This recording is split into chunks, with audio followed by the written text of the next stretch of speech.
Hello everyone and welcome to King Abdulaziz Racecourse right behind us. It's a beautiful afternoon here in sunny Saudi Arabia. I'm joined by Tom Collins here. We'll get to him in just a moment. We have 12 races to go over today. It's going to be a pretty exciting one. Lots of wide open fields, as always is the case on Thursday. Now it has been a couple weeks since I've been together with Tom Collins, one of the best tipsters out there on multiple continents, and he's going to take us through in a second some of the highlights for today. But how have your 2 weeks been?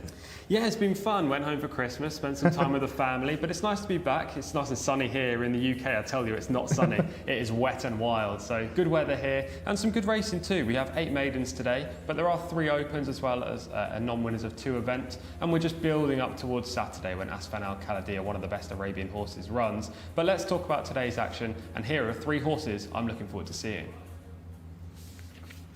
First up is Wisdom Keeper, who runs in race 4 on the card. This 3-year-old son of Quality Road won impressively on debut before finishing 5th in a Jcsa award contest last time. Can he return to winning ways today under Adel Al-Faradi? This is Bakil, my most confident pick on the card. This ex-British trained 3-year-old is all speed and showed that when winning here just 6 days ago. Today's contest looks a little bit weaker and we could see him score again for Tharma Al-Dahani. And finally, look out for Al Jamani in race 10, which is a local horses open. Adel Al-Faradi again rides this prolific gelding, who has been performing to a high level in Riyadh so far this season and has winning claims this evening. It's pretty exciting to see some of these horses with kind of the schedule that we have 2 on, 2 off weeks. We kind of get the same horses that we're getting to see every couple of weeks. For me, it's been a nice little time off just to get away and dive into some of the racing around the world. We've been very busy with some top class racing around the world. It's only, 10 weeks or so until the Saudi Cup. So we had some races, especially in California, and some preparatory works with White Barrio getting ready for the Saudi Cup. So it's been very exciting, and not that it's any less exciting here, but we're going to get to the racing right away because there's lots of full fields. We're going to be joined by John Blantz, who's going to dance us through the runners and riders for the first race. But before that, he'll take us through the menu. Thank you very much, chaps. Yeah, looking forward to this. 12 races as ever. We start with a local bred contest over the 1,200 metres. That's a maiden, couple of the 1,200 metre maidens as well. Then we've got a horse non-winners at 2 lifetime over the 1,400, then a 1,600 metre maiden as well. Then a local bred horses maiden over the 1,400, so back in trip a little bit there. And after that's where the open races kick in. It's 6:10 and 6:40 local time. And then we finish with 4 more there. We've got a local bred horses maiden race and then a local bred horses open.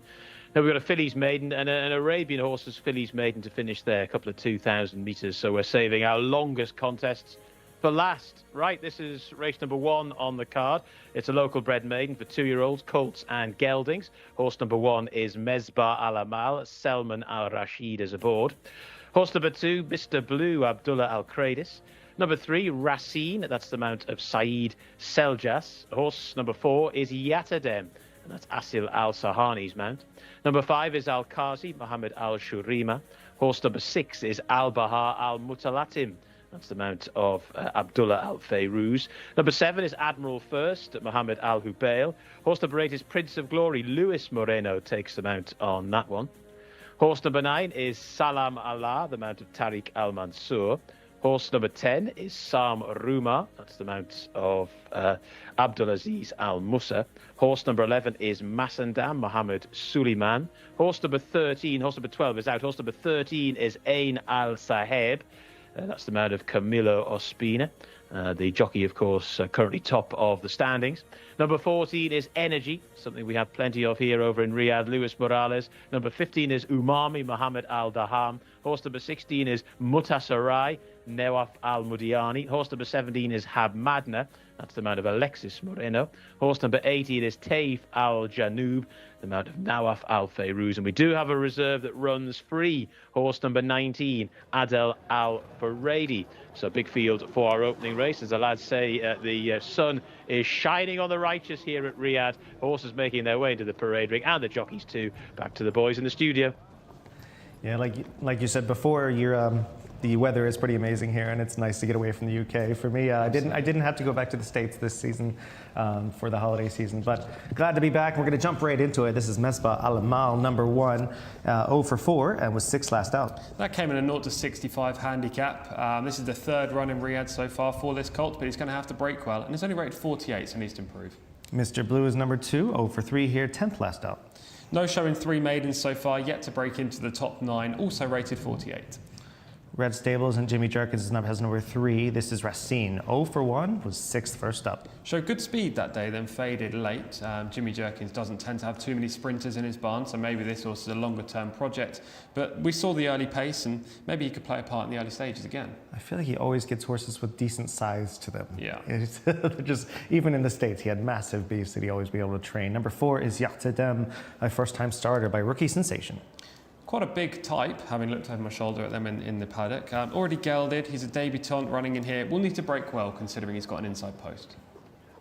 Number 5 in shot in just a moment is going to be Al-Kasi. 0 for 1 was 11th first up by Surya. Big grass pedigree. Yes, exactly. He probably wants turf and probably wants a little bit further, I think, judged by the way he performed on debut. Number 6 is Albar. Al-Mutala team is a first-time starter as well. It's by Latam. Could go well here. Wouldn't be surprised if this first time I've played a part in the finish. Trained by Gaith Al-Gaith, who's had a good last 2 weeks and is a top 5 trainer. Hey, they are always live, it seems, always live. Number 7, Admiral First, a first-time starter by the Admiral. The Admiral, is a son of Giant's Causeway, I believe. So, you know, there's plenty of distance and turf in this pedigree. Take a second here. We'll get to Prince of Glory in just a moment. Let's go to Shamila. She's out there. We'll see what she's looking forward to today and her thoughts on these horses. Good afternoon, everybody. Thank you, as always, for joining us live on YouTube. I'm going to start with my paddock selection for this first race because he is just coming up behind me now, and it is horse number 19, Free for FMQ Stables. A really, really nice, well put together horse. 5th last time out, 3rd the time before that. We haven't seen him since meeting 67. However, he is a really, really nice looking horse, 2-year-old colt by Sharp Azteca. Now, it wouldn't be the first time that we've seen a horse that is a reserve come into the race and win by a large margin. So fingers crossed for FMQ Stables, who haven't had a winner in a while. Another horse that I also really like the look of is horse number 3, Razine, for Jimmy Jerkins Stables. Free probably looked a tad bit fitter to my eye, but Razine is definitely up there. And a debutant that caught my eye is one for Gaith Al-Gaith, horse number 6 for Abdullah Al-Fayruz on board as well. So definitely one to keep in mind. Now, if we're talking about today as a whole, I cannot wait for race number 7, where we see Bakil return. A really quick turnaround for him. Only seen him winning at meeting number 80 last weekend, and he will be partnered yet again with Mohammed Al-Daham. So will be really great to see what he does as well. All right, thank you so much, Shamila. We're going to go back to our horses. We're in the parade ring right now. Number 12 is out. Number 13 is Ain Al-Saheb, 0 for 1, 7th first up. Could be a major contender in this race. Camilo Ospina rides for Bedan Al-Sabai. Had a wide trip on debut over course and distance. If this horse could get more towards the rail, could stand a chance. Number 14 is Energy, ironically one of the smallest horses in the field. 0 for 1 is 13th on the first up. Not the nicest of walkers either. Luis Morales does ride for Gaith Al-Gaith, a top team. Number 15 is Umami, is 0 for 5. Hasn't shown much, it seems. No, the best run came all the way back at meeting 1, the first day of the season, yet to play a part since moving to Riyadh, only rated 37. Number 16 is Mutasare, 0 for 7, 18th last out, but was 5th the time before. Seems to be slowly regressing early in the season, placed and finished 4th, yeah. Just not a type for me in this race. We'll have number 17 in shot in just a second there. That is Hamadna, 0 for 8, was 4th last time, 2nd the time before. Has some form lines. This is the colt arguably to beat in this contest. Alex Moreno's riding exceptionally well over the last month. He takes the mount on this 2-year-old son of Roaring Fever, placed on the penultimate effort. Last time out was a very good 4th. Get it. We get to see him right now. Look at him, he's on the outside. He's quite a small type though, isn't he, Mark? Yeah, he looks like he's reluctant to change leads as well. Changes it just there, and you know, he plugs on at 1 pace. He's arguably the horse to beat just because he's rated 64. He's shown a consistent level of form despite disappointing at meeting 68. Look, there might be a 1 or 2 in here that are better than him, but at the same time, I'd be surprised if he wasn't in the top 3. It's interesting that he doesn't quite, once he gets past on the outside there, doesn't quite pick up again, which is a little bit of a turnoff for me, but these aren't exactly world beaters he's going against. Looks well in the parade ring, seems to be quite calm. Did he have the cheek pieces on last time? He did, yes. He didn't the time before, though, when he was second, so they're a relatively new piece of headgear. Okay. You'd want them, and also the reluctance to change leads, I would imagine you would want them in their 8th or 9th start to be a little bit better with it. Yeah, exactly. You do want to see a bit of professionalism, especially from a horse with lots of experience. Alex Moreno, I'm sure, will have watched that race back. He wasn't on board that day, and he'll know that this horse didn't change leads immediately, so that will be his number 1 goal as they turn in. We have 5 or 6 of them to go over, give you your thoughts on. Number 18th is Taif Al Janoub, 0 for 1, 16th first up. Any excuse for that? No excuses, just a no-show on that debut. Quick turnaround, wide draw, not today. And Shamila had mentioned Fahari, the sharp-ass Teka 2-year-old, 0 for 2, but has shown 5th and 3rd in those 2 races. Yeah, definitely a player in here. Adel Al-Faradi rides, FMQ stables have a lot of good horses.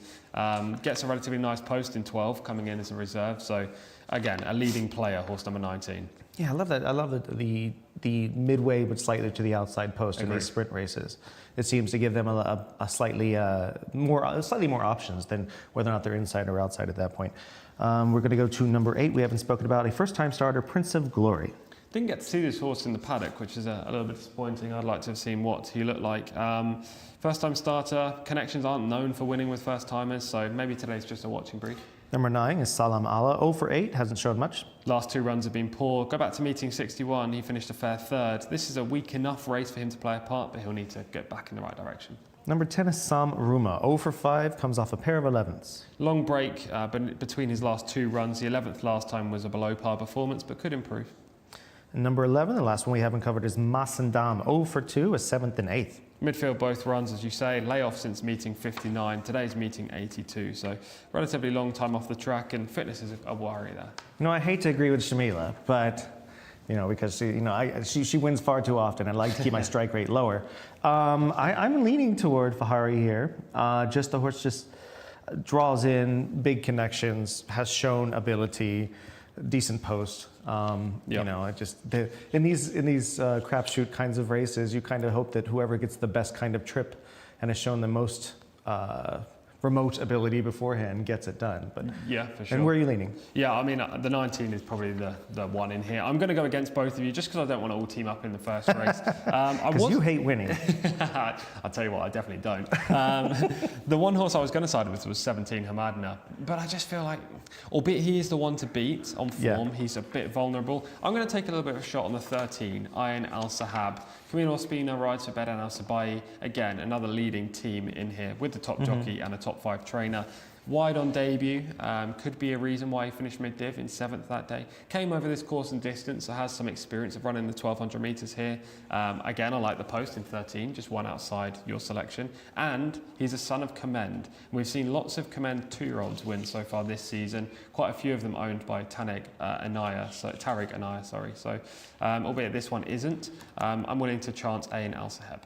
How important, he's in 13 and he's right outside our selection, Fahari. How important is the draw in these 6 furlong races? Very, because the run up to the first bend is not that long. So you need to break well, otherwise you're going to be forced wide. We have seen that being wide on the track's not necessarily a disadvantage, but then you don't want to be 6 or 7 wide. 3 wide's fine.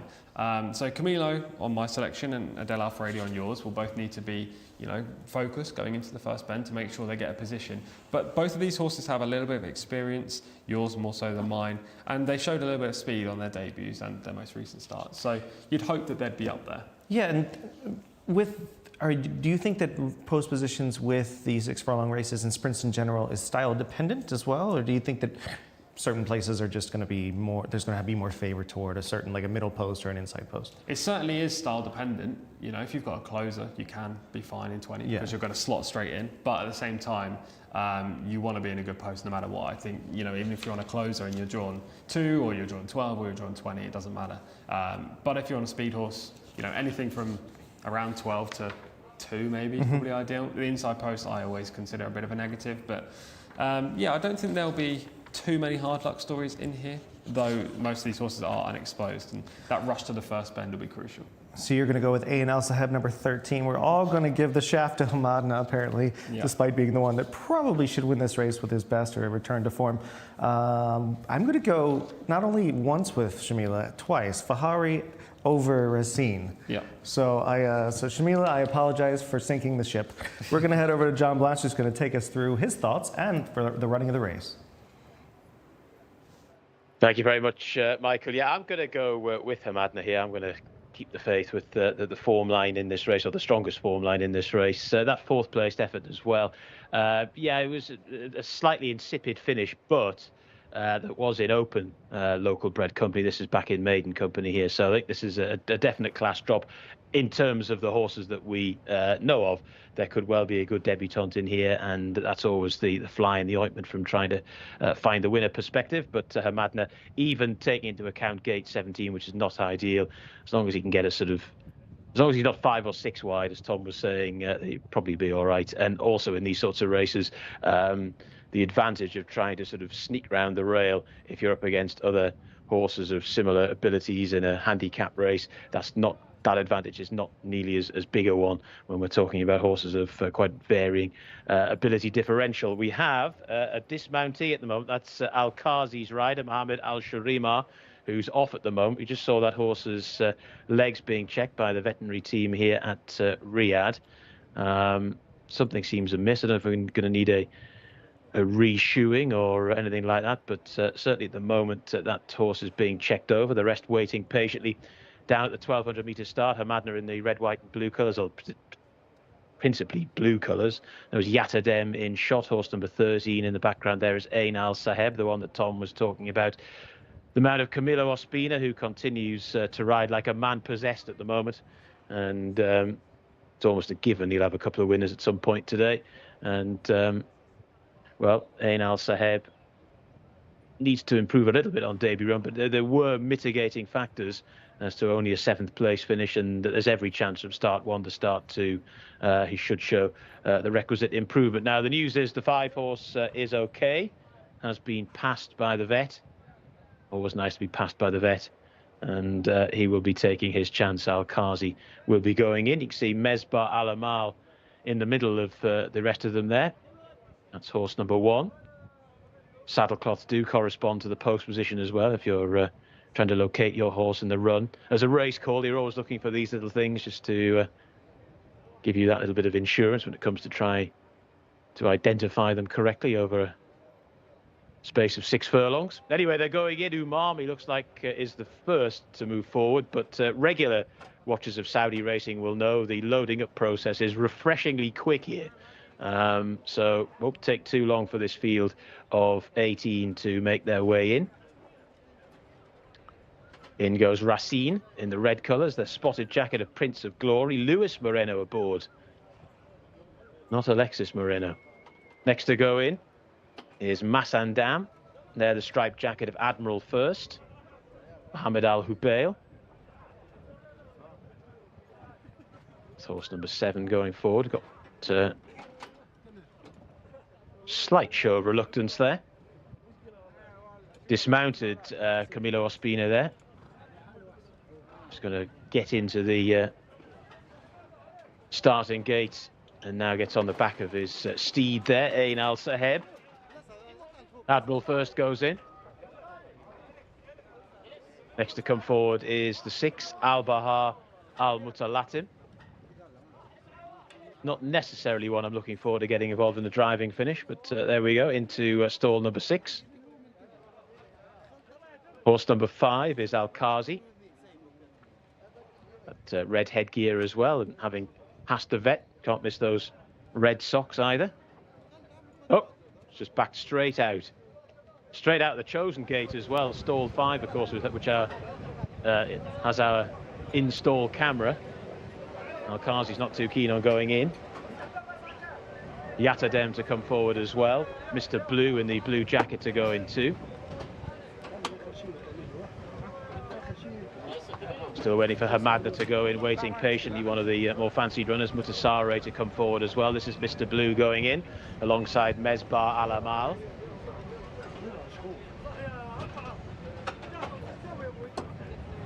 In goes Mr. Blue. Moving forward now is Yatadem, who is now thankfully walking in the right direction. Al-Qazi safely installed. And then after that, we've got Free to come in, which is, of course, Shamila's pick from the parade ring, the reserve, who got the call up at the last minute. Free to go in. He's all right now, he's in. Stand by. They're ready. Gates back and away they go for the first of 12 races at Riyadh this afternoon. Al Saheb just a little bit awkward out the gate, but still landed out of it pretty quickly. Good early pace from Mesbah Alamal right up the rail. Racine also shows good pace, so too the striped jacket of Admiral First. They are all pretty prominent in the run, as indeed is Free, who's up there with the pace too in that grey set of colours. Then right round the outside, Hamadna from gate 17 is at the moment 7 horses wide taking the turn, which would be far from ideal. They're then followed in next position by Taif Al Janoub as they start to make the turn, and it's Mesbah Alamal who leads them to Racine racing in second. Racine with the red headgear now going on to in second position Mesbah Alamal, but here comes Free, the silver jacket round the outside. Then after that, now trying to stay on is Yatadem. Not a great deal from Hamadna, who's been wide throughout. Down towards the closing stage as they come, and it's Racine who goes on now by a couple of lengths to Yatadem, who's boxing on in second. Now down the centre of the track trying to get going, we've got Hamadna, who's probably doing it all a bit too late. Also from the back of the field is Massandam, but as they race up towards the line, it's Racine who's clear here for Jimmy Jerkins, who's going to take out the first. Racine scores to in second position a strong finishing Massandam. Third horse home was Yatadem, who boxed on okay, and then the fourth over the line was Hamadna.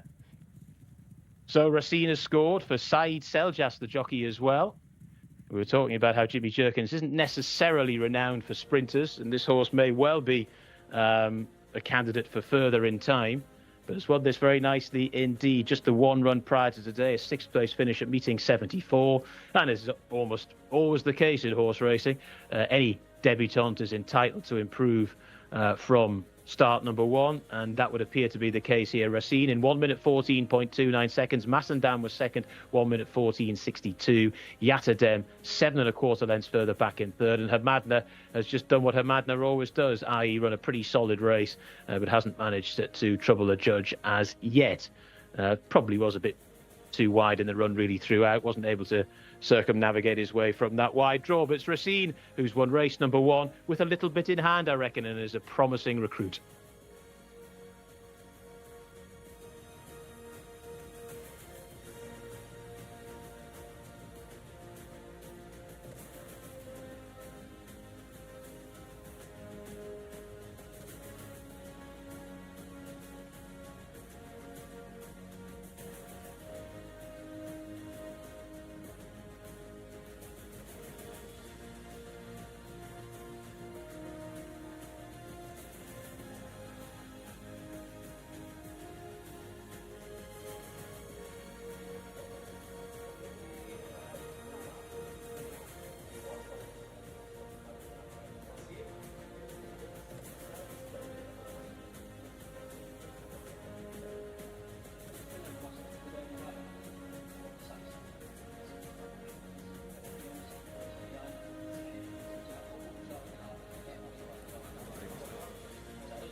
Thank you.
Wasn't that a fantastic run for Racine? Second time lucky there for trainer Jimmy Jerkins and the jockey as well.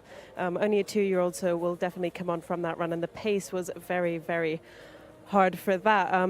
We will be talking to Jimmy after that race. The jockey is just weighing in there now. He's having a few words with Jimmy, just a racing debrief, if you will.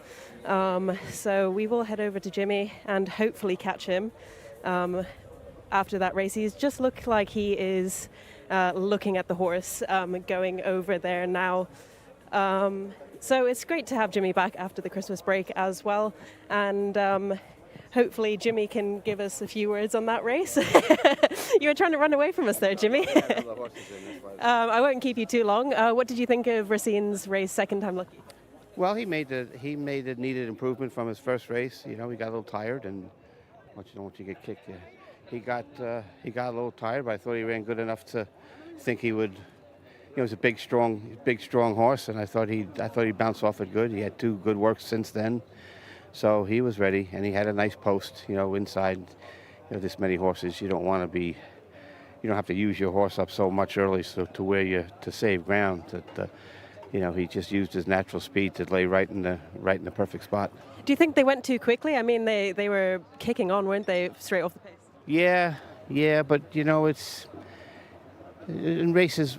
You got a lot of first-time starters. They're not gonna, unless they're good horses and they're really super fit. They're not gonna close anyway. So you might as well, if your horse has speed, you might as well go.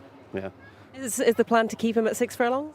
No, I don't think so. I mean, there's a lot more better races going along. But I think he'll go long. If we might have to work on it a little bit. He's probably cranked up now, sprinting twice. But I think he's got a good mind, and he's got stamina in his pedigree. So I think we'll be okay. Brilliant. Thanks very much, Jimmy. Hope it's not the last time we speak to you this weekend. All right. Thanks a lot.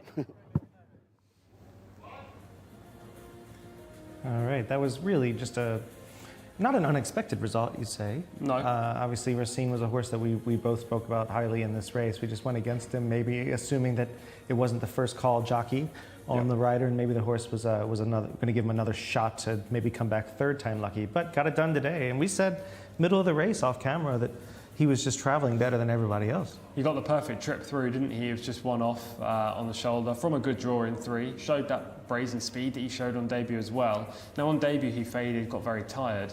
Today he kicked on at the top of the straight and he looked a bit of a different horse. Switch leads when the jockey asked there, quite obviously asked him to switch, and he did it. And he picked up all the way to the wire. Yeah, I think last time maybe he didn't switch leads. I don't think so. Yeah, I think that maybe this was an abrupt reminder that that's what he needs to do. He was chased home, came out a little bit wide there, but he is being hit left-handed, so that's not a shock at all. You see Hamadna coming up on the outside, ran well. Yeah, ran fine.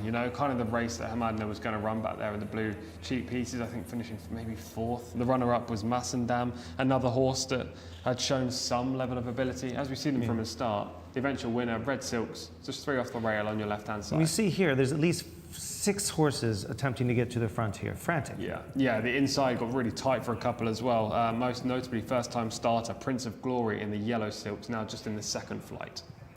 Would you mark up this performance based on the fact that he was able to not only hold his position and show a little bit of grit, but to maintain that pace and go on? Yeah, exactly. You had to rush up to get the position, so he used a lot of energy early. It's still very tight right there, isn't it? Ooh. These top 5 horses all bumping.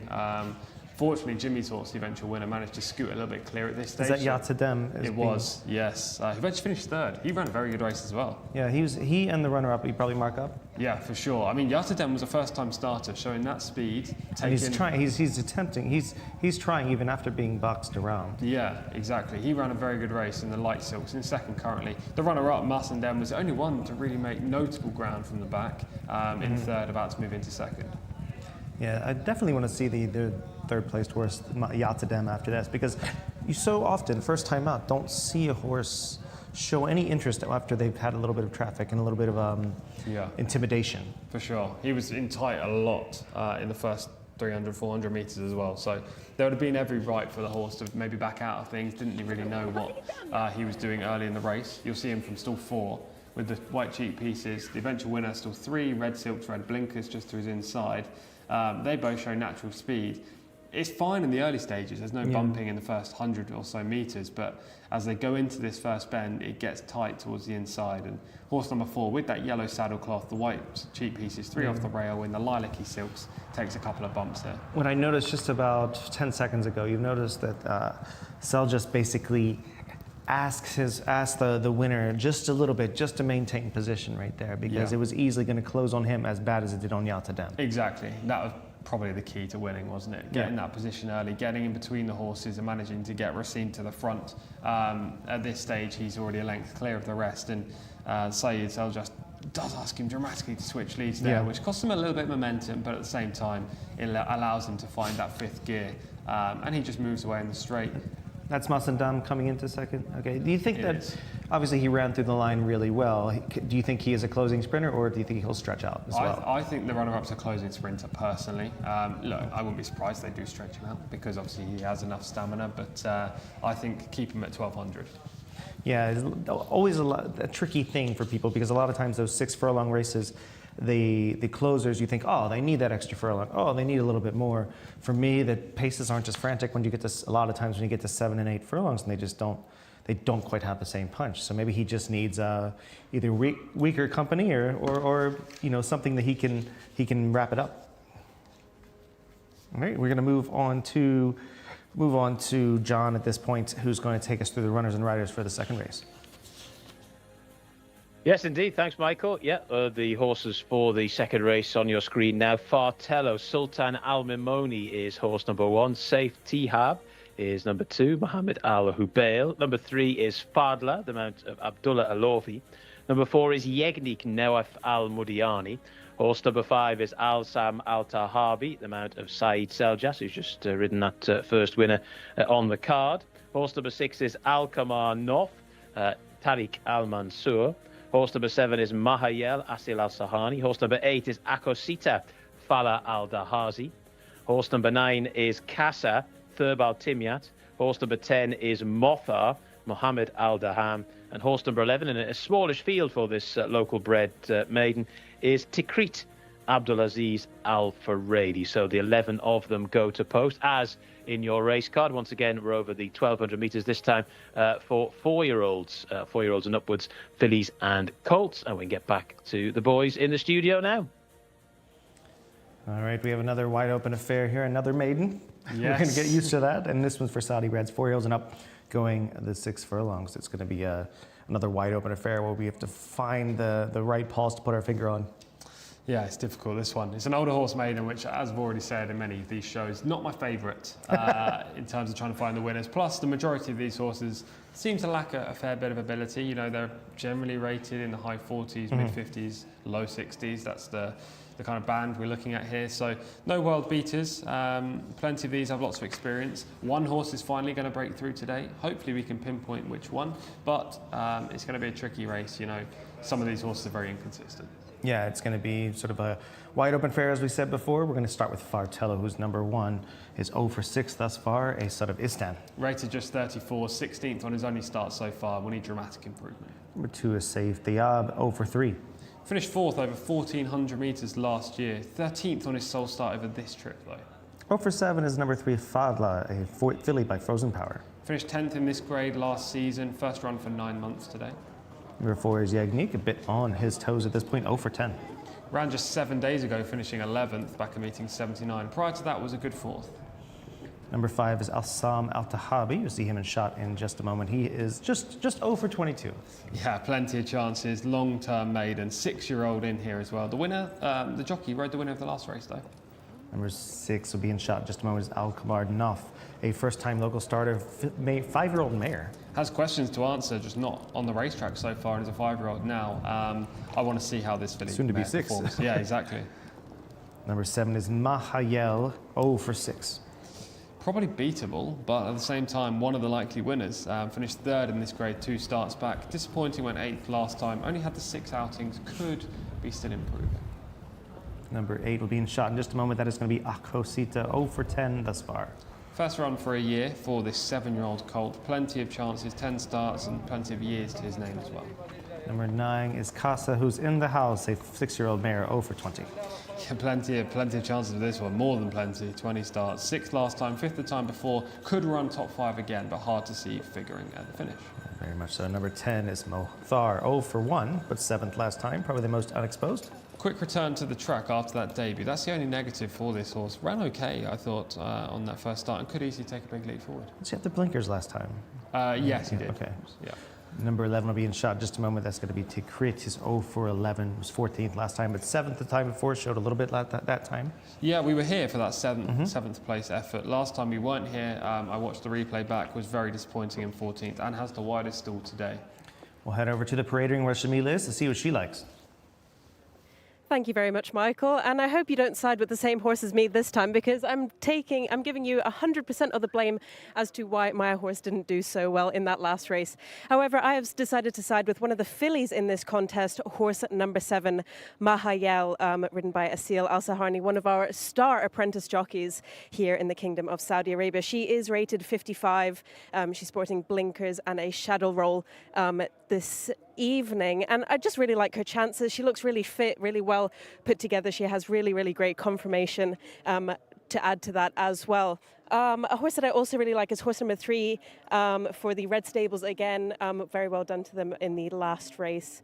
It is the horse's first time back this season, another filly, so I'm all about the fillies in this race, but we have a nice mix of debutantes and fairly exposed horses in this race. Only one negative to mention, that is horse number 1, Fartello, just looking like he has a bit too much condition on him than I would like to see, but ultimately I will be sticking with horse number 7 and Asil Al-Saharni.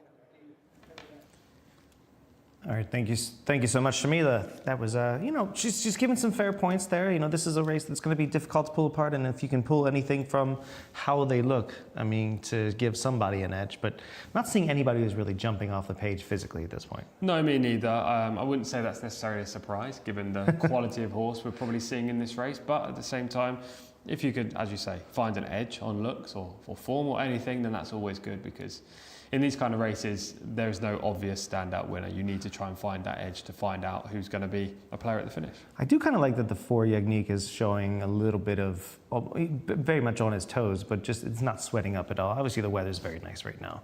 Yes. You're looking at about like 20 degrees Celsius outside right now. So there's no excuse if he does sweat up. But I do like that he's on his toes and just looks on the muscle at this point. The 10 starts doesn't really give me a lot of confidence, though. No, he's had plenty of chances, but he is rated 60, the second highest rated in the race. Plus, he has race fitness on his side, having had 3 starts in the last couple of weeks. There are some in here that are thoroughly exposed, 22 starts, 20 starts.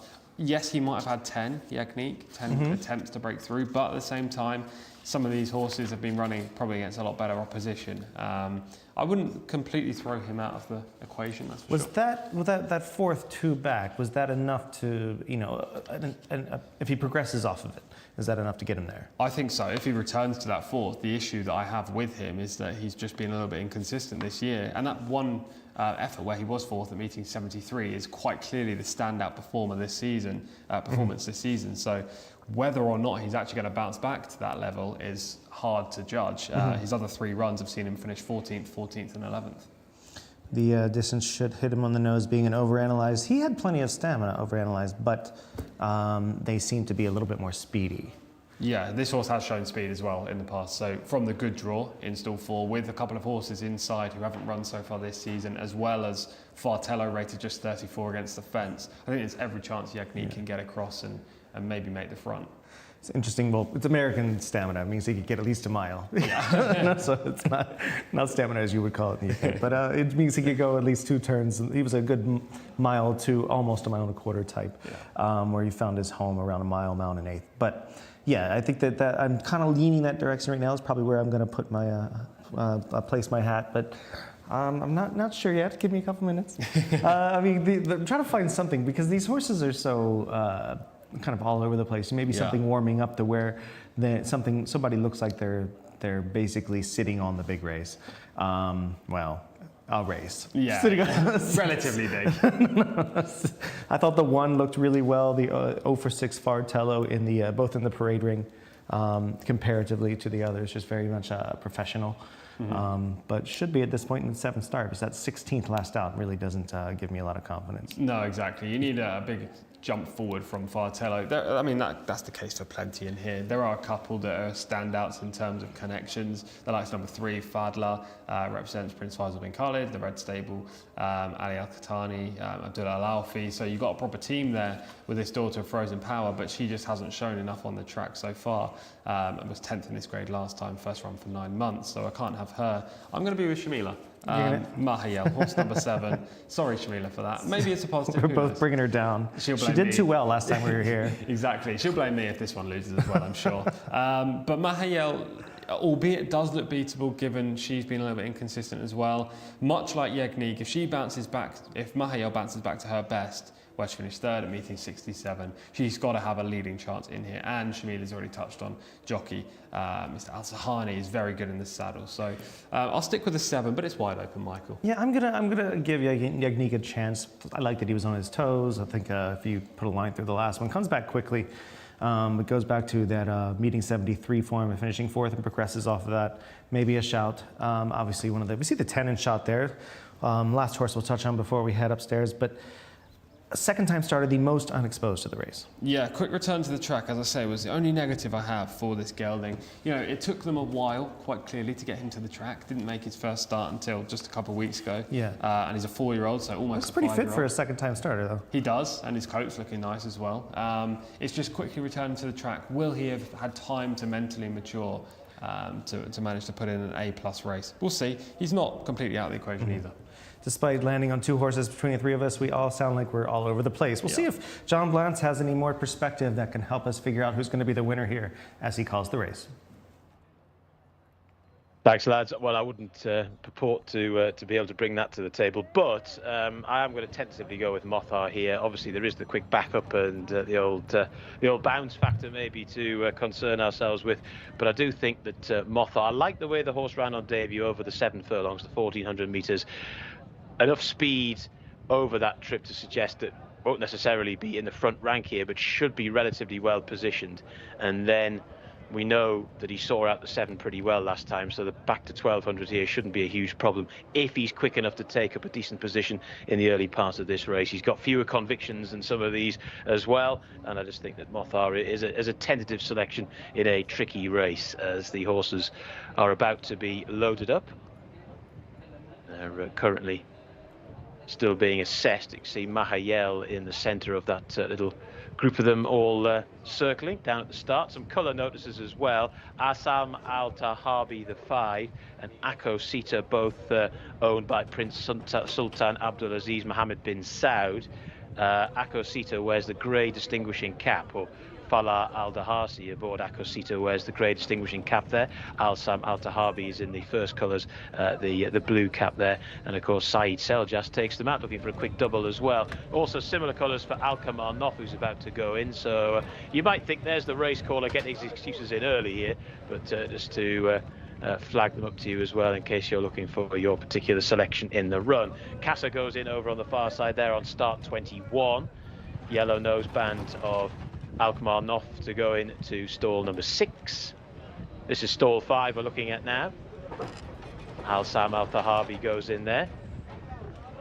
Al-Sam Al-Tahabi is in. Still waiting for Yegnik to come forward. Just have some pretty solid form in the context of this. Mahayel comes in as well. Saif Thaib to move forward too, but these maidens have gone in very quickly. 1200 metres. 11 runners stand by. Flags are up. And they're off and racing. Not a particularly good start for Al-Sam Al-Tahabi, who's just shuffled back in the run in the early stages. Al-Kamar Nof goes on into a good posse, so too does Fadla in the red jacket towards the outside. Jcsa, with plenty of experience, has got into a good position, sits just about 3rd. Then up the inside, the black jacket of Saif Thaib. Then wide on the track is Mothar in the black cap. In between that pair, we have Jcsa, who's now just been nudged back through the field a little bit. Tikrit is also prominent there in the early stages. So they're making the turn towards towards the back of the field, one that's completely outpaced at the moment is Yegnik. Started to make the swing for home now, and it's Alkamar Noff now being challenged up the inside by Fadlar. Fadlar and Alkamar Noff, followed then on the outer by Tikrit, who's still got a pretty good prominent posse, driven along towards the inside Thaif Thihab. Now making nice headway around the outside is Mothar's had a wide trip, but the black cap still travels nicely down the centre of the track. Down towards the final furlong and a half they go, and it's Tikrit out in front, but here comes Mothar down the centre of the track, and over on the far side Fadlar is boxing on, but it's Mothar on start number 2 who's streaking away from them here. Mothar by 3 or 4 lengths. The safety Abu's racing in second, then staying on from the back Jcsa, but racing up towards the line. It's going to be too strong for them here. The 10 Mothar has beaten into second safety Ab. Third horse home was Jcsa, who boxed on pretty well, and it was tight for fourth. So Mothar, despite gate 10 and the quick backup, has been a bit too strong for them here on the step back in trip, which I thought might be significant. Didn't think it would be as necessarily significant as that, but yeah, despite being wide in the run, has just been too good for them there and looked a more progressive type than 1 or 2 of these, and that's how it's all worked out in the final analysis. A time of 1 minute 14.52 seconds. The 2-year-olds in the first race ran 1 minute 14 1 minute 14.52. The 2-year-olds ran 1 minute 14.29 in the first race, so indication we're not talking about any potential secretariats here, but Mothar's done enough to win this here, beating Safety Ab in second, and the third horse home was Jcsa, who boxed on pretty well. Tikrit, for the same ownership, has also run a reasonable race too, but in the end it was Mothar only start 2. As I said, less exposed than most of these, has been open to a bit more improvement and has found it here.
Mohammed Ad-Daham, the jockey, is a man on fire.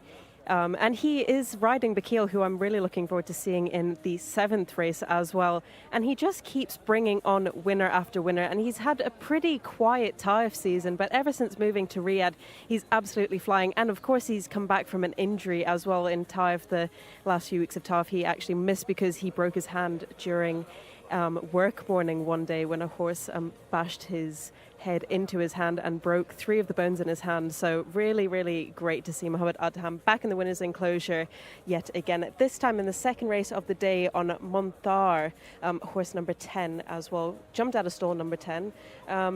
And Mohammed rode this horse last time out on his debut as well at meeting at 79, where he came 7th. So it'll be interesting to see what Mohammed Adham made of the ride this time, how the horse has improved and probably matured a little bit since his debut run then. So congratulations, Mohammed. You're always in the winner's enclosure now. Thank you. Alhamdulillah. Thank the God. And tell me a little bit about this horse. You rode him last time out when he came 7th. What was different today? Last time my horse, when come middle for the horse, he relax, and he pulled me too much and he go early and stop, because my horse I ride before, have too much, like 300 meters, that's it, when I push, and after that, if go before, stop. And today, alhamdulillah, come very good, gate outside, everything come very good, and for this, alhamdulillah, I win. And were you in the race, were you confident? Because he was off the bridle for a long way. Yeah, this is race, not all the race same, sometimes difficult, sometimes easy, but anyway, alhamdulillah, thank for the God because the help, Are you looking forward to riding Bakil in race number 7? Inshallah, I hope to win, inshallah. Good luck, Mohammed. Thank you. Thank you, welcome. All right, thanks so much, Shamila. Yeah, just a well-earned victory. We mentioned the horse before that, second-time starter, had a lot more that he could show, and he did. Yeah, he was the one open to the most amount of improvement in here, but he needed to show it today because his previous effort wouldn't have been good enough. Yeah. That being said, he did take that step forward, and Mohammed Al-Daham gave him a very nice ride.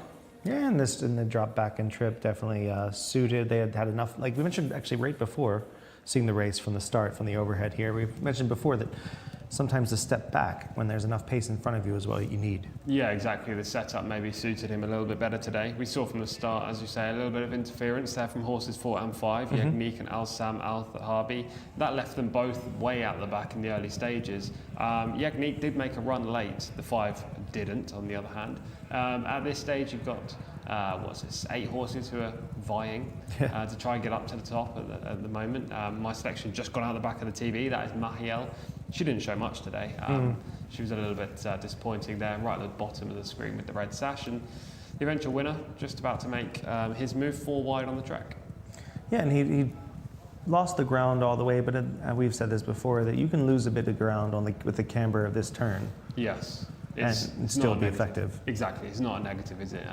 Sometimes at other venues you want to be inside, but here it doesn't seem to be that much of a bias. And it is a sort of 10 furlong track all the way around. It has a nice big scope to it for an oval track.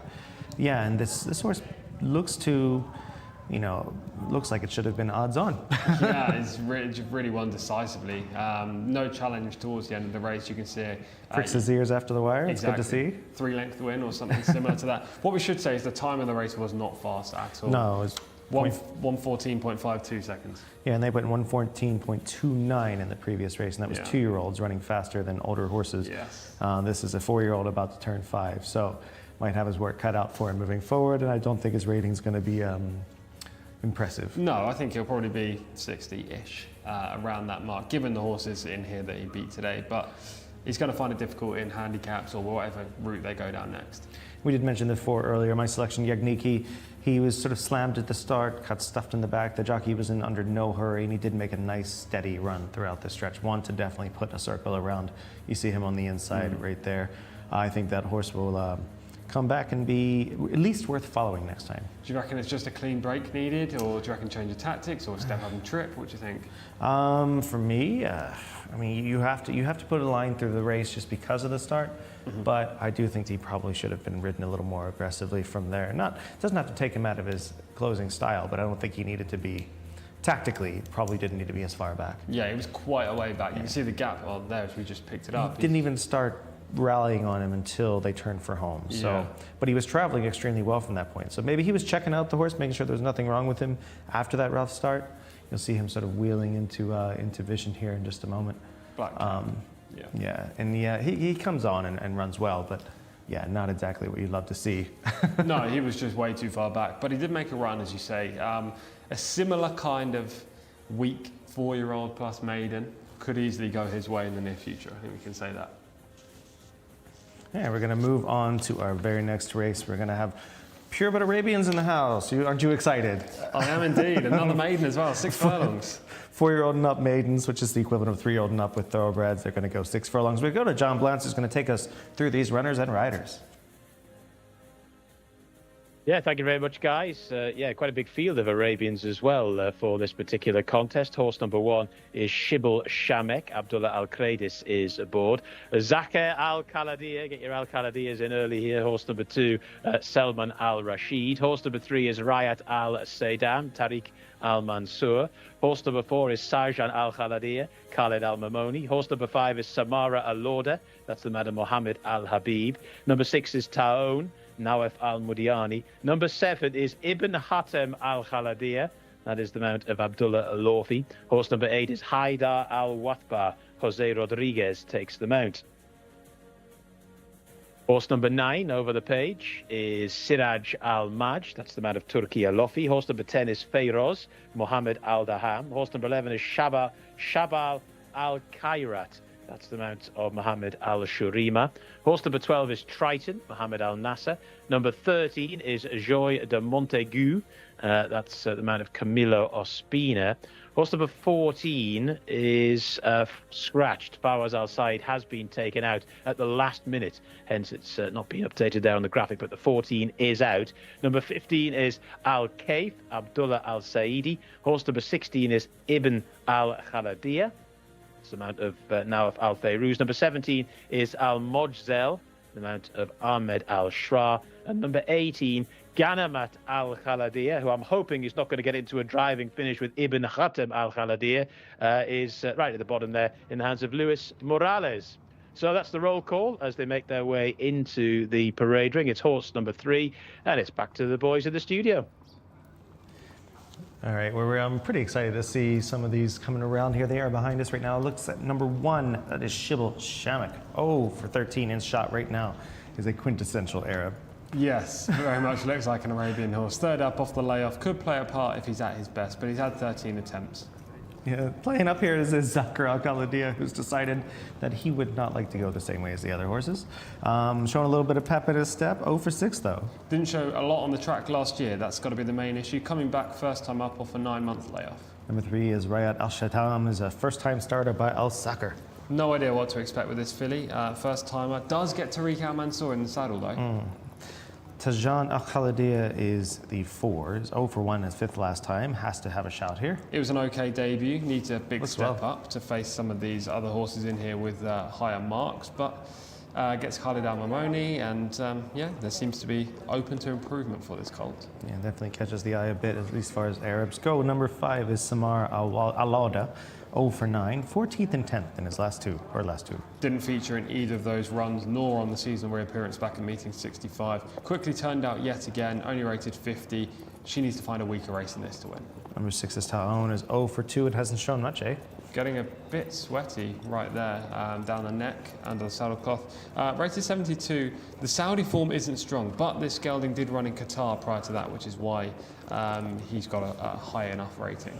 Number 7 is Ibn Hatem Al-Khaladiya. He loves syllables. He is a first-time starter. Trainer doesn't have too many Arabian horses either, so this is a bit of a one-off, Ali Al-Khatani. Good team, just whether this horse can run is a bit of a question mark. Haidar Al-Wathba, 0 for 8, 11th last out. One-paced, very one-paced. You actually selected him, I think, back in meeting 70 when we were here, in a very, very weak maiden. It'll be tricky to see him winning Finished today. 6th that day, yes. Lovely. And we have number 9 is Siraj Al-Majid, is 0 for 5. Hasn't run this year. Fitness is a bit of a worry for him.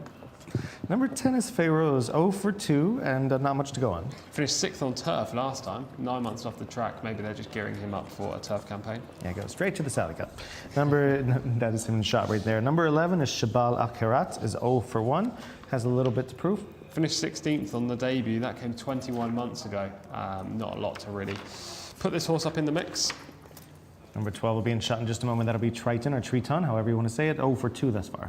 Finished 10th in the Sprint Championship 2 years ago, coming off a 21-month layoff as well. So, again, fitness is a worry, long time off the track, don't really know what to expect. And we'll go straight to Shamila right now. We'll get the last 5 in just a moment. Shamila, who looks good out there? Well, Michael, it is our first Arabian race of the evening, which means the proper racing has finally begun. And I'm going to go with horse number 13. And Michael, I know you're going to give me a hard time about this because this is the highest rated horse in the race by a mile, rated 90. But he just looks absolutely stunning and definitely deserves that rating. Sometimes the highest rated horse in the race is also the best looking. And Camilo Ospina is on board as well, another man on fire in recent days. So I think that you could, we have seen these Arabian races. They are really difficult to navigate, especially these maiden contests. But I really, really like this number 13 horse, J. du Montgut. There are a few negatives in this race for me. I'll start with horse number 3, not carrying as much condition as I would like to see her carrying. Horse number 16 carrying too much condition, and horse number 8 as well. Haider Al Wathba being very naughty in the preliminary stages, but I will be sticking with horse number 13. All right, thank you, Shamila. We're going to pick up where we left off. We have Al Kaif. And he's 0 for 1, 13th, number 15 there. That came just last week. Quick turnaround for this colt. Ibn al-Khalidiyya is in shot 0 for 3 thus far. 21 months off the track for this one as well. Not a sprinter, so this is definitely a prep. Al-Mojazel is 0 for 9 thus far, number 17. Rated just 62 after 9 outings. Not shown enough to win this race. And our last Khalidiyya is the 18, Ghanamat al-Khalidiyya, first-time starter locally. Interesting runner in this race, bred well by Laith Al Khalidiyya, gets Luis Morales. The only negative is first-time starter, so we don't know the ability, and the widest draw in stall 18. Yeah, the jock up. That's something that I always find interesting in these races, where you're trying, find any edge that you possibly can. Speaking of leading riders, this is a moment where is it going to help you make your decision when you see the jockey assignments? Yes, for sure. I mean, I'm more interested in the 18, for example, Ghanamat Al Khalidiyya, than I would be if Luis Morales wasn't on. However, I think there is quite clearly a standout in this race, and that is Joy de Montagu. We're going to try to beat it. Yeah, I'm definitely not. I'm with Shamila on this one. This 4-year-old colt, drawn in 13. Camilo Ospina rides, so yes, we get a leading jockey on the horse as well. Rated 90, based on French form. So, if this horse runs to anything like 90, he'll win this race. There is no doubt about it. Is a question whether he will, because he's first up in Saudi, first up this season, and there are question marks whether he's going to be 100% ready, but he won't need to be given that rating. The majority of these horses he's against are rated in the 60s, so he could be maybe 30 pounds below his best and still win. And how trustworthy do you see the ratings on a horse with who's running in this company? This is another point. I don't know, because it's an Arabian horse. If I'm being honest, I don't know, but I'm trusting in the handicap ratings. I haven't been able to watch this horse run any of the replays. I did look on the Fruzia website, but they weren't there. So look, I'm just trusting that a mark of 90 is accurate. The majority of the marks are generally pretty accurate when they come from other countries over here anyway. Yeah, I don't know. I have trust issues, so I'm probably going to, and I love to beat a favorite, but obviously that horse looks pretty outstanding compared to the rest. And the one that actually caught my eye physically was Captain Syllables here, Ibn Hatem Al Khalidiyya, number 7. I thought looked really well, and just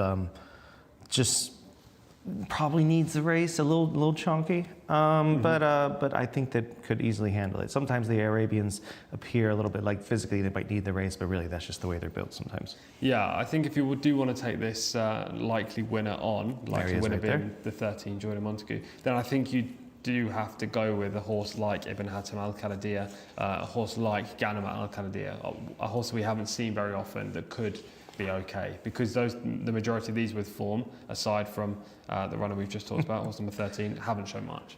Yeah, it wouldn't be a shock to see an Al Khalidiyya winner. There never is.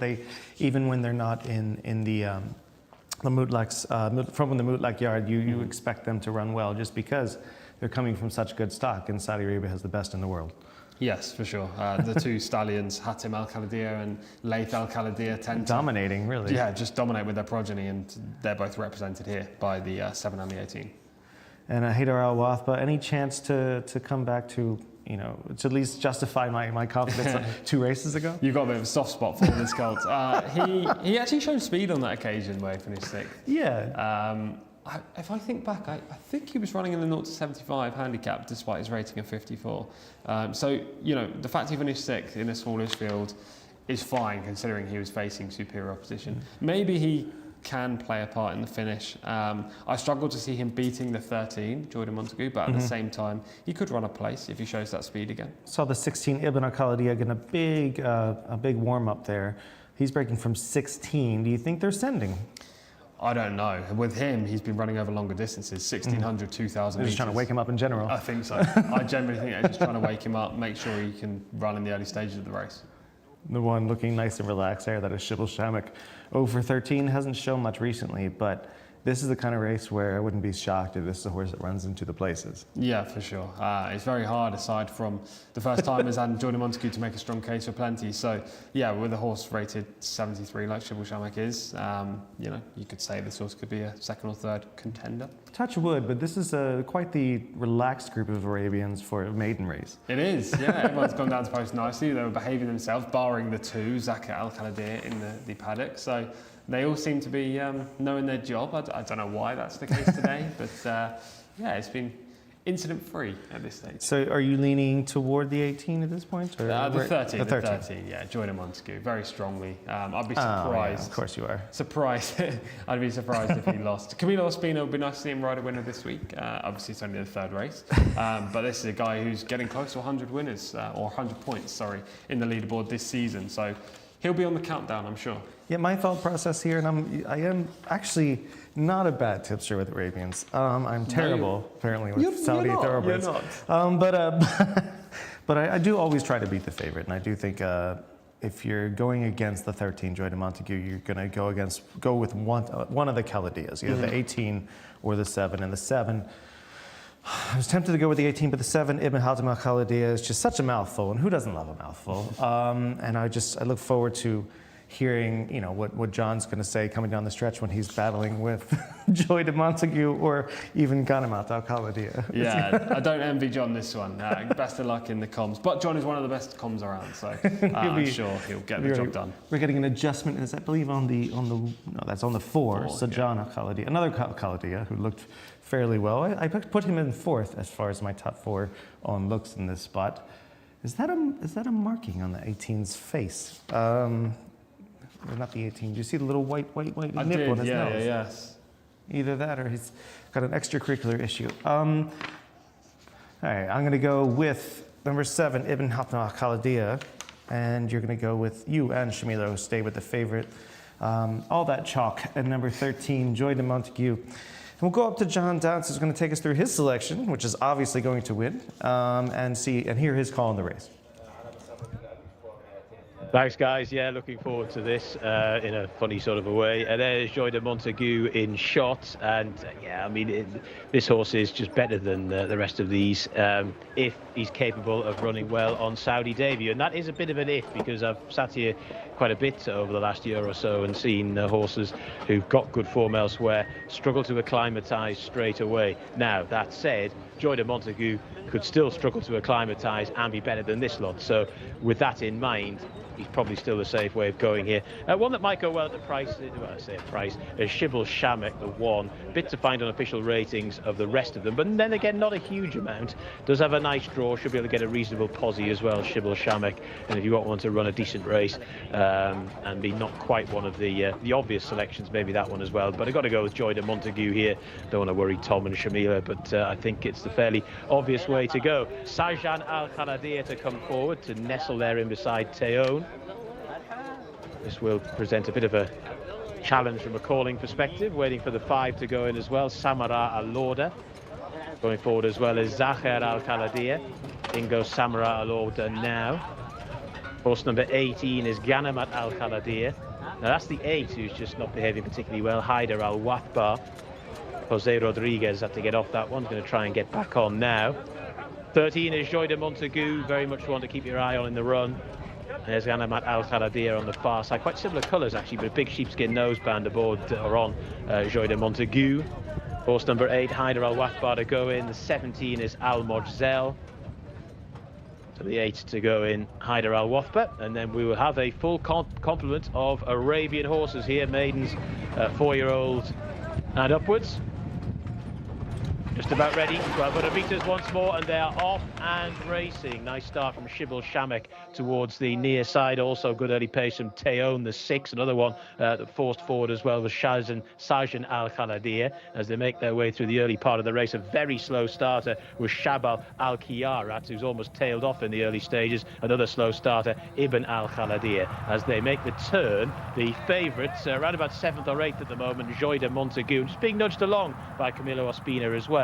So the lead now is in the hands of Haider Al Wathbar, the green and white colours, to on the outside in second Triton, who's travelling okay. Then up the inside, Sajan Al Khaladir, the grey horse in the dark jacket. Striped colours now making headway around the outside is Ibn Hatem Al Khaladir. Then right round the outside is Gadamet Al Khaladir as well. So they're making the swing for home. It's Ibn Hatem Al Khaladir who leads them by about a length or so to Triton in second. Plenty of work still to do for Joy de Montagu, who's now in 5th, is getting going, but has quite a bit to find. Ibn Khatem Al Khaladir out in front to Sajan Al Khaladir, who's staying on pretty well. Ibn Khatem Al Khaladir to Sajan Al Khaladir, well clear of Triton now in 3rd, but racing up towards the line. Ibn Khatem Al Khaladir has blown this race apart, absolutely thrashed them here in the hands of Abdullah Alofi. Ibn Khatem Al Khaladir, a very, very impressive performance. The 4 has finished in 2nd, Sajan Al Khaladir, tight for 3rd. Was close, maybe Shibble Shamek getting up for that, battling it out with Triton, but we'll wait and see.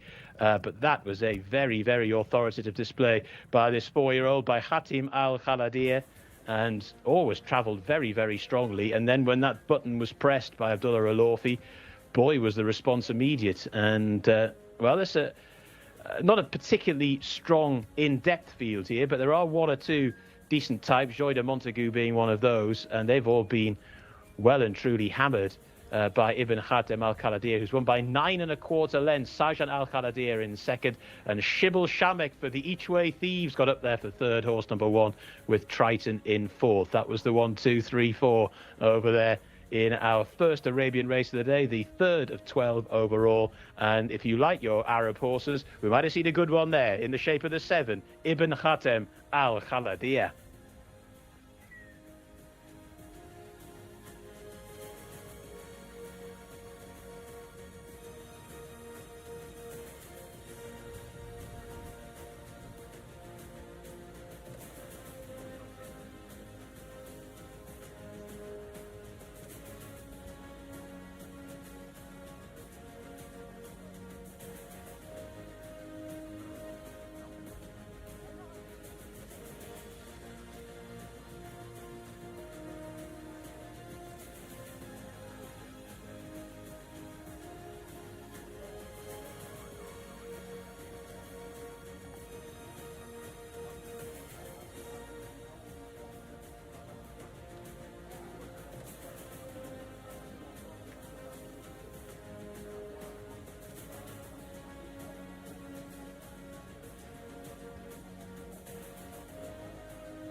Well, I, for one, I'm going to pat myself on the back. It's my one winner that I'm going to get this weekend, and I'm going to enjoy it. Yes, no, well done. It's a good selection, to be fair. We did say that a first timer would be the obvious if the likely winner didn't win, Jordan Montague, and he definitely underperformed based on the rating, if you believe that rating to be accurate based on his time abroad. See, don't trust them. Yeah, and this first time has blown the race apart. Yeah, he was traveling extremely well, and he actually had a bad start, which we'll see in just a moment, where he was sort of, I don't know if he was flat-footed or shuffled back, whatever it was, it just definitely didn't start. But then he traveled extremely well, and you could tell at one point that Alafi was just begging for room. Yeah, he powered through a gap in the early start of the race. We'll see it in the full race replay. As you say, the start didn't go well, but then he showed natural early speed, powered into a good position, and then as soon as Abdullah Alafi wanted a little bit more, he really picked up. And at the top of the straight, there was a little bit of a worry there. I think as Sajan Al-Qaladir moved through nicely, but Ibn Hatem Al-Qaladir found a 6th and 7th gear in the closing 100 metres, which to me makes me think that 1400, even 1600. Look at his action compared to the rest of the horses. Yeah. He's straight and strong, as they say, as Vic Stauffer used to say. Straight and strong to the line. He just looks extremely well for a horse that's making his first start. Yeah, it really does look powerful there. I'm sure they're going to step him up in trip. He was at his best in the final 200 metres, and he didn't look very... This is after he'd already split horses, and he looked like the only horse that looked like it was threatening was on the outside, the 4 there that we mentioned in the prelims as well. That is Sajan Al-Qaladir. He's very unlike an Arabian at this point of the race because he picks up, he quickens quite decisively. The 4 was alongside Sajan Al-Qaladir, maybe half a length, 3/4 length down, but as soon as Abdullah Al-Alfi used the crop on the right side, Ibn Hatem Al-Qaladir found another gear and just went further clear. This is a horse who could easily win an open race, I reckon. Yeah, this is lots of sad stories behind the winner, but there was no no chance that this winner was going to lose coming for home. The 2 Zahra Al-Khalidia did pull up, I believe, on the bend and appears to be okay and has been walked off. You see here the winner is basically had a flat-footed start. I don't think he had any issues, did he? No, I don't think so. He just broke it a little bit slowly. At this point, though, you can see him. He's right in the middle of your shot, the big grey horse with the whitish silks on Abdullah Al-Alfi. He's keeping him in the clear. Yeah, surging through the gap, though. I think that's key. Don't get all that kick back. Don't sit in mid-division. Surge through, and at this point, he's in a prominent spot. And again, just about to tip 4 wide on the bend to get some clear air. And the jockey has got to make a sort of strategic decision here to hold his position, but not give the horse too much rein at the same time. Exactly, yeah. Use just enough energy to get it, but not too much to waste it in the closing stages. And to be fair, Abdullah Al-Alfi judged it perfectly because this horse had loads left to give. And on the opposite side, you have things. You have Sajan Al-Qaladir and Al-Mamoni, who basically had a horse stuff him on the inside and had to come around and lost valuable momentum. Do you think he could have been a little bit closer, at least, even vied for the victory? Maybe not vying for victory, just given how well this leader pulls away. You'll see that the eventual run-out goes out the back of the screen right now, and it's a real one-horse race by the line. But Sajan Al-Qaladir ran a nice contest. You know, it's only his second start as a 5-year-old, and there could easily be a maiden in him. He and the winner, they were the only 2 horses in the race that showed any kind of turn of foot in the closing stages. And I don't mean to stress this enough, but or too much, but with these Arabians, you see so many of them in Dubai where I live running, and when they have such an even, balanced stride like this, they travel so well and they just put them to bed so easily because they're not all over the place. And it's just so impressive that this horse was able to do this here because obviously it's first-time starter, and obviously the end of its 4-year-old season, obviously there's something wrong not to get started earlier. But whatever was wrong, it appears to be right now because this horse has the race by the throat at this point. Yeah, given the talent we've just seen on the track, and it wasn't the best race, but you can only beat what's put in front of you. Given the talent we've just seen from this horse, it's quite surprising that he didn't remain with the Al-Qaladir stables. Maybe he had some issues, and that's why he had to. That's why he was sort of carved off the crust. highly likely, and if that is the case, then full credit to his current connections. Trainer Ali Al-Qatani, I did say this in the preview, doesn't have too many Arabian horses. I think I've only seen him have 1 or 2 in the whole time that we've been here. So, yeah, he's done a good job with this horse.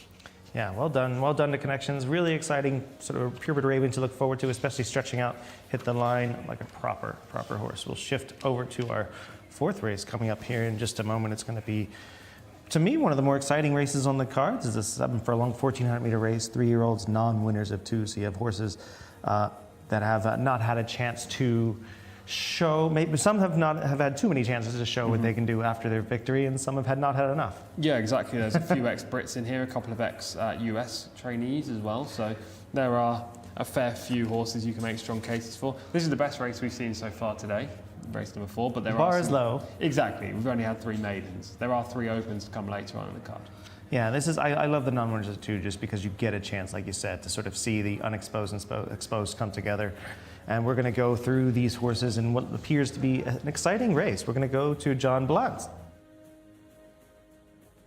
Thank you very much, Michael. Yes, we'll get the runners and riders for this non-winners of 2 lifetime of the first 1400-metre race of the day as well. Horse number 1 is Mustango, Asil Al-Sahani.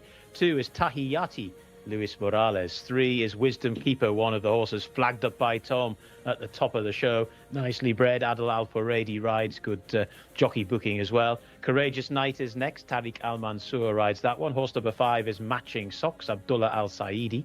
Horse number 6 is Al-Rila, Abdullah Alofi. Number 7 is Golden Line, the mount of Wigberto Ramos. Horse number 8 is Alula, Alexis Moreno. Horse number 9 is Batista, in the hands of Ricardo Sosa Ferreira. Number 10, Gun Bullet, White Stable, Camilo Ospina. Often we know what happens then. Horse number 11 is Boyink, Jimmy Carrion.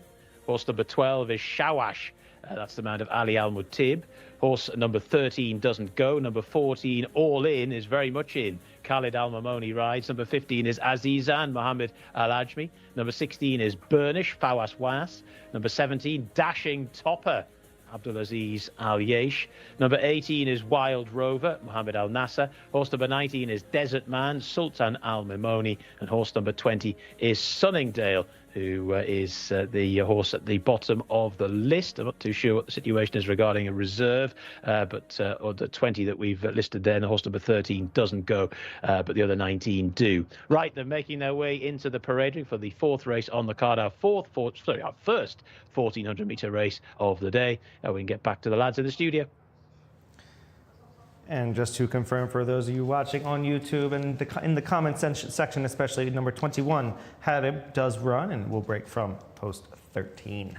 So we'll get a chance to go through these. I think last time I picked Wisdom Keeper, didn't I? You did. I did.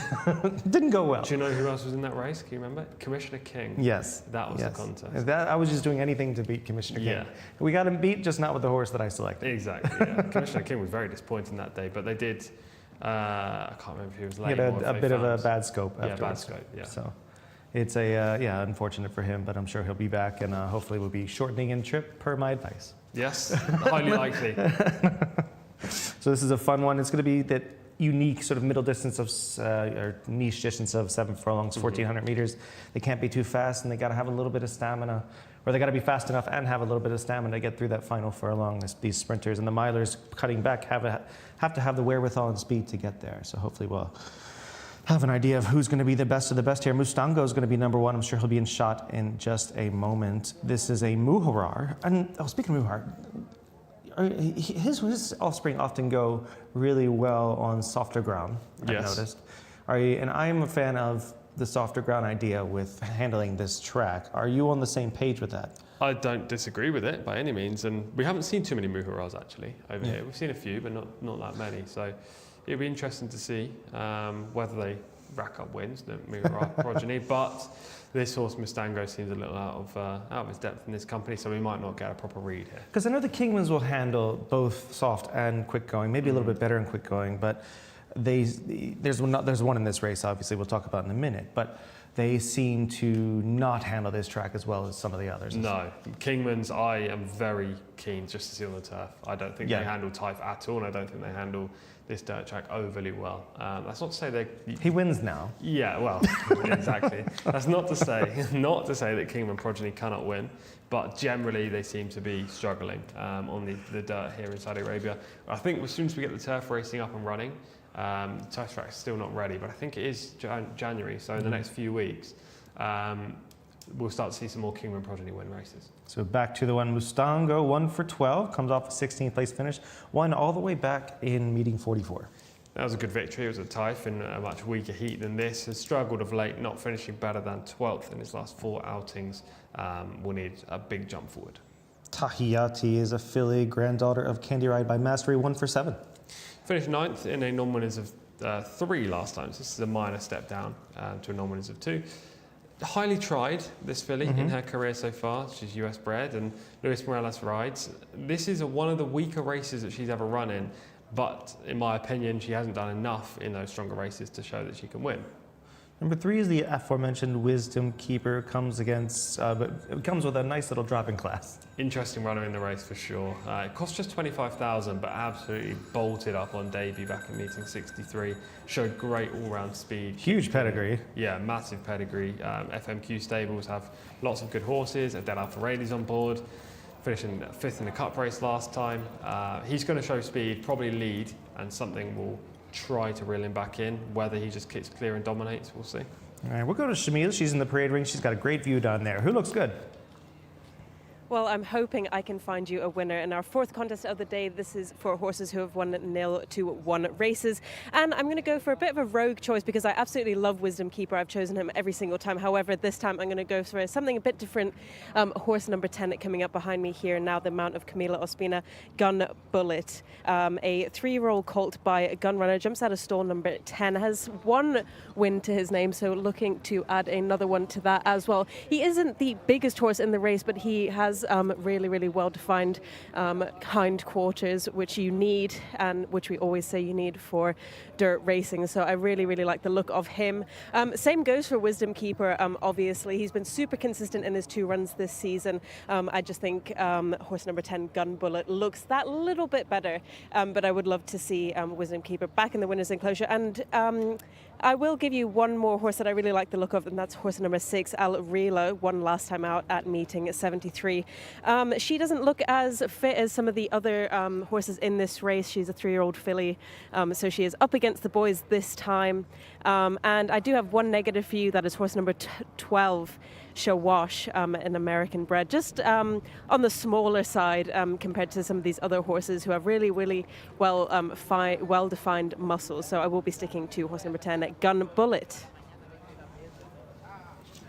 All right, thank you so much, Shamila. She's going with Gun Bullet, Gun Runner. You can't go wrong with him right now, but we'll go back. We'll get to him in just a moment. We'll go back and start with Courageous Knight as number 4. He's 1 win thus far, 2 runs locally, though, that didn't go well. Yeah, ran really well last time up, actually. 3rd off the layoff, rated 92, good horse in the UK. Number 5 is Matching Socks, is 1 for 8 and was 11th last time. Outclassed by some of these based on the latest efforts. We'll come back to 6 and 7. Number 8 there in shot is Alula, who's 1 for 7 thus far. Finished 3rd in a non-winners of 3 last time, 3rd up off the layoff, 2nd in a cup race last year, major player. Batista in shot there. New Bay has been a really productive stallion. Does not have a local victory. Batista won in the UK for John Gosden, was with great connections over there, has moved over here, and I think he's a turf horse, so this is probably a prep. There's Gun Bullet right there. The aforementioned had a win at Santa Rosa. That came on turf, I think, in the US, so interesting to see him running on dirt today. Number 11 there in shot is Bojink, is 1 for 6, comes out of a 9th place finish by Galileo Gold. Rated just 45, recent efforts suggest this is way too tough. So Shamila did not like Shawash, how he looked in there, but he is a colt by Good Magic. Yes, no show last time, finishing 14th, but that came after a relatively long layoff since Taif. Expected improvement today, good pedigree. There are others with more pressing claims. Number 13, Marioma, is scratched, as mentioned beforehand. Number 14 is All In, is 1 for 18 thus far, 11th last time. Runs regularly, like most of these owners' horses do. Ran at meeting 77 and finished just 11th. Prior to that was 3rd and 1st. Bounce back, could see this horse play a part. Number 15 is Azizan, is 1 for 3, and that came 2 back on the 70th meeting. Below this quality, I believe. However, they can find a handicap with him in time. But it's all ones, actually, 11th, 1st, and 11th. Yeah. All right. Number 16th is Burnish, and is 1 for 5 thus far, comes off a 5th place finish. The aforementioned Kingman. Ex-William Haggis didn't show too much in the UK, actually. The best runs were on the all-weather, but I still think this is probably a tough pedigree. Just can't win this race unless he improves 20 pounds. Dashing Topper in shot there, 1 for 10 thus far, comes off a pair of no efforts. Yeah, finished 16th and 14th the last 2 runs, the only 2 runs in Riyadh. Again, another horse that it's hard to make a winning case for. Wild Rover, a Saxon Warrior 3-year-old gelding, 1 for 4, comes off a victory. Good win as well last time up in a maiden. This is obviously against tougher opposition today, facing previous winners, but is at least improving and in good form. Desert Man, a son of the quite useful Knight of Thunder 3-year-old gelding, 1 for 10. Better it was expected last time, despite the fact that he was coming off a minor layoff. Again, fitness should be improved since then, but drawn wide in 19, so we need to show early speed. Number 20 is Sunningdale, Glen Eagles 3-year-old colt, 1 for 4. Bred to go further than this. Poor draw, not for me today. And as mentioned prior, number 21 runs, and post 13 is Haddad, 1 for 15 thus far. Needs a big uptick in form based on the previous efforts, finishing 14th, 8th and 8th in his 3 starts in Riyadh. All right, so we have 20 runners in here. This is going to be a lot of horses that are a mixture of unexposed and exposed horses, non-winners of 2. How important is the post position in this race? Pretty, for the majority of these. You know, Wisdom Keeper's drawn brilliantly well for a horse that wants to go forward. Drawn in 3, you're going to show, he's going to show speed from the inside, and therefore if you've got a speed horse out wide, you're going to probably be forced wide going into the turn. Pretty's kind of vague to me. I want extremes. I want to, which posts do you not are just a death knell in here? Well, it depends. If you've got a speed horse, I don't want to be 10 or wider. Okay. Because I think there are plenty of horses inside that have early pace. If you're on a closer, then you know it doesn't matter as much. Because I think there are quite a few that want to go forward in this race. But I personally going to nail this down to just 2 horses. Maybe you've got a completely different view. We'll find out. The 2 I like Probably. are Wisdom Keeper and Alula. I'm going to side with Alula. I think Wisdom Keeper's the obvious one in here. Just stepped down in class after running well in the cup race and quite clearly highly regarded by lofty connections, Wisdom Keeper. But I liked Alula last time up. I thought the 3rd place finish was good. Finished 2nd in the cup race last year. He was a good 2-year-old. 3rd up off the layoff. Jimmy Jerkins, Alex Moreno. There's a lot to like. And there's Wisdom Keeper in shot right there. He was first, just finishing was this on November 11th. Yeah, this was the maiden victory and just dominated from the outset. Showed early speed and bolted up. You see the margin around this stage is 4 to 5 lengths between him and the runner-up, but that's just going to grow all the way to the wire. When we get to the finish line, he'll be the only horse in the picture. And as you can see, he is just in a league of his own in this maiden. However, he subsequently finished 5th in the cup race, so the unbeaten run is over. I'm going to give him a shot again, I think. I just think that if he gets out there from post 3 and has things his own way, that he might just have the run of things again. It's quite the drop in class as well. It's highly likely that he wins, I'd say. I'd say we have Alula, number 8 in shot right there, was 3rd on August 12th. This is my selection. I think he's the only horse that can really put it up to Wisdom Keeper unless there's a complete pace collapse. Alula, again, that 3rd place finish was a pretty good run. This was a non-winners of 3 event, so dropping down to a non-winners of 2 should see him in better light today. Bit of a closer, should be able to get that stalking trip, which could be a positive, given there are plenty of horses that want to go forward. We talked about this horse before, how this horse was definitely going to run a big next time. Yes, exactly, exactly that. This was a pretty good race as well. Look at the stride on it. Can't remember the winner's name, but he begins with an A. He's a very good horse for the grade. So yeah, I think he's a player. If Alex can get a nice stalking trip, then he could be the threat to Wisdom Keeper. Yeah, and that was actually on December 8th, and I was reading it American. I was reading it backwards there, not August 12th. Yes, Akfeek was the horse that won that race. I knew it began with an A. He's a good horse as well, rated in the 90s, so that just shows the strength of form that Alula has. Golden Lion is in shot right now. That's number 7. He was 3rd on August 18th. Yeah, this was an okay run. Again, wide on the track throughout. Just okay. Yeah, I don't think it was amazing. That's not the horse caption. It's the horse with the white cap and goldish silks, the grey horse on the outside. So ignore that caption there. He runs okay in the closing stages. As I say, there's nothing I can say apart from okay. He doesn't wow me in any way, and he doesn't run bad. Like, he runs a relatively solid race. Whether he'll manage to get the job done today, I don't know. Yeah, I'm gonna stick with Wisdom Keeper in here. The horse that I fear the most is Batista, because I have a lot of respect for Nube, and this horse is obviously well taken care of in the past, and I just wouldn't be shocked if would be first time up here. Yes, runs a big race, especially over the 7 furlongs. We'll see it out. You're going to stay with Alula. Yes, horse number 8 for me. And we'll go all the way to John Blanche, who's going to take us through, obviously, what's going to be the best selection of all of us, and take us through the running of the race as well. Well, that's unnecessarily kind, Michael. Yeah, I'm going to go with Wisdom Keeper. I mean, Tom has dealt, yourself dealt with all the real sort of form angles in this race. But yeah, the top 2 home in that cup race both rated north of 100. Courageous Knight is a very interesting recruit to Saudi racing, but once again proving the point I made in the previous race that takes a little while for these good horses to produce their really good European form here. Of course, formerly trained by Charlie Appleby for Godolphin. Tariq Al Mansour taking them out today. Going in very quickly once more. See Wild Rover there in one of the wide gates. Desert Man in stall 19. Stall 20 for Sunningdale. Haddock, the reserve, takes up a position in stall 13 because it's replacing the original 13 horse. So a lot of the wide stalled runners have been put in. Still waiting for Alula to come forward. Also waiting for Golden Line. Horse number 3, Wisdom Keeper, is not exactly behaving itself, which is far from ideal in the latter stages. Gun Bullet about to go in as well. Down at the 1400. In goes Wisdom Keeper now, alongside Courageous Knight. So two of the big guns in this race installed next to one another. There is Alula, who's a very interesting contender as well. Tom talked about this horse's chance. Alexis Moreno riding for Jimmy Jerkins, already looking for a double on the card, of course, after the victory of that horse in the opening race. Number 16 is Burnish, who was a bit naughty on the way to the start. And Alula now not desperately keen on the idea of going in. Alexis Moreno having one or two nervous moments with this one, but as ever, our excellent starting stalls team. They're not to be trifled with, are they? This is Batista going in. Oh, now problems with Alula once more. Alula getting very, very nervous in the starting stalls, has reared up and almost sat down. In goes Batista, waiting as well for Burnish to go in. Burnish is in. Alula seems to be sitting up okay. Looks like they're ready.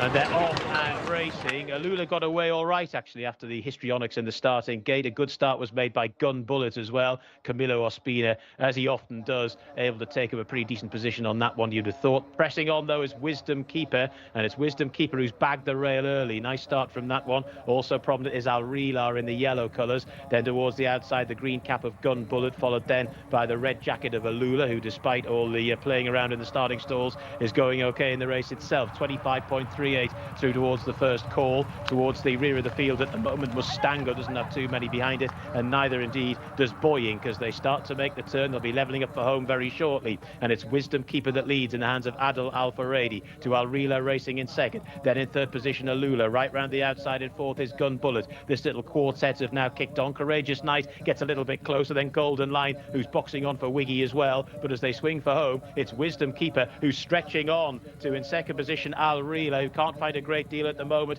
Gun Bullet is trying to find something for Camilo Racing in third position as they head on down towards the latter stages. Matching Socks is getting into this late. Wisdom Keeper the leader. Matching Socks, though, is now making really good headway down the centre of the track, and also there on the scene late is Azizan in the red and white colours, and quick as a flash, Azizan has gone on here to Matching Socks, who's battling hard in second. Azizan and Matching Socks, they've paired off, racing up towards the line. Azizan has beaten Matching Socks. Then in third horse, the third horse home was Burnish. So a race that changed complexion late on, and it's Azizan for Mohammed Al Ajmi, who has scored on start number 4, was 11th last time out, had gate 15 to overcome here, managed to get a position near the rail. There was a bit of a pace burn up there. There were 4 or 5 horses that really wanted to go on, and that's helped some of those coming from the rear of the field. It looked like for a while as though Matching Socks was going to throw down the best challenge, but in the end it was Azizan weaving its way through in the closing stages to score 1 minute 27.24 seconds the winning time, half a length the official margin, 1:27.31 for the horse in second there, Matching Socks. Burnish has finished in third, and the fourth horse home, there could well have been the reserve, Haddock. Indeed it was, 1:27.85. So 15, 5, 16 and 21. Some of the market principles there have ended up probably shooting their bolt a bit too early, and Azizan has picked them off in the latter stages to win race number 4. We'll get the analysis from the boys in the studio very shortly.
had a bit of a meltdown there. We knew one was probably going to happen during the course of the day. Yeah, we had speed hold this, or at least do fairly well in the first couple of races, but this, no. No, all the speed collapsed, didn't it? Even Wisdom Keeper, who looked by far the most likely winner, turning in when 3 or 4 notes clear, just capitulated in the closing stages. And it really just, if you were on a closer, you had a great chance of winning. Look, all 4 of the first 4 horses home, I couldn't have even had on my shortlist for this race. I thought the winner wasn't a bad shout. I Rated mean, just 69, finished 11th last time. I don't know. It's unexposed. Had one of the few with recent win. Yeah, I mean, yes, there is that. I thought it was going to be a great ride, by the way. Yeah. In the full race replay, we'll see the course that Mohamed Al Ajmi took, and you'll be able to see, how good a ride it was. He managed to duck to the inside, then switch back out again, saving ground at crucial stages. But he was only rated 69 coming into the race. Matching Socks, the runner-up, finished 11th again last time. He's rated 71. Third home was Burnish, Kingman, rated 65, no show on dirt recently. And the fourth home was Hadba, rated 71, the reserve, and just 1 from 15 in his career. So I wouldn't have had any of those 4 on the shortlist. But then again, most of the horses that we thought would play a part in the finish were part of the pace in the early stages. Yeah. We already see at this point, we see Alula backing out, I believe, not Alula. Yes. We'll go out to Shamila right now and see what she's got with her. I've managed to get the winning jockey, Mohamed Al Ajmi. Congratulations, Mohamed. You rode this horse before. Tell me about the race. Thank you so much. Last time I ride him and he's come win. Another race he come maybe 10. And today, alhamdulillah, he's winner my horse. And tell me about the speed of the race. How did you manage that? My horse has come step by step. And for Farang, he's come, mashallah, it's good. Were you worried about stall 15 at all? No, mashallah, it's okay, my horse. Thank you. Thank you so much, Mohamed. Well done. Bye-bye, thank you. All right, so here's the full race from the get-go from the top here. There's a little bit of bumping there, but nobody was really has a sad story coming out of this first start. No, 2 horses were just a step slow, not remarkably so, but horse number 17, Dashing Topper, you can see right out wide with the white cap and blue, and horse number 9, Batista, first start in Saudi, both missed it a little bit. And you've got not only 4 horses gunning for the lead, you've got 3 horses pressing on the outside who are all being asked. Actually, I was watching the sectionals. I don't watch the sectionals too much when we're watching these live, but I was watching for this race because I was interested to see how fast they would go. And they clocked 10.8 seconds for the second furlong in the race, so they were going pretty hard up front. Yeah, anything sub 11, they gotta be moving. And that basically did Wisdom Keeper in. That's what he needed less of that. Yeah, didn't want to be pace pressure. Naturally, he put away the other pace horses very early in this race, which shows that he dug deep into the energy reserves just to get that lead. And at this stage, he's 3 clear. And you can't fault Alvaradi for that, can you? Because No, obviously well. he feels that he's got everything under him. Yeah, the horse obviously just capitulated late. The tank ran empty at a crucial stage, which is about now. You can see he's going up and down in the spot.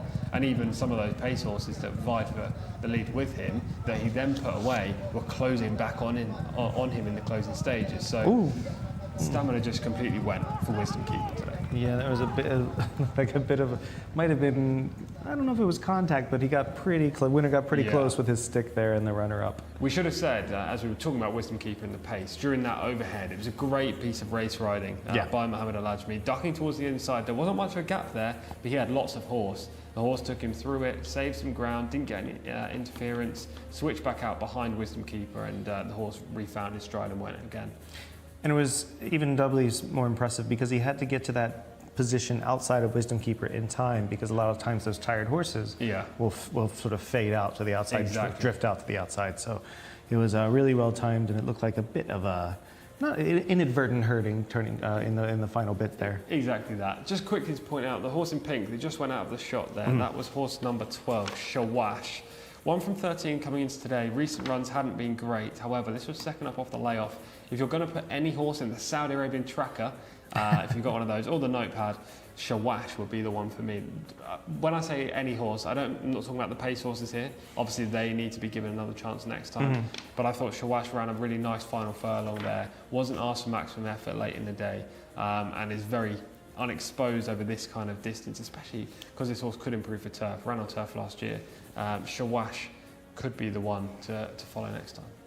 Interesting that Alula was so close to the pace and from the get-go. Do you think that was just tactics gone awry? Or do you think for me, I'd give the horse a little bit of an extra look next time with a different tactical aspect. Yeah, he played up in the stalls as well, so there are reasons why he may have not performed today. He did back out of things pretty early. Jimmy Jerkins would have been great if he had 2 winners on the card after just 4 races, but it wasn't to be for this one. Our comment section is full of people cheering on Jimmy's horses. Doc Shell is in there, Julie's in there, Mitch is in there, Ed's in there, and Jose Martinez as well. So the Jimmy Jerkins fan base is out in real force today. Unfortunately, it wasn't to be for Alula, but he's already had a winner. Yeah, this is for me. It's going to be, it's hopefully the Jimmy show a little bit more over the weekend. Hopefully, he gets a couple more winners. Always love to see that happen. But just a quick shout out to go ahead. He's got one in the next race. He's got a great chance, so maybe. Just a quick shout out to Ed Rawfield, whoever that is. He says when you're in New York doing media in his pajamas for Saudi. So we wish we were doing the same. and Cheryl is on there as well. Shirley's on there as well. Always good to see her in the comments. We'll get to more of those soon. We got another race coming up. Like you say, Jimmy's got a good chance in there. But looking forward to seeing what's basically another wide open affair. These Thursday cards are basically kind of the testing grounds for the bigger meetings on the Fridays and Saturdays. So if you see big winners come out of here, like the Arab we saw earlier, we'll hopefully see them in bigger races moving on. We'll go to John Blantz, who's going to take us through race 5. Yeah, many thanks, Michael. This is a maiden for 3-year-olds, and fillies and colts. Sprezzatura is in the hands of Abdulaziz Al Faradi. Horse number 2 is Warad, British-bred horse Abdullah Al Kradis. Number 3 is Mokam, the mount of AS Al Odib. Horse number 4 is Saudi Prince Mohammed Al Buhail rides. Number 5 is Abo Aldafrat, the mount of Abdullah Al Kradis. Number 6 is Attaj, the horse that Tom was mentioning there from the Jerkins barn. Nawef Al Mudiani gets the mount. Horse number 8 is Al Aziza. The 7 doesn't go. Number 8 is Al Aziza. Thurb Al Timyat, a jockey change for that one as well. Horse number 9 is Ward Al Taif, the mount of Tariq Al Mansour. Number 10 is Sultan Sense, Mohammed Al Daham. Number 11 is Al Haydabi. Isa Al-Shamari riding that one. Horse number 12 is Mudhim, Abdullah Al-Fayruz. Number 13 is Yum Saeed, Hamza Saad. 14 is Al-Mojanad, Mohammed Al-Nasser. Number 15 is Hawa Al-Ali, Faras Al-Sunyatan. Horse number 16 is Bebe, Abdulaziz Al-Yesh. Number 17 is Al-Muasses, Adel Al-Faradi. Horse 18, as we move over the page, is Mossort in the hands of Victor Gutierrez. Number 19 is Hal Heel, Mohammed Suleiman. Horse number 20 is Harwheel, Khalid Al-Mimoni. And horse number 21 is Muqtasay in the hands of Eddie Castro. And that one does get the run after the withdrawal of horse number 7. So another bumper field here for race number 5 on the card. Over the mile, the metric mile, 1,600 metres. Horses making their way into the parade ring. We are making our way back to Michael and Tom. All right. Thank you so much. We're going to try to make sense of this wide open race. It's 3-year-old maidens over a mile, 1,600 meters. It's going to be probably, as all miles, the pace makes the race. Yes. Where's that coming from here? There's pace inside, there's pace outside. It's a big field, so as we were going to expect, there's going to be 3 or 4 a breadth probably going into the first bend. Pace comes from horse number 17, Al Moasses. Adel Al Faradi will, I'm sure, balance this one out and try to go straight to the front. There's also speed inside, but not from the 2 horses drawn in 1 and 2. Do the one. Speaking of the one that is Sprezzatura, is Wink's first start in Saudi Arabia. Muharar, 3-year-old colt. Was 0 from 18 in the UK for Mick Appleby. Just the 18? Yeah, plenty of chances. Wasn't able to get a win. Warad, a little flashy grey there by Outstrip, who was also a grey. His number 2 is 0 for 7. Actually won a race in the UK. So I'm not sure why he's in this company. Maybe he got DQ'd. I'm not too sure. One for Gerard Butler. Not the same results so far this year, but the fact he's in here is interesting in its own right. Mo Karm is a 3-year-old colt, 0 for 5, comes off a pair of 14ths. Yet to show talent this season, just not been in the top 9 at all.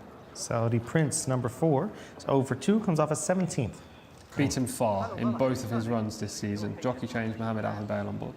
Abo Aldafrat is number 5, good-looking horse, 0 for 5 thus far, though. Didn't show much on the return, only rated 47. There are others in here with much stronger credentials. We're going to head over to Shamila real quick and see who she likes in the parade ring.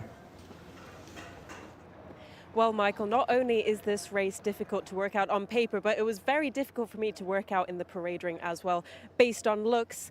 And the horse that I've decided to land on, which I only got to see go around the parade ring once, was horse number 6 for Jimmy Jerkins. Jimmy's already had a winner today. This is definitely the best horse in the race by far, and looks really, really well as well, and fit and ready to go. So hopefully the jockey Nawaf Al-Mudahani can sail to victory aboard a Taj for Jimmy Jerkins to get that double for the red stable. So that would be really, really great to see. I also really liked the look of horse number 10, Sultan Sense, and horse number 18, Mosawat, for Victor Gutierrez. As for paddock negatives, none as far as I could see.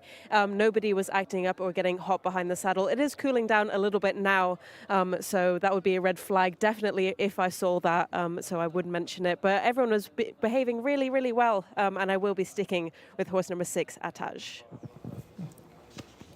Thank you so much, Shamila. She is going with Jimmy Jerkins. She's taking my selection, so I'm going to have to go somewhere And else. mine. And yours. Are you going to stick with him, though? I am. I think you should as well. I think we should go full house on this one. No. Did we win last time? We all got on the same horse? I think we might have done. I don't know. But it was a few weeks ago now. You don't like being a full house on one horse. I did, especially the big favorite. Yeah, that's So, true. you know, it's. Ooh, we're getting a bit of a warm up here. Oh, wow. I was at the 8. There's the 8. We'll talk about the 8 while we're sitting here. This is the 8, Al Aziza, 0 for 3. It could be 18. The 18. Yeah, 18 there. That is the 18. Well, we'll get to that one in just a moment. That was going to be my backup selection. Was it? Probably not anymore. It's got quite the warm up though, and didn't get much. Yes. No worse for the wear there. I think that Victor Gutierrez got a bit of a wake up call, better than a shot of espresso. We'll go back to number 6 that you touched on briefly. Your selection in here, you've already tipped your hat there, tipped your hand rather. 0 for 3 thus far, has really done nothing wrong. Yeah, Taj rated 78. If he can run to 78 again, I think he wins this race. Second up in Riyadh, has had a minor break since the last run. That came back at meeting 60, so 22 meetings ago. Divide that by 3, 7+ weeks since he last ran. But Jimmy Jerkins is great with these types of horses. I think the mile will suit him perfectly well, and I don't want to say I'd be surprised if he loses based on what we've seen so far in some of the other races today where we've had some shock results, but he's definitely the most likely winner. It's a tough mile here at King Abdulaziz to get through, especially that final furlong. Does the Caravaggio give you any sort of worry? A little bit, but Bright Sapphire I think stayed a mile plus.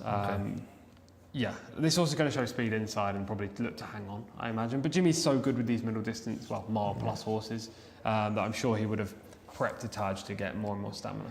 And there is the 6 in shot right now. That is a Taj, who last time was, second last time on, it was November 4th. Yeah, it was a good run as well. Circled 4 wide on the bend. Was on the wrong lead at this point of the race, as you can see. And his effort just peters out a touch. He needs to just switch leads, be a bit more professional in the closing stages to get the job done. Just a horse right down the outside comes and grabs a Taj late on, but he still finishes the race off well once he switches. It was a fine effort, and actually if he switched leads earlier in the straight, he probably would have won. Yeah, he went fairly well there. We have Al Moasses, who is in shot right now, number 17. He was 3rd on November 30th. Good looking horse. Yeah, he is. The Mount of Adel Al-Faradi today. It was a good effort, a much better effort than his reappearance where he finished just 13th. Again, another horse that came from off the speed, another horse that didn't switch leads immediately, as you can see, still on the wrong lead at this part of the race, and another horse that just flattens out when he comes to win. There he goes. Switches there, but still gets outdone. A couple of horses, well, the leader and also a horse on the outside. And the Silks we've just seen win the last race, got the job done that day. Do you know who the winner was? It was Azizan, who just won the last. So there's a form boost. There's a bit of a form boost. I don't know if it's going to be a screaming class, but that's okay. Yeah, so obviously you're going to stick with a Taj in here. We'll keep on trucking through the horses here. Al Aziza, who was not the horse that was bolting off earlier. This is number 8, is 0 for 3 thus far. Long break since Taif for this horse, finished 12th last time. 17 does look really good right there. I might land on it. We'll see. I'll decide in about 30 seconds. We have Ward Al Taif is number 9, is 0 for 1. Another one that just didn't show enough last time, finishing 14th on debut. Good connections though, represented by the 9. Sultan Sense is number 10, 0 for 6 thus far, a son of the brilliant Street Sense. Hasn't been seen for a long time since meeting 14, but did show some ability at 2. Al Hadabi is 0 for 9, second last time. Career best that day as well. Needs to take another step forward to play a part. Number 12 is Mudhim, son of Pioneer of the Nile, 0 for 9 thus far. Consistent, but could fall short, and it's very similar with number 13 as well, Saeed. Similar kind of profile, consistent in defeat. Number 14 is Almo Janad, 0 for 3, 16th last time. No talent so far for this horse on the track. Hawa Alalay is 0 for 7, comes off a pair of 7ths. Third run in Riyadh, you'd imagine fitness is going to be prime today. Bebe is 0 for 4, is 15th last time for fans of Schitt's Creek. There's turf in the pedigree as well for this horse. I imagine this is just used as a prep. Number 17 is Almo Assess. We saw him earlier, 0 for 4, third last time, and my selection. Major contender in this race, represented by one of the leading riders. Just needs to negotiate that wide draw. Most Sought was going to be my selection, number 18, but he bolted off early in the race. He's a black colt with a star, 0 for 5, 11th last time. Was a little bit free to post, wasn't he? It's got to be a bit of a negative. Again, a wide post for him. Love Malibu Moon as a sire. Hal Heel is number 19, 0 for 3 thus far. Ivorwood was a very good horse for Richard Hannon in the UK. Hal Heel is one of his progeny, but he hasn't shown enough on the track. Harwheel's number 20, son of good local sire Bandini, 0 for 9 thus far. Not for me from the wide draw. And Muktasa is 0 for 4, comes off a pair of 16ths. Once in Taif, once in Riyadh, second off the layoff today, Eddie Castro rides the reserve. All right, before we go out to John, you're going to stick with? A Taj. Come on, Jimmy Jerkins, 2 on the day, please. And I'll go with Almo Assess. We're going to go up to John Blanc. Thank you very much. Yeah, I'm going to go with Ataj as well, to be honest. So this could be a bit of a unanimous verdict here, although Michael is heroically trying to find a little bit of value against the jolly old favourite here. Mudhim goes in. The light blue colours there for Abdullah Al-Fayrouz. Next to come forward will be Bebe. It's another bumper field here. Keeps you on your toes in the commentary box. Anyway, horse number 3 is Mokarm to go forward. The 8 is Al-Aziza. Horse number 20 is Harwheel, the orange colours, and the one that's just out the back is Mossawet, or Mossort, I think we'll pronounce it like that. The one that, however he's pronounced, wasn't behaving particularly well in the lead up to the race. Mokarm to go forward. Still waiting for the 8 Al-Aziza to go in as well. And we've got 4 more left to load after that, headed by Harwheel. You see Harwheel there, the orange and dark blue. The 10 horse is Sultan Sense.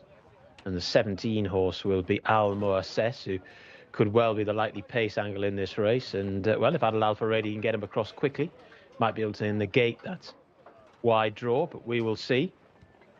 Al Moasses to come forward. This is the 10 Sultan Sense. Shamila gave this one a nice talk up in the parade ring. Sultan Sense goes in. Last one to come forward is Al Moasses. Stand by. Ready down at the 1600 metres. And away they go. They are racing.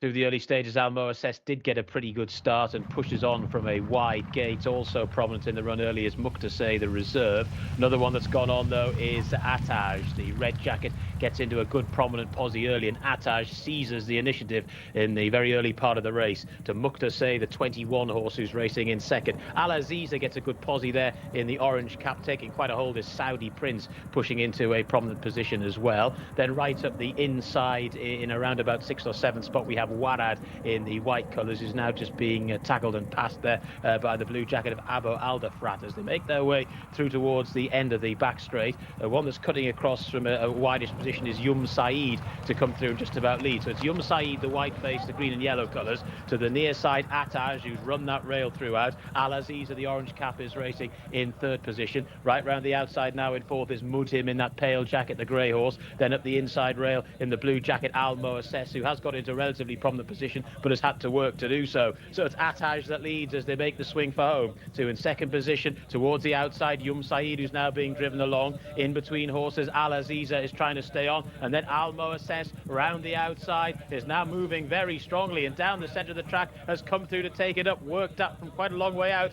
Almo Assess and Adel Al Faradi has quickly gone into a 2 or 3 length lead. Attaj, with no answers to the questions posed in second, is now staying on, well clear of the horse in third. But as the race up towards the winning line, it's Almo Assess by about 3 lengths who's going to hold them all here and win. Almo Assess has beaten Attaj into second. It's tight for third. That could well have gone to Warad, who was boxing on. Also there was Sultan Sense. Will wait on the bronze medal. No doubt about the gold, though. Almo Assess for Adel Al Faradi, who got out well but wasn't able to lead. Still able to get into a relatively prominent posse, though. But when we turned for home, he was being worked at, and you thought maybe his chance had gone, but had shown plenty in the Perseverance Stakes there and has scored 1 minute 40.23 seconds, has won by 2 lengths in the end to Attaj, who had a lovely trip round. Sultan Sense has finished in third, and Warad has finished in fourth. So Almo Assess, who was flagged up by Michael, has beaten Attaj. The rest of us were in the good ship Attaj, and he's run a pretty good race, but he hasn't been able to beat Almo Assess there. The cream has risen to the crop there because Attaj was a further 5.5 lengths in front of the third Sultan Sense, and Warad has run a pretty good race to finish there in fourth. So that was your 1, 2, 3, 4. Almo Assess, the winner of race number 5.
So a nice 1-2 finish for selections in here. Adel Al Faradi with a beautiful ride on Almo Assess to get it done on the Son of Street Boss.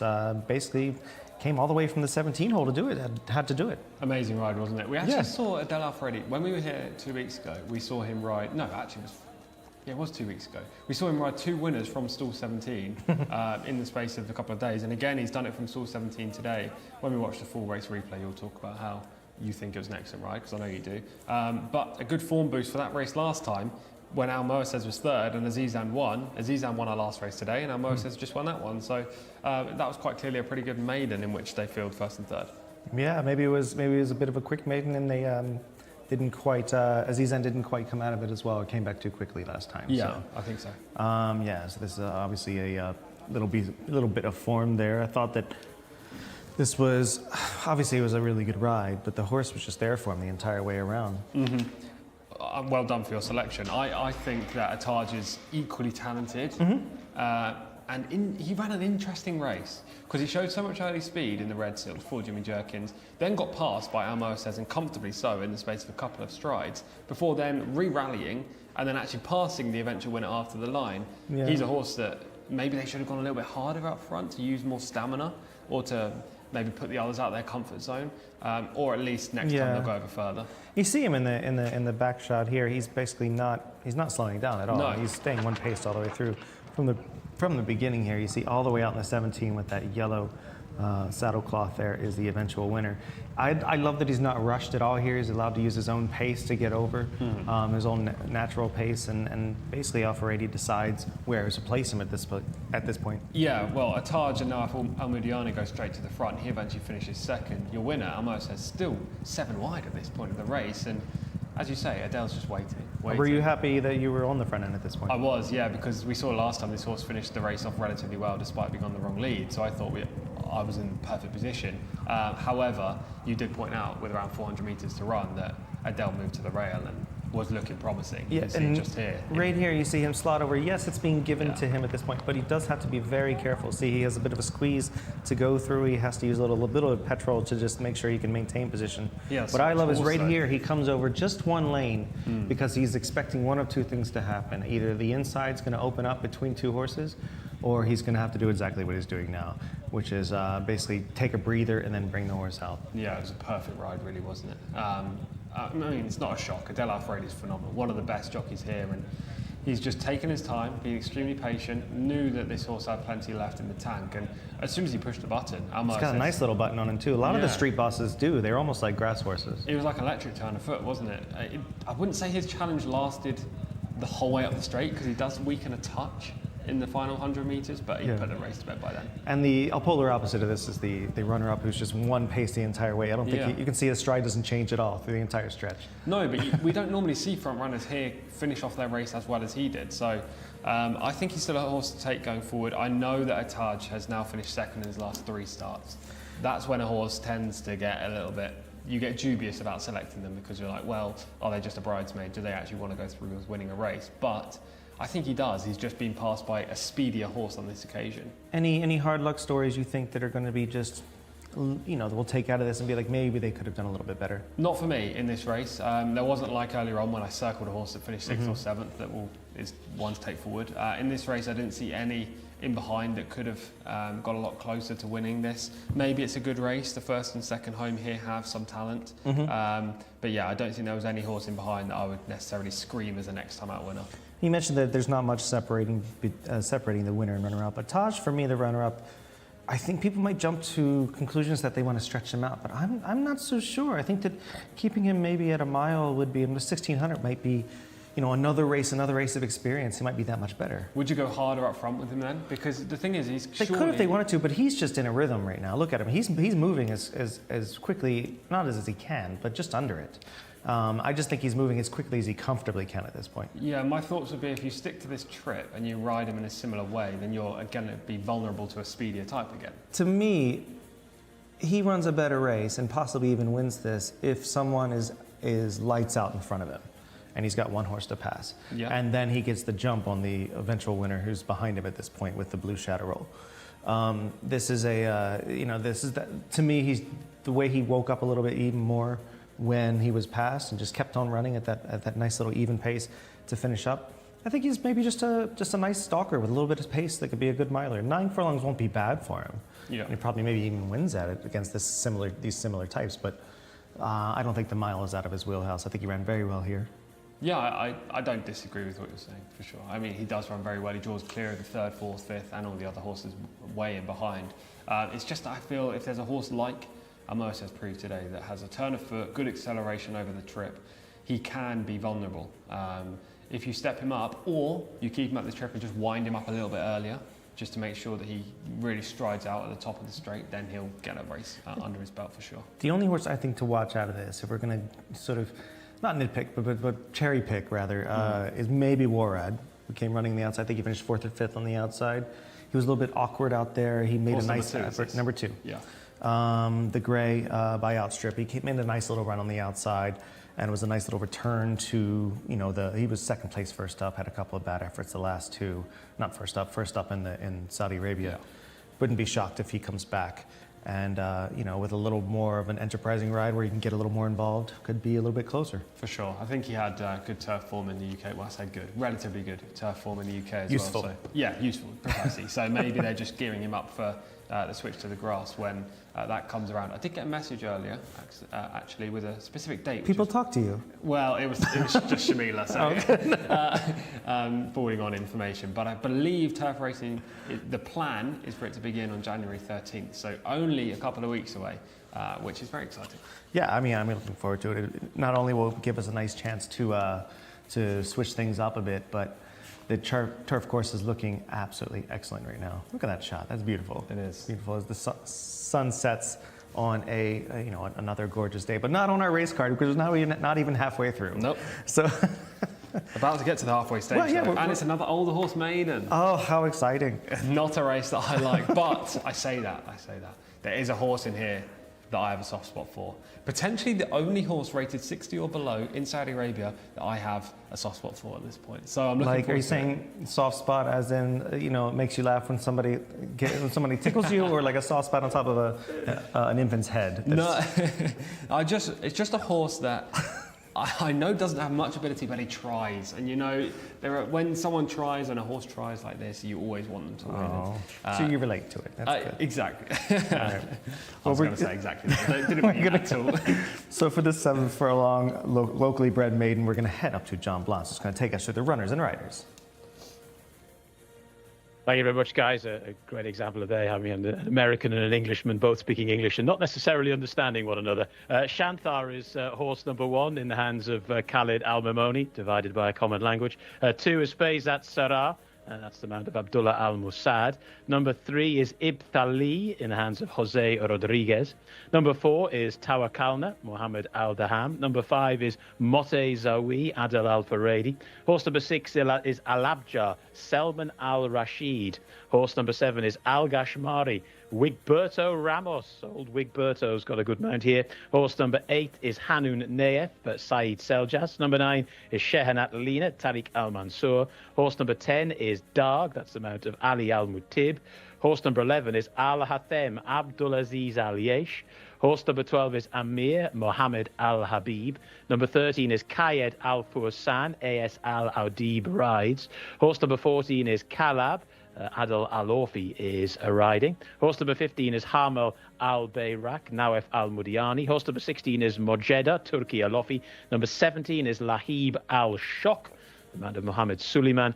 And horse number 18 is Sehad Ayad Al-Turisi rides. So all 18 got a post for this local bred horses maiden over the 1400 metres.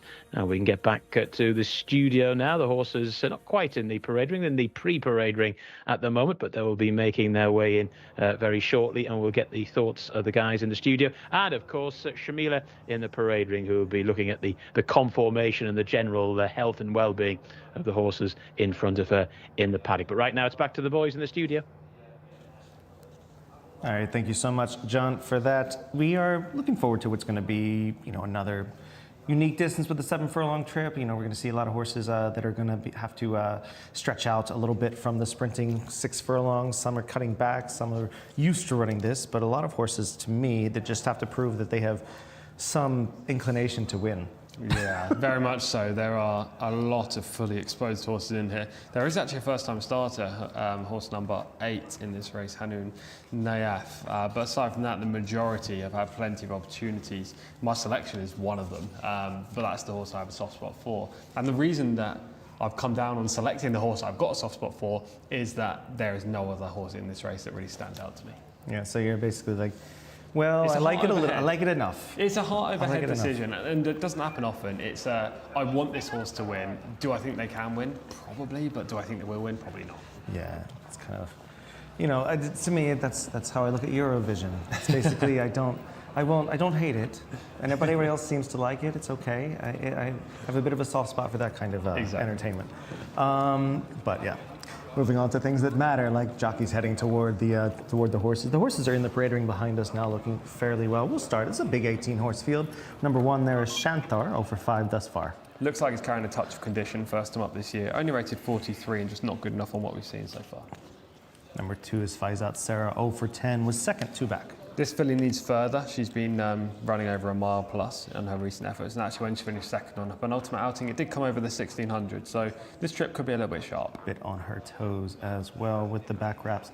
Ibtihali will be number 3 in shot in just a second, over 13 thus far. Hasn't run since meeting 4, second week of Taif. Ran at meeting 1 and 4, and then long way off ever since. I don't really know what to make of him, to be honest. He hasn't shown enough so far, but why have they had such an enforced absence? Number 4 there is Tawakalna, is 0 for 19, comes off a 19th place finish. Relatively nice looking type as well, but 0 from 19, as you say, plenty of chances. There are lots of pretty slow horses out there. We have number 5, Motazawi, is 0 for 14. Hasn't looked likely to win recently in both the runs. Big drop down in performance last time based on the previous season appearance. Al-Ajbar making a good impression there, number 6. Yes, it's another one that stepped backwards last time, 14th last time after finished 7th on the return to track. Number 7 is Al Gashmari, is 0 for 17, 7th last time. Rarely close in the races, but Roberto Ramos could try and bring about some improvement. The aforementioned first-time starter, Hanun Nayef. Trainer's not known for first-time out winners, but at the same time, he has to be of interest given the low level of quality of these rivals. Shahanat Lina in shot right there is 0 for 5, but was third, 2 back. Place candidate in this race with a good jockey on board in Tariq Al Mansour. Daag is number 10, nice little blaze there on the chestnut, 0 for 18. Latest efforts have been poor. Number 11 is Al Hatham, 0 for 5, 15th last time for this 4-year-old colt. Didn't do much last time, has had a couple of weeks off the track. Maybe they'll be hoping for a better performance today. 12 in shot there with lots of sheep on his face is Amir, 0 for 1, 15th last time. Quiet debut and all of that headgear suggests he's not the most resilient. Kayed Al Farsan, your soft spot, 0 for 25. Plugs on at the 1 pace. Is today the day? He's been in the top 4 so many times. That 61 rating should work him well. Kalab is number 14, 0 for 12, 5th, 2 back. Plenty of good opportunities for this colt to win. James Doyle even rode him 2 starts back last time, but he just hasn't produced. The winless day for James. Yes, the winless day. Number 15 is Hamel Al Bayrak, is 0 for 1, 15th last time. Showed very limited amount of ability on the debut.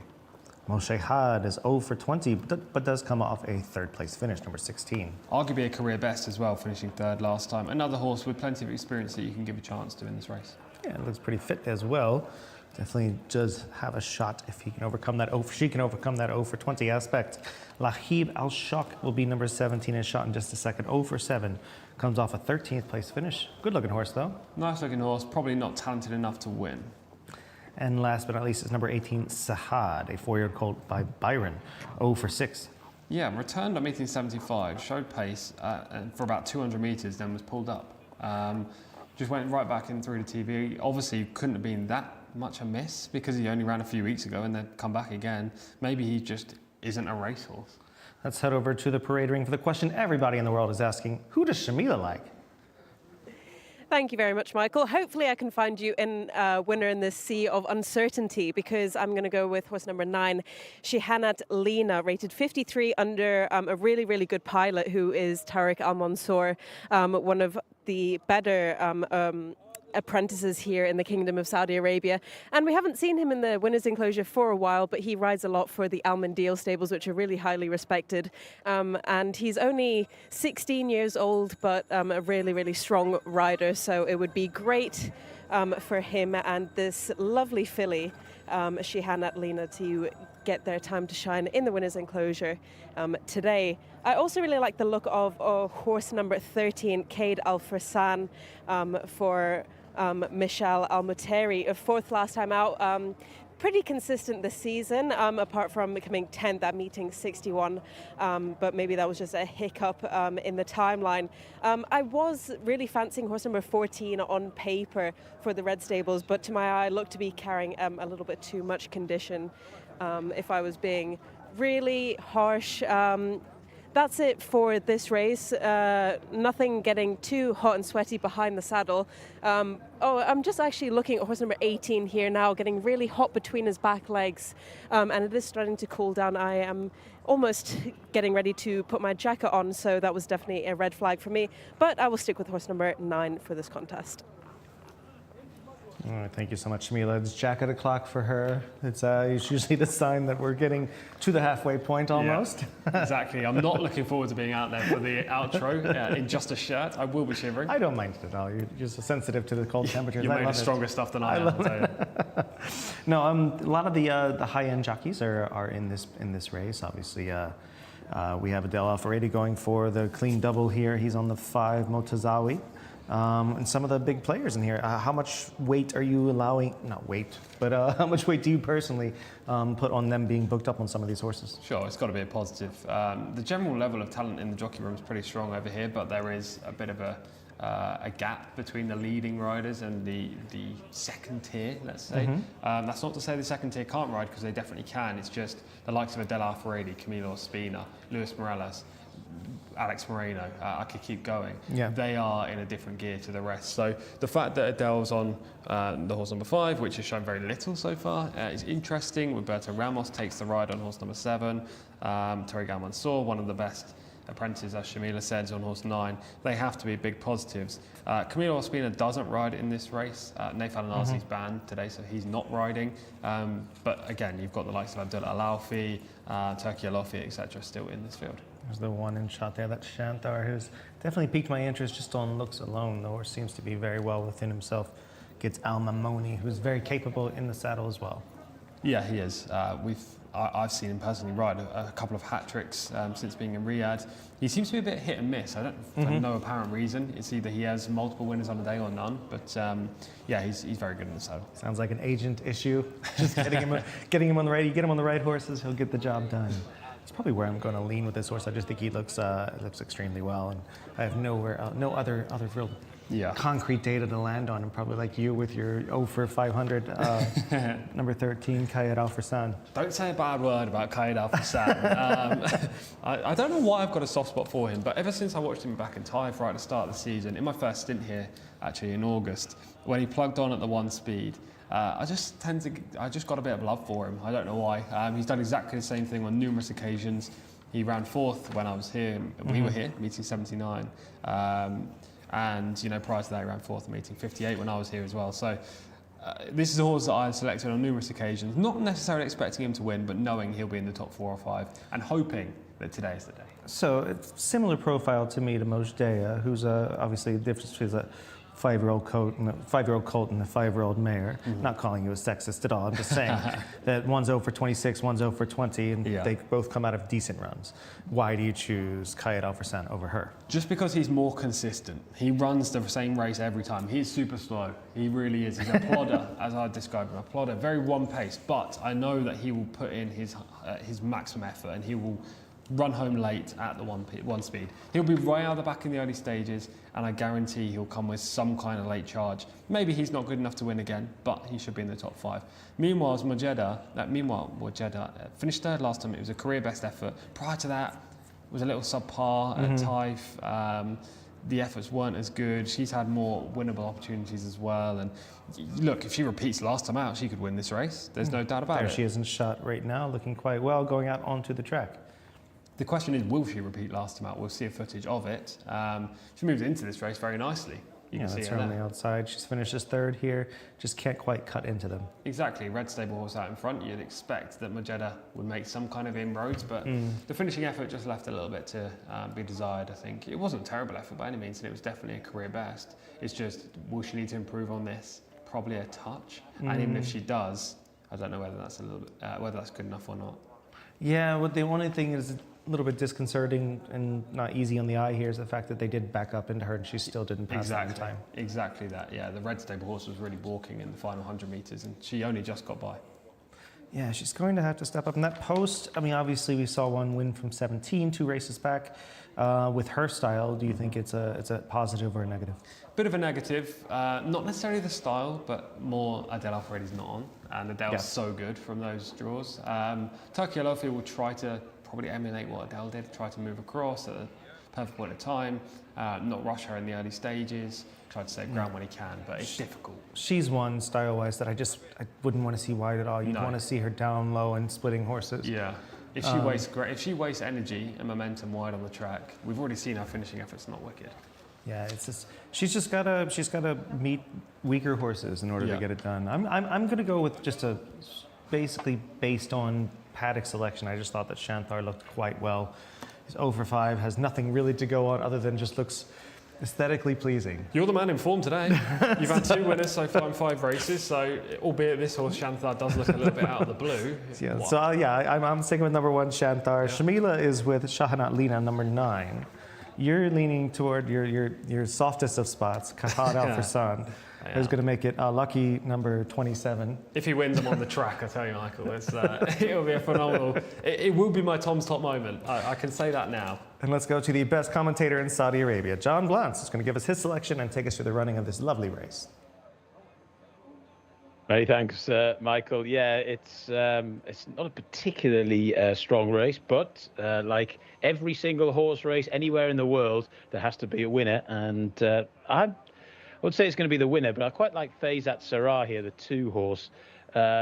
She hasn't had the best of luck recently at the gates, having drawn 19 and 9 in the last 2 starts. Last time I was in a handicap, back into maiden company. Nearly won a maiden race 2 starts ago. That was from a wide gate. This time round, much better gate. So Faizat Sarah here, horse number 2, will be the way I go. Could be Faizat Sarah as well, I suppose, but not being a particularly great student of Arabic, I'm not sure we'll go with Faizat Sarah. And they're about to load them pretty shortly. You can see in shot there horse number 4, Tawa Kalna, in the hands of Mohammed Al Daham. And there's the 13 horse as well, Kaid Al Fursan. Blue and white colours, Hamel Al Bayrak. And there is the white and green hoops there of Tawa Kalna. Mohammed Al Daham is taking the mount on that one. And then you can see the red jacket of Kalab, another one for the stables of Prince Faisal bin Khaled bin Aziz. So they'll be making their way into the stalls very shortly. I think hopefully Faizat Sarah can just take up a reasonably good position along the rail. We've seen that jockeys bold enough to ride the rail all the way around have done pretty well today. You'd have thought pretty much racing common sense, but it doesn't always apply when it comes to certain jockeys in certain jurisdictions. Al Hathem to go in. Faizat Sarah moves forward. Horse number 4 is Tawa Kalna.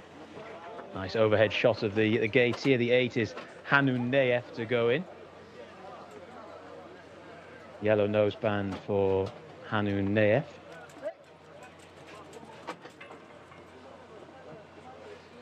Still waiting for Shahanat Lina to go in. It's horse number 9. Big white face there for the 15, Hamil Al Bayrak. 18 to go forward is Sehad. 18 runners in this race. This is horse number 10 to go in, Da'ag. And the red colours there of Kalab to go in, with the pink 14 saddle cloth on. Grey cap there for Shehanat Lina to distinguish between that one and Hanun Nayef. You can distinguish between the saddle cloths as well, but always good to glean as many clues as possible in this game. There's Motazewa going in, green headgear for that one.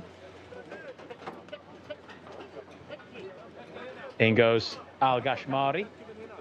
I think we're just about all in here. Just one more, I think, to come forward. It's Kaid Al Fursan. Stand by there, ready. Gates back and away they go. Pretty good start from Faizat Sarah. Also away well was Tawa Kalna down on the rail, so early speed from those 2 quite well drawn horses. Ibithali is also prominent towards the outside. We have Mojeda, who's trying to press on. Also into the front rank is Hanun Nayef, and also there is one in the same ownership, Shenanat Lina, in the grey distinguishing cap. So there's quite a bun fight for the early leadership here. Hamal Al Bayrak has also gone forward. There's quite a bit of speed being generated, 26.11 to the first call. Towards the rear of the field at the moment, Kelab doesn't have too many behind. Also towards the back back of the field is Serhard. As they start to make the turn here, they'll be levelling up for home very shortly. Tower Kalnar is the leader at the moment, horse number 4. 2 on the outside in second, Hanun Neef, the yellow sheepskin noseband. Right round the outside is Mojadar in the dark colours with a white cap. Even further wide now on the track is Al Badjar trying to put in a run, coming from a very wide position from stall 6 as they start to make the turn. And the lead still by about a neck in possession of Tower Kalnar, but now drawing alongside and going past is Faizat Sarah, and it's Faizat Sarah trying to make use of that good draw, who now goes on down the centre of the track though. Getting into this is Al Abjar. Faizat Sarah though finds a bit more in the latter stages, kicking on ahead of them now by 3 or 4 lengths. Faizat Sarah out in front to Al Abjar in second, then the gallant Tower Kalnar in third, but racing up towards the line. Faizat Sarah got a good gate today and took full advantage. Faizat Sarah the winner. 2 in second position, Al Abjar. Tower Kalnar has finished in third. From the back staying on, Kayad Al Fursan has finished in fourth. Faizat Sarah, 1 minute 27.87 seconds. The draw gods have smiled benignly on this horse today. She had tricky gates to contend with last 2 starts, last time in handicap company as well, but she has shown that a race of this nature was probably well within her capabilities, and she's done just that. A nice performance, just stalked the early leaders. There was a bit of pace on in the early part of the race, and she wasn't too far off it, but she might not have been totally in the teeth of it, and that may well have helped. Faizat Sarah, the winner there, 127.87. Al Ajbar was second at 128.67, and Tower Kalnar finished in third. 1 minute 29 on the button. 4.5 lengths, the winning margin in the end. In race number 6, we've got halfway. 6 still to go.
So hats off to John Blance, who called this one out from the get-go. Faizat Sarah has the perfect post, the perfect trip, gets it done nicely. Yeah, it was a good ride, getting to the fence.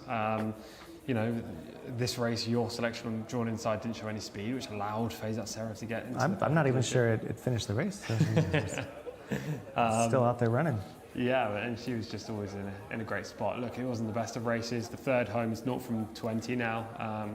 The runner-up didn't show anything last time, took a step backwards, and has now finished somehow second in a race of this nature after finishing 7th and 14th in the first 2 runs. So I don't know what the form's worth. Big Kayed Al Fassan finished like a giraffe again, back in 4th. So my lovable rogue continues to fill the 4th spot. But Yes. the winner, has hit the board 3 times in the last 5 starts coming in today, and at least had some sound credentials. Yeah, and I thought that there's just a really, like you said, a well-executed ride. He got to the front when he needed to. He distanced them when he should have, and he held off those who were making the run. And at this point, there's not many who are actually making any kind of run. No, none in fact. Only Kayed Al Fassan right out wide in the blue and green's the only one to stay on, and he very much is a giraffe. Like his head's right up in the air and loping stride. So making that move at the top of the straight was a winning one. Must have been quite a bit of a pace on early on in the race, because the time wasn't too bad compared to earlier today. The non-winners of 2 went in 127.24. This was 0.87, so you're looking at about 0.6 and change, so about 3 lengths. Yeah. So it's not bad for these types. No, not bad at all. A couple of them slowly away. Number 15, Harmel Al Bayrak, and horse number 11, Al Hatem, briefly missed a kick. Everyone else got a relatively fair jump. Early on, I thought that the 5 was traveling pretty well, the Motazawi, but just didn't have anything when the real running mattered. No. It was kind of stuck in between horses and just wasn't quite good enough when it mattered. I was afraid of him because I thought he looked pretty well in the pre-parade and in the parade ring as well, but not enough. I mean, this is one of those races we're not going to take a lot out of, I would imagine. No. The winner's about to move into second right now, about to make a decisive move. The Yeah. leader is the horse that's north from 20 now, Tawak. Where's your giraffe? Not in the shot. He does run home well. You'll see his big blue and green blinkers back in the pack. He comes from miles back again, but he's just so one-paced. He stays on when others are crying enough, basically. They either need to, I don't know what they need to do with him. Step him up in trip to 1600 maybe, and hope that it all falls apart. But he's probably not going to win a race. That's Al Ajbar in second. Yes. And that was probably the only one I'd take out of this one. Yeah. Third start, showed a marked improvement from 7th and then 14th last time, showed a marked improvement this time, was a lot more handy as well. Yeah, could win a similarly weak older horse maiden next time up. I mean, this winner's quite clearly the best of these, but she's going to struggle now going up against previous winners, whether that's a nominals of 2 or more likely a handicap. She'll probably be rated 66, 67, and if she is, that takes her out the 0 to 65 bracket. So next time, maybe don't follow her until she goes down to that bracket, and then when she does, she'll be a contender. And is there a 0 to 64 here that they can run in? Or are there just winners of up to no more than 2 that they should be able to run in? There's a 0 to 65, but as I say, if she goes up to 66, then she can only run a 0 to 70. Okay. And even then, she might not get in because those races are so well filled. Like I was implying that would they be hoping for a 64? Yes. So then she'd get into 0 to 65 for sure. Yeah. Yeah, that would be optimal for her, because I don't think that this race is going to scream quality in the end, and they're going to wind up hoping that she stays with her friends. Exactly. But there's a good chance she's run to a mark of 63 to win this, her mark of 63. But the handicapper, if you win a race, the handicapper very rarely doesn't punish you for winning. So, yeah, I think Connections may be a bit disappointed with what happens to the rating. I think she'll only get £3 or £4, but it will take her out of that bracket. But we've seen that if she underperforms next time maybe, or just performs her level, but she's not in the finish, she could be dropped £1 or £2, and then we could see her back with her friends, as you say. Yeah, I like that they haven't overused any equipment with her. They've let her sort of develop in a very slow amount of time. It's 11 races it took her to really break through, but I like you see her in the front there. She's just very, very relaxed, and might develop into something really, like you said before, useful. Yeah, she has tactical speed at the very least. She's willingness as well, which is half the battle with this horse at this level. Exactly, and a small turn of foot. She managed to quicken up and pass the front runner who eventually finished third. So she has something. She's not the most talented horse we'll see today, but at the same time, you do need some talent to win any kind of race. So any sad stories other than your giraffe not having any tactical speed? I don't think so. Kayed Al Fassan, bless him. Another 4th place finish.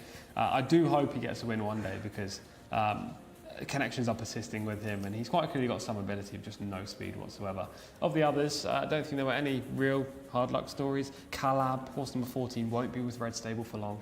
He's had way too many chances. didn't perform today. Maybe Hanun Nayef could be one to take out, horse number 8. Yeah. First time starter, was in second in the early stages of the race. Showed good early speed before faltering late. They could drop him down to 1200 next time. And we saw another very efficient, smart ride just Yeah. there. Just didn't waste any time. Took advantage of his post position. And these jockeys are, to me, they're quite underrated worldwide. They're riding extremely well. Yeah, I So- think maybe they're just underrated because they're not as well known. Yeah, wow, there we go. That's how I feel about my career. Yeah, so I mean, speaking of the jockeys, we have and obviously the owners and all the connections as well. We have the standings coming up. We'll have them in vision in just a second. But I always think it's, to me, it's always interesting to look at the jockeys right now.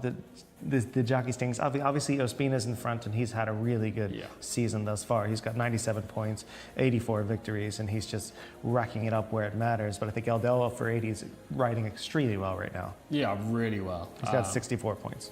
If you just take the Saudi born and bred riders and make a leaderboard out of them, Alfredi would be way clear.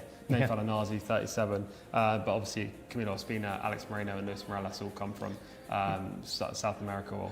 Outside of Alfredi, there's he'd be the only victory tonight. I think so. Yeah. So there's a quiet night for all of these. Yes, Camilo has a couple later on with chances. Alfredi has a couple more. Yeah. So there's a good chance he could slightly erode that deficit. But Camilo Ospina's way out in front and hard to catch. And obviously, El Anazi's serving a bit of a ban. Yes, he's banned at the moment and could be under threat for that 5th place position.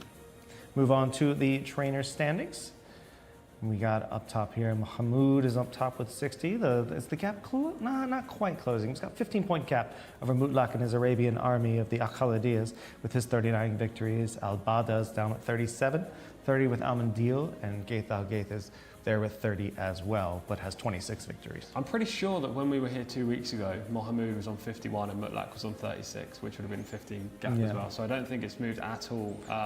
We were doubting whether Mutlaq bin Mishrif would stay second because he just trains Arabian horses, but he's had a good few winners in the last week, and he has Asfan Al Our first couple of weeks, though, he was a little quiet. Very quiet, and then he started to wake up a little bit over the last couple of weeks. So it wouldn't be a shock at all to see him start sort of put a little pressure. No, exactly that. And when you look further down the leaderboard, like Gaith Al-Gaith, they have so many horses. They tend to farm the lower grade races, whereas Ahmed Mohamed will be in the opens. With the owners in shot, we have White Stables up top. King Abdullah bin Abdulaziz and Sons with 190. Do they get to 150, and when? Yes, I'm going to go for late January or mid-January maybe. Mid-January.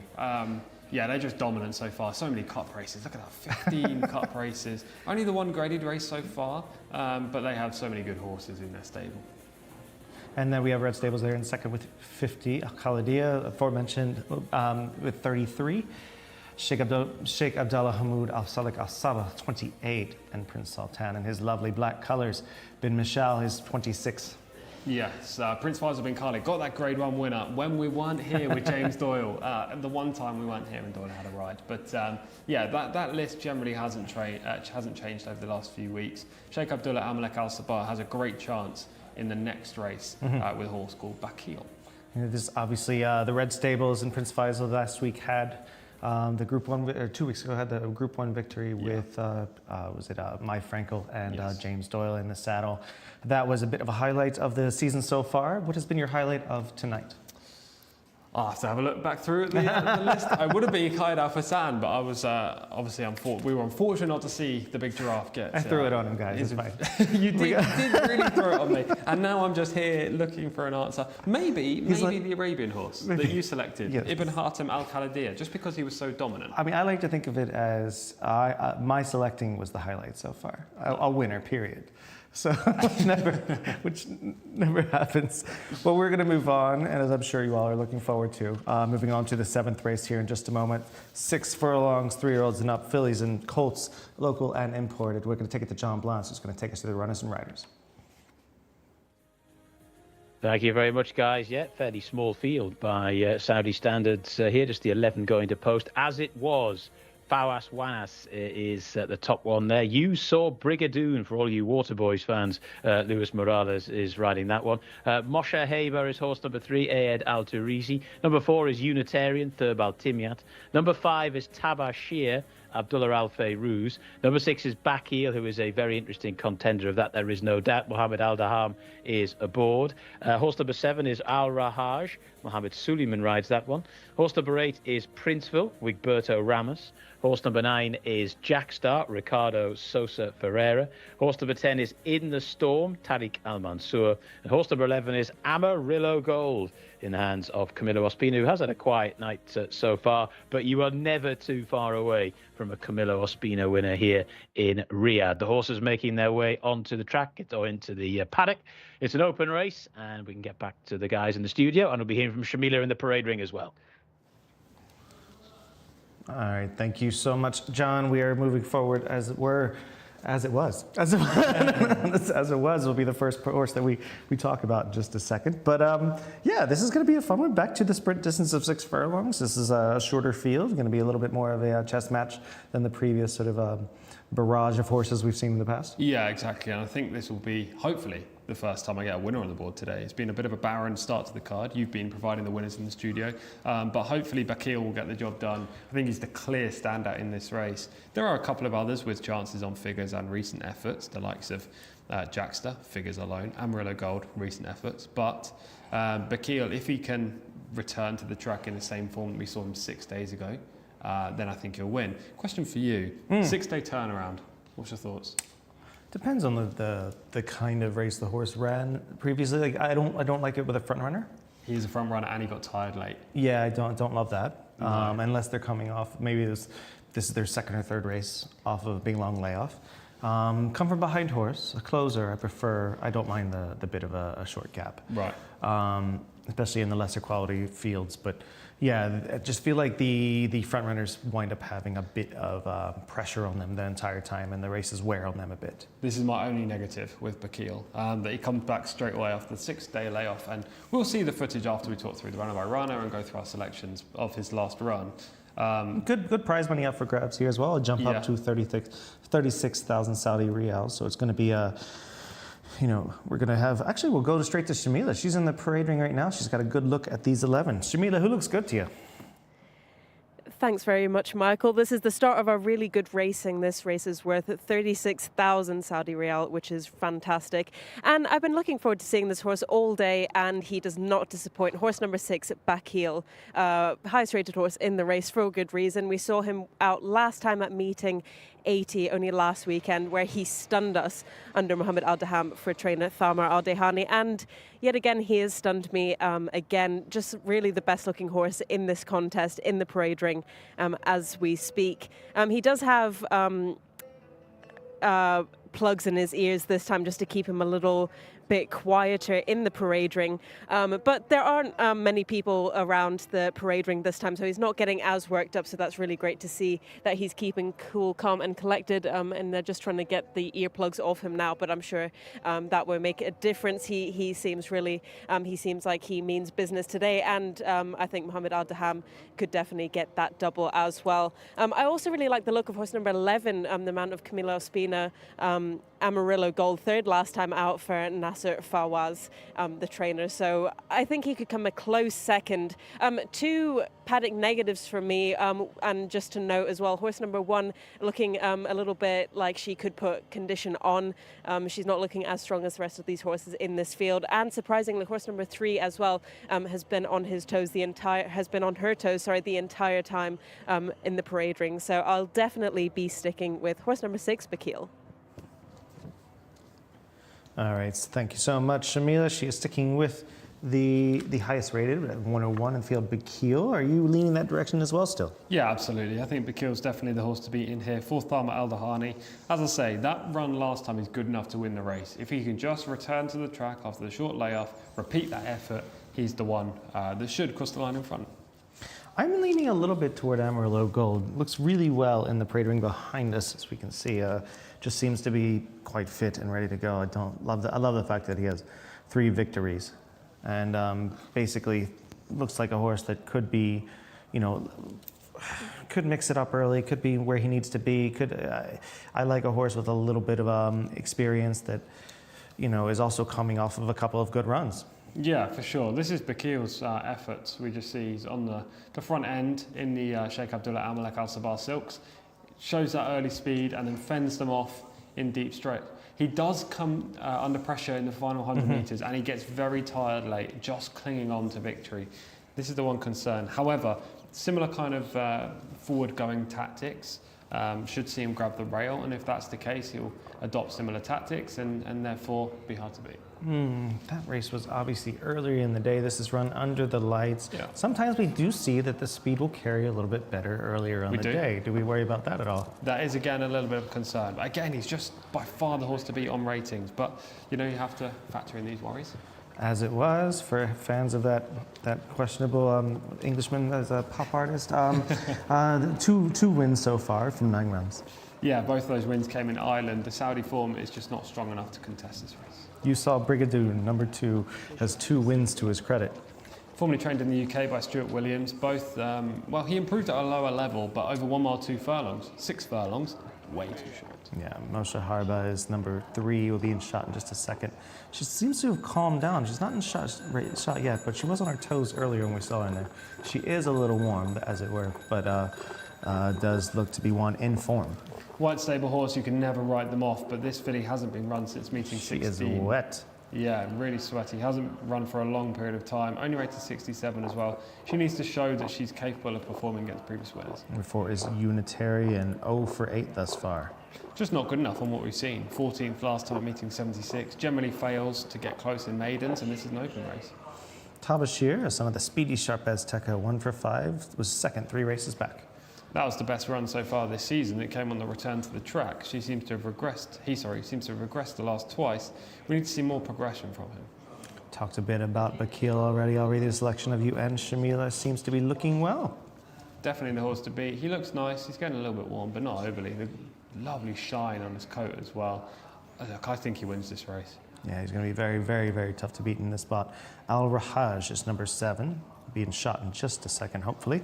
It's over 10 thus far. 5th last out, would place 2 races in a row before that. She's been really consistent in defeat. She's yet to win, but regularly places. This is a tough spot for her. I think Connections should probably stick to a maiden. Has the sheepskin as well, noseband as well as the sidebars there.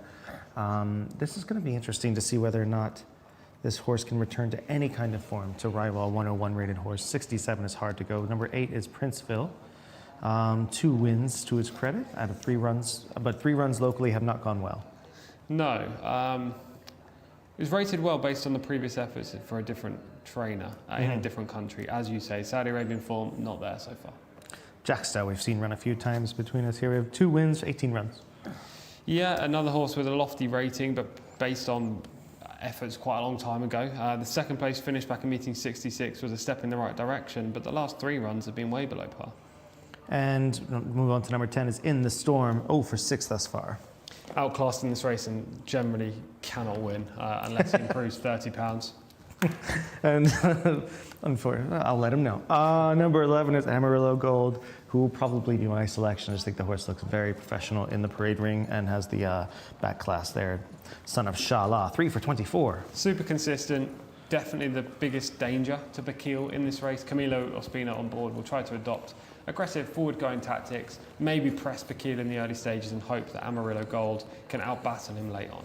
Back thinking of number 9, Jcsa. Is he the key to the pace in here? He could be, but I think Bakil and Amarillo also go forward in this contest, and Jcsa's drawn relatively wide in 9, so there could be a bit of a sprint on for the early advantage. The white stable horse, Mashahid, inside as well, could show speed, so I wouldn't be surprised if there was a bit of a duel. I just think Bakil is the quickest of them.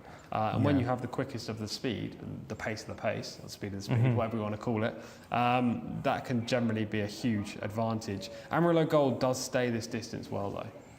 Yeah, it's going to be interesting. I love the markings on, not that it's a handicapping angle at all. The markings on Bakil are so unique, like little devil horns on the top of his forehead right there. You can see them. Or like very concerned eyebrows. But he is definitely a looker. He's got a little bit of got some opinions going to post as well, as you can see. That's probably why they got him with the pony, to keep him nice and calm. Yeah. And feet are out of the saddle, just to sort of emanate that feeling for the horse. He's a son of Sioux Nation. Obviously, 6 furlongs going to be right up his alley. He's going to be extremely tough to beat here. But who could possibly, if nobody can, who do you have underneath? Only Amarillo Gold would be the threat in here. I think 6 beats 11 in that order. And then if you're talking about third place finishers, you know, you can make a case for any of these, really. Tabashir, if he can bounce back to his seasonal reappearance. Princeville, if he can get back to the UK form. Jcsa again, another one that's shown signs of ability this year, but as a 2-year-old was much better. If I was forced to pick first, second, third, I'd go 6 to beat 11 to beat 9, but that's pretty obvious based on figures. So it would be 6-11, and then there'll be a tussle for third. I think I would have to reverse these selections there. I just think that there's a chance that Amarillo Gold might be able to reel him in. You never know. Yeah, there is. I don't doubt that for sure. If Camilo forces him to get near the speed early, which is highly likely, and that they go relatively hard early, again, highly likely, Bakil could get tired late. That is the one way of getting him beaten. And when a jockey or a trainer or owner, any of these horsemen, try to analyse a race like this and work out their tactics based on what they want to happen, surely their only assumption, if you're trying to get Bakil beaten, is to try and push the pace and then outlast him. So I imagine Camilo will know what the job is. Is there any way, if Bakil does not break, if he can he win this from off the pace? Probably not. But I would say the fact that if he doesn't break, I'd say that's pretty unfortunate, given this horse is relatively strong at the start. That's one of his main assets, the gate speed. So yeah, we'll see what happens. I'm hoping that Mohamed Al Daham rides a second winner today with Bakil. Looks like Harry Styles' favorite horse, as it was, is getting a little bit of adjustment there, and looks a little saddle adjustment. Doesn't look like there's looking him over at all, which is always a good sign. He'll be going in just one direction in the closing stages. We got for the win. Well, speaking of the win, well, I'm going to go with Amarillo Gold. You and Shamila are going to team up yet again. Such a dynamic, losing duo so far with Bakil. We'll go up to John Blondes and see what he thinks about these and hear the call of the race. Yeah, it's one-liners like that which basically earn Tom Collins the big bucks here in Saudi Arabia. What a fantastic line there. But as it was, not desperately keen on that one's chances, in fairness. But yeah, Bakil is pretty much the obvious way to play this race, and it's the horse who's now fully acclimatized and living his best life, doing his best thing out in Saudi Arabia now. It was a really good performance last time, and the quick backup is interesting, but doesn't really concern me. And I think Bakil, obviously with that relatively lofty rating of 90, is probably something can be built on as well. There's Moshe Haber in shot. The man of Ayad Al Turizi. Interesting that Camilo Ospina rides Amarillo Gold, so doesn't ride for the white stable. There's Tabashir in shot, sheepskin noseband for that one. Shadow roll if you're watching in non-UK jurisdiction. Horse number 6 there is Bakil. The 1 is As It Was. Fawaz Wanas is riding. Dismounted at the moment Al Rahaj, just in the centre of the little group of horses. Just the 11 going to post here for this open race. There's Al Araj, who's got the sheepskin cheek pieces and the noseband on as well, so the full moustache and sideburns combination there. It's being attended to prior to the loading process. So this is the 7th race on the card. We've got an open race coming up after this as well for 5-year-olds and upwards. That's over the 1,400 metres. Then we've got a local bred horses maiden for the juveniles, the 2-year-olds, and we've got an older horses open race number 10 over a mile. Then we've got a fillies maiden race number 11. We round things off with an Arabian race. So second of the 2 Arabian races on the card will be closing everything off. Right, the horses are going in, loading up for this 7th race. Already in is As It Was. Horse number 4 is Unitarian in the check jacket there for Thurbal Timyat. Horse number 5 coming forward now, Tabashir, green and white colours. The 9 horse is Jcsa to go in as well. If you're following Bakil, still yet to load, horse number 6. 2 is You Saw Brigadoon.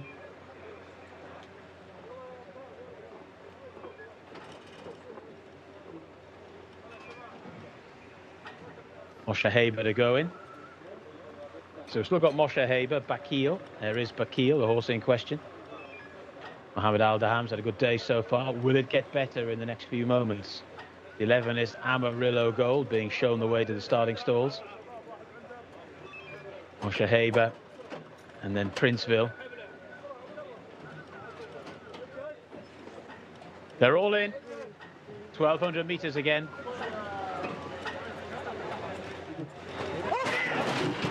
And away they go. They're racing. And a pretty good start was made by Bakil, wanting to force forward, although there is quite a bit of pace on paper in this race. Amarillo Gold and Camilo Ospina looking to get across from a wide gate as well. Al Rahaj is also prominent, the light blue towards the near side, the rail. You saw Brigadoon in the red headgear is also prominent, and they aren't hanging around here. They're followed in fifth spot by Moshe Haber in the green cap. Then towards the outside is Princeville, who's just being hurried up. Towards the back of the field at the moment, Tabashir is the back marker. In the Storm is also towards the rear, and slightly outpaced is As It Was as they start to make the turn. And with the rail, you saw Brigadoon to the outside, Bakil, who's pretty much won the speed battle, hasn't shaken off you saw Brigadoon yet. Right round the outside, Amarillo Gold is now being driven along. Then Al Rahaj, the rest are headed by the green cap there of Moshe Haber. They've swung for home, and it's Bakil who's now won the speed battle and goes on. What's left in the tank? That was the big question. And at the moment, looks like there's plenty. Bakil well clear of Al Rahaj and also Amarillo Gold, who's tried to box on, but it's Bakil in the hands of Mohammed Al-Daham, who's had a good afternoon here at Riyadh today and racing up towards the line. Bakil looks like a very promising and progressive horse here in Saudi, and that's what he's proved here this afternoon. So in second position, Amarillo Gold. The third horse home was Al Rahaj, and it looked like fourth of the line was a late staying on Jcsa. So Bakil flagged up by Tom Collins and, well, Shamila in the parade ring as well. And the thing was, again, this was highlighted by both Tom and Michael. There was always going to be a bit of a speed burn up there, and it was a question of how much would that take out of Bakil and how hard would he have to work to get into the position that he got. Well, he had to work quite hard, but he's still the best horse in the race and was able to shrug off all the other challenges to his position. In the end, has won by 5 1/4 lengths in a time of 1 minute 12.88 seconds. Amarillo Gold was second, 1 minute 13.83. Al Rahaj was fourth, 1 minute 13.97, and Jcsa was fourth, 1:14.11. So Bakil has scored in no uncertain terms, rated 90 today. Will probably go up a little bit for that as well. Looks like a real proper stakes horse in the making here in Saudi Arabia, and has won very, very convincingly indeed.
2 wins on the bounce for brilliant Bakil under Mohammed Al-Daham, who has a double this evening. And we saw this horse only last weekend at meeting 80, win last time out, a similar open contest. And he is really starting to show himself as that he could be a cup horse. And Thamra Dehani is also really, really keen on him. So it'll be interesting to see where they go from here. Honestly, I'd love to see him step up in class. He's definitely a sprinter through and through. They have tried him at 1,400 meters. He didn't seem to like it as much as he does now over at 6 furlongs. But would like to think that his campaign will take him to those higher class races as well. He's just having a quick word with trainer Thamra Al-Dehani post-race, explaining about that as well. And hopefully we can get a quick word in with both the jockey and the trainer. Congratulations, Mohammed. A double for you today and a second win in a row with Bakil. Alhamdulillah, thanks the God and the owner and the trainer. He gifted me this horse. Inshallah, I have 2 more. Win, inshallah. And tell me, what was the difference between the 2 races? It was pretty similar from last time out last week. Sure, last week strong race. Difficult one, go the horse double race, sure, little bit down, not same, But alhamdulillah. Were you confident coming into this race that you were on the strongest horse? Yeah, I mean, I see this horse, mashallah, very good horse, good body, big heart. Inshallah, more win, inshallah. Do you think he could be a cup horse for a next time out? Inshallah, maybe, but short distance, I think. Brilliant. Thank you so much, Mohammed. Welcome.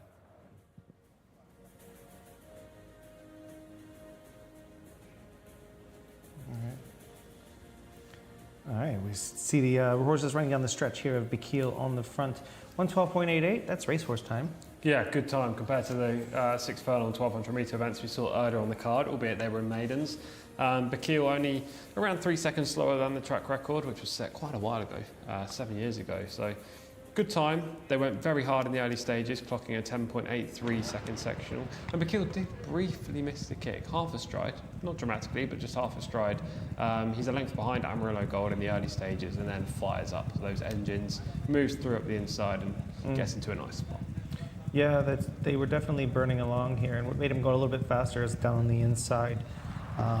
Looked like you saw Brigadoon kind of force the issue as well. Yeah, well, he's a 1 mile 2 furlong horse, so I don't know where that speed's come from. He showed nothing like that in the UK. There was no surprise to see him completely burn out in the later stages. He'll be interesting, you saw Brigadoon, when he steps up in trip in a handicap contest. I think he'll probably win a race. But yeah, he was no match for Bakil today, who at this point puts his rivals to the sword and never really looks in danger from here on in. Is that Al Haraj who's in third at this point? Yes, it is, okay. Yeah. We were talking off the air during the running of the race. He was traveling fairly well. It seems that he might be one to look at next time. Yeah, and jockey didn't really ask him for much until 300 metres, and as soon as he did, he kind of curled up underneath him. So I don't know whether that was a tactic or whether he was just trying to hold on to whatever was left of this horse. But he ran okay. I think finished third. Amarillo Gold ran his usual race again in second. Yeah, this was a bit of a, not a surprise at all. I tried to beat him with Amarillo Gold, but just not in the same class. Do you give it a little bit of extra, not extra credit? Well, it really is extra credit for the quick turnaround and being able to repeat that form. Yeah, it just shows that this horse is very hardy. He's got a good constitution. He obviously doesn't take his races overly hardly or badly. He just, turns up, does his job, shows brazen speed and dominates. He seems to be in real good form at the moment, this son of Sioux Nation. They will step up surely to a cup race next time after winning this open contest. Open contest for the last twice. He looks like another proper horse. It seems at this point in his career is the first time he's really been able to put a few races together. Yes. So we're seeing, what he's really made of. It seems in the UK he wasn't quite able to put more than 2 races together before he would have to go back on the shelf. So whatever issues he had in the past, they're not ailing him now because he's able to wheel back in a week and win 2 in a row. Exactly. He had lots of trainer switches, I think, if I'm right in saying that. He went from Andrew Balding to Philippe de Foix to Jane Chapelheim to now Dal Dhani. Yeah, so plenty of trainer switches early in his career. He's only a 3-year-old still, remember. But he seems to have found a home here in Saudi Arabia, and you know, he can really put his early speed to good use. We just don't know what his ceiling is at this point, but he's quite clearly a horse who could take another step up into a cup race for sure. I kind of wish they had 5 furlong turf races here, because I would love to see him go 5.5 like they do in the States around the bend, because I feel like it would be perfectly suited for him. Yeah, definitely. He's got lots of speed. He corners very well as well. He's an agile horse, isn't he? Switches leads, professional. There's a lot to like about Bakil. Yeah, he's going to be fun. You know, and I was very skeptical and I went against him mostly because they hate the quick turnaround with a speed horse. But he proved me wrong, or Amarillo Gold just isn't that good of a horse. One of the two. Yeah, I think Bakil was just by far the best in the race. I think Amarillo Gold probably ran to his rating of 88. He beat Jcsa by 2-3 lengths, and Jcsa is rated 86, so that's fair enough. Al Rahaj, how has this horse run third? He's rated 67. She's rated 67. She's a 3-year-old filly, yet to win a race, placed in lots of maiden races. She's either much better than 67, which I would be on the side of, or she's run a huge career best today and just never run this level before. I mean, in her last 4 races, she's been 5th, 2nd, 3rd, and 4th. Comes and runs fairly well here. Maybe she just runs to her company. Yeah. Within range, obviously. She's got lots of headgear as well. Look at her there. She's got cheap pieces. I think she had one fall off. I think we see it on the track at some point. Inside one, yeah, it does. Second time I've seen that. The inside cheap piece fall off on a horse around here. But yeah, it does definitely hit the track. I saw it on the head-on. There it is. Is that hers? It might be hers. Well done. Well, at least she got it done. We'll just we're going to go over to Shamila, who has one of the owners with her. Thank you very much, Michael. I'm with Thamar Al Dehani after winning that contest with Bakil, his 2nd win in a row. Yeah, he's a good horse. I try hard to run him because the prince is coming to Saudi Arabia to have his new year here with his friend, you know, in Saudi Arabia. And the horse is a sprinter horse. He's a real sprinter. You know, 3 races in the row, and he do a good job, and he win very easy. I'm happy with him, and I hope more winning for the sprinter races. Do you think that he could be a cup horse maybe this season? What are your plans with him running next? I think for the sprinter, any race sprinter, I think he can do it, you know. Any race 6 furlong, I think he can do it. And in the grass is better, more better than the turf, you know, because he's a grass horse. So are you going to wait now until the turf track is open and you can run him then? I think because we run him since he came from Taif, he ran 3 in a row, you know, and we don't want to kill him because he's a really good horse. He's a machine for a sprinter. We will check with the prince and we'll see what's going on with him. And Mohammed Adham as well as flying. I mean, a double for him today, so it puts some confidence in you using him. Yeah, he's a very good jockey. He's been riding for us in Riyadh, and I'm happy with him. He do the job 100%, you know. There is no excuse in the race with him. He's a real good jockey. Thank you so much, Thamar. Thank you. All right, pretty exciting stuff there. The horse is going to go to the grass, and we talked about that a second ago, where it could be a possibility. He could be a proper sprinter, and one to look forward to there. Yeah, definitely. He's quite clearly very versatile. He can run both surfaces, and hopefully we can see him extend that winning streak when he switches to the turf, because he's a horse, as Thamar Al Dehani just said there, with a high ceiling. He actually said he's a machine for a sprinter, which is lofty words. Always love to hear that. Well, speaking of machine, we're going to move it on ourselves. We're going to go to John Blanche, who's going to take us through the runners and riders for race 8. Thank you very much, gentlemen. Yes, we've got 5 more races still to go here in a very busy Thursday afternoon here in Riyadh. Horse number 1 is Al Bahar, Isa Al Shamari rides. Horse number 2, Karaginski, Khaled Al Mimoni. 3 is Rock Sound, Ricardo Sosa Ferreira. Horse number 4 is Latiati, Luis Morales. Horse number 5 is Salam, Thurbal Timiat. Horse number 6 is Abu Hadid, Abdulaziz Al Musa.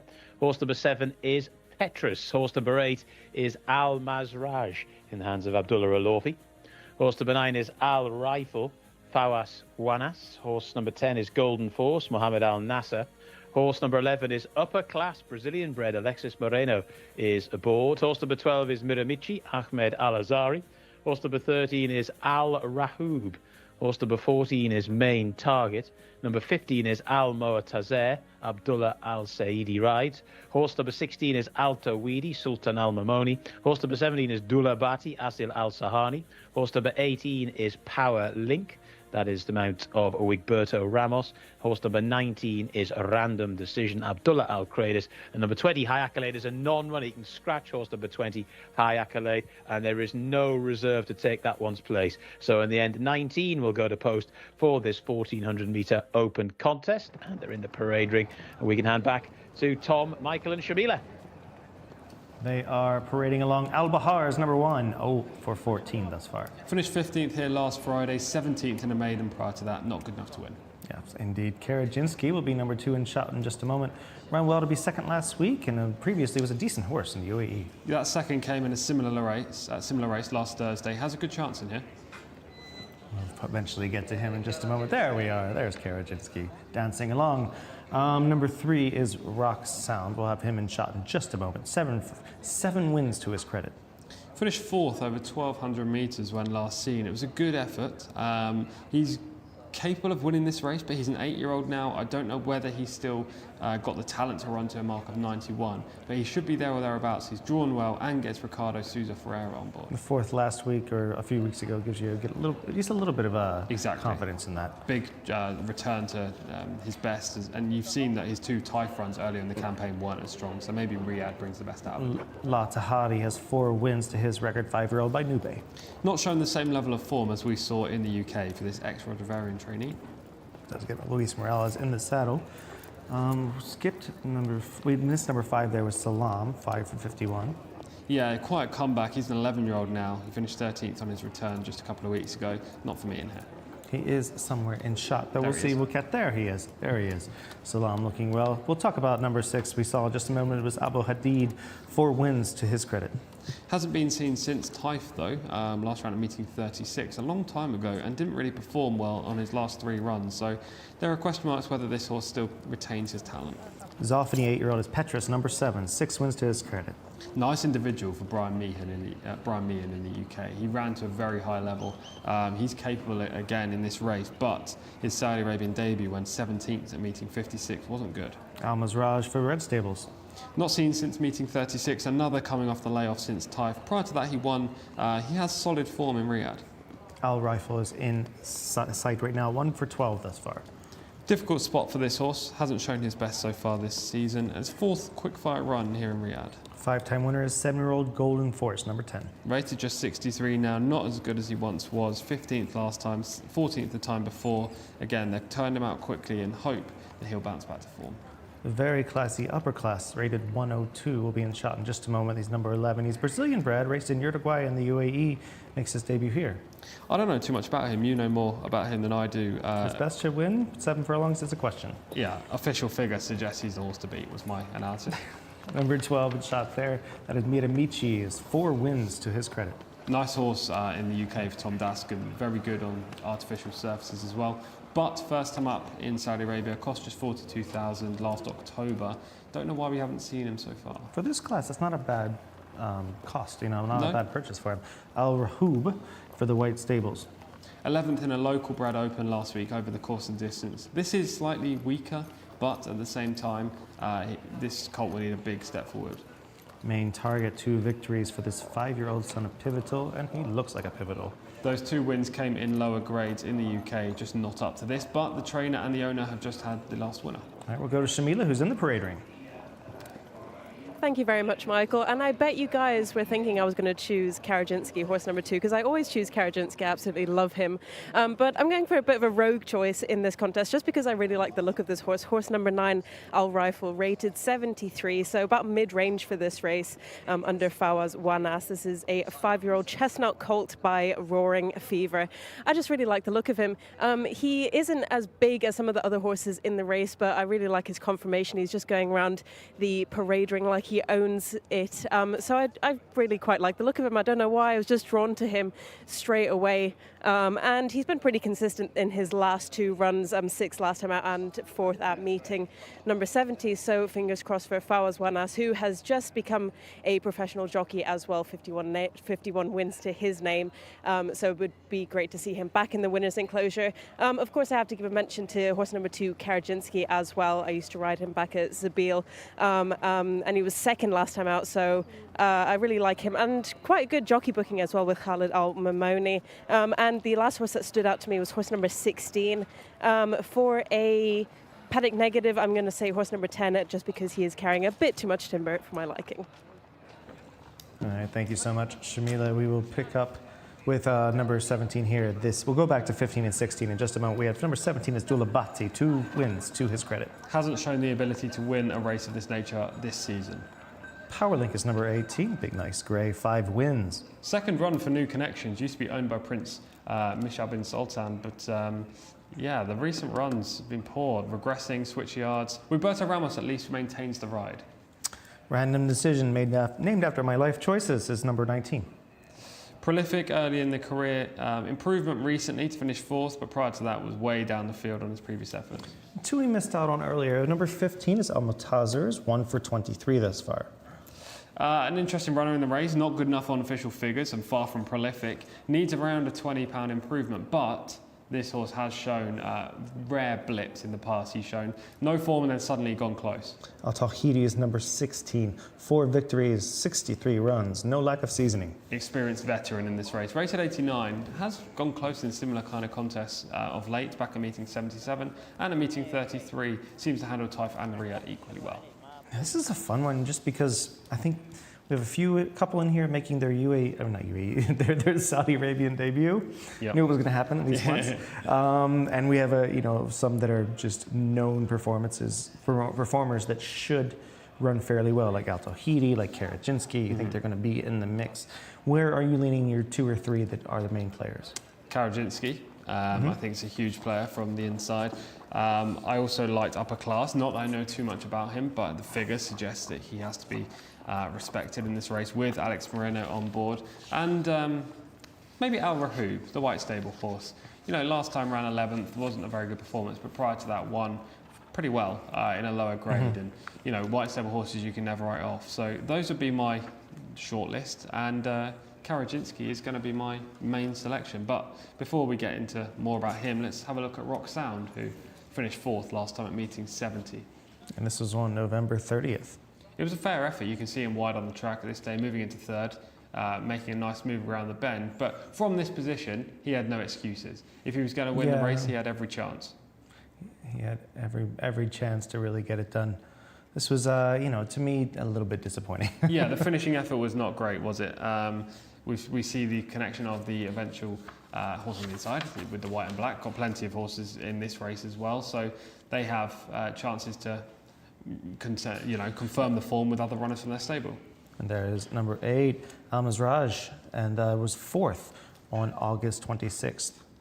Good looking horse. Yeah, lovely looking horse. Red stable, typical physique. But you have to go way back in the season to find this. He hasn't run for ages, Al-Mazraj, which has to be a concern. But I do by destination, so maybe even further will be suitable for him.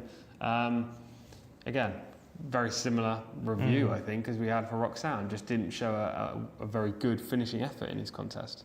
Yeah, he's backing up pretty, just not finishing really well. No. Maybe earned himself a vacation after this run. Yeah, probably. That's why he's been on the bench ever since. But a couple more strides and he's maybe 7th in that race. And a progression from that, you think, makes him a player? Yeah, he could be a player, but first time up off the layoff is not an angle I like with this trainer. Al-Tawhidi's in shot, number 16 right there, was 4th on December 15th.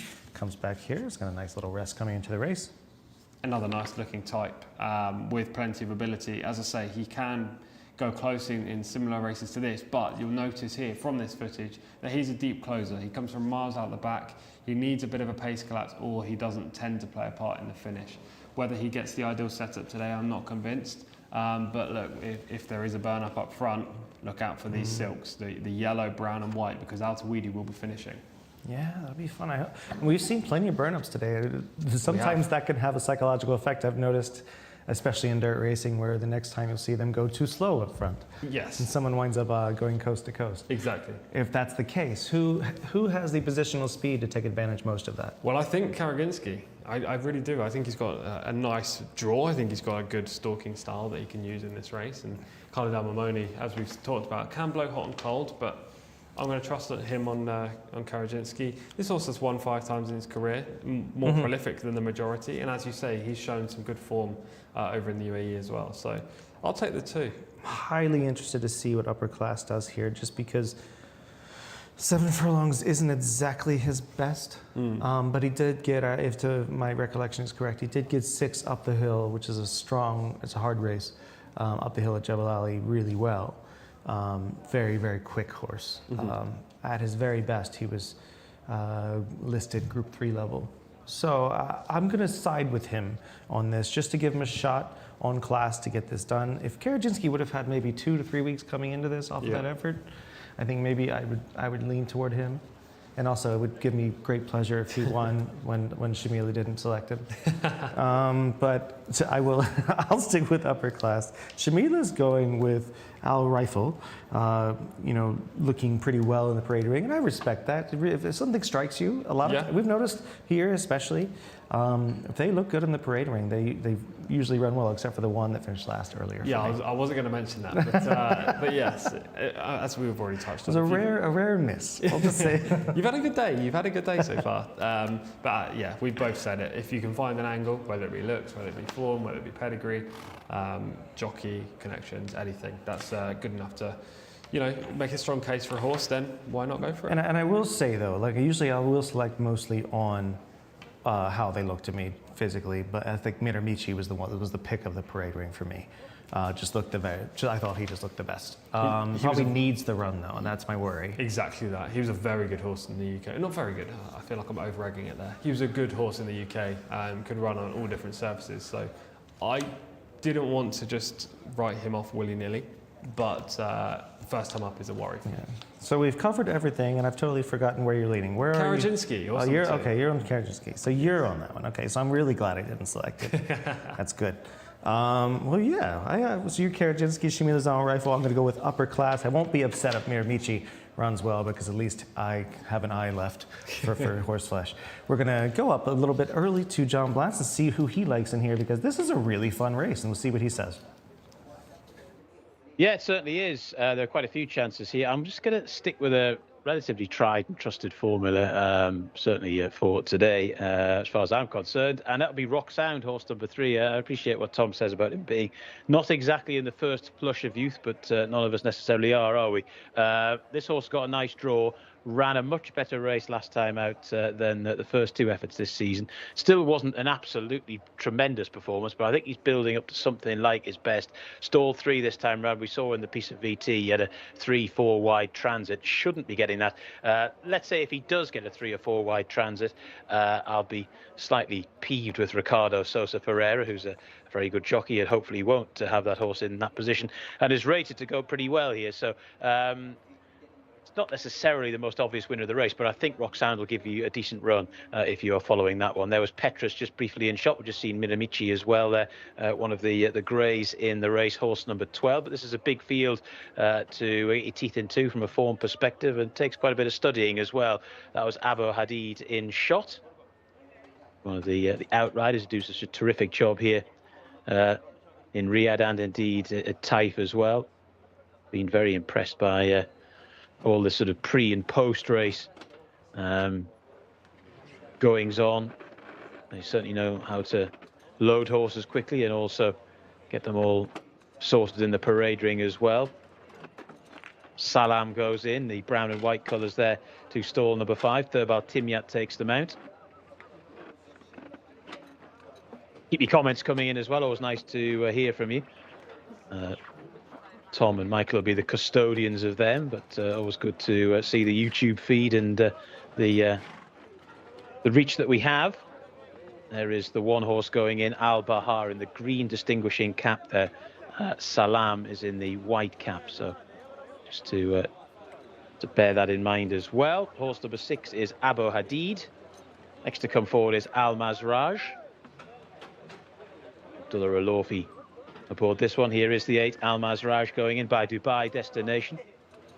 Still got quite a few of them not installed. Miramichi to come forward next. Looks like Latihati to come forward as well. Latihati in the white distinguishing cap there. Karaginski runs in the first colours of Rafai Sanat Al Ghuraban. The 9 is Al Rifle. Shamila, I know, likes that one. There is Al Rifle. Distinctive orange colours. Horse 11 to come in is upper class. The 18 is Power Link. And the 13 is Al Rahub. Al Rahub to go in. Last one of a 19 strong field. Stand by. 1400 metres once more.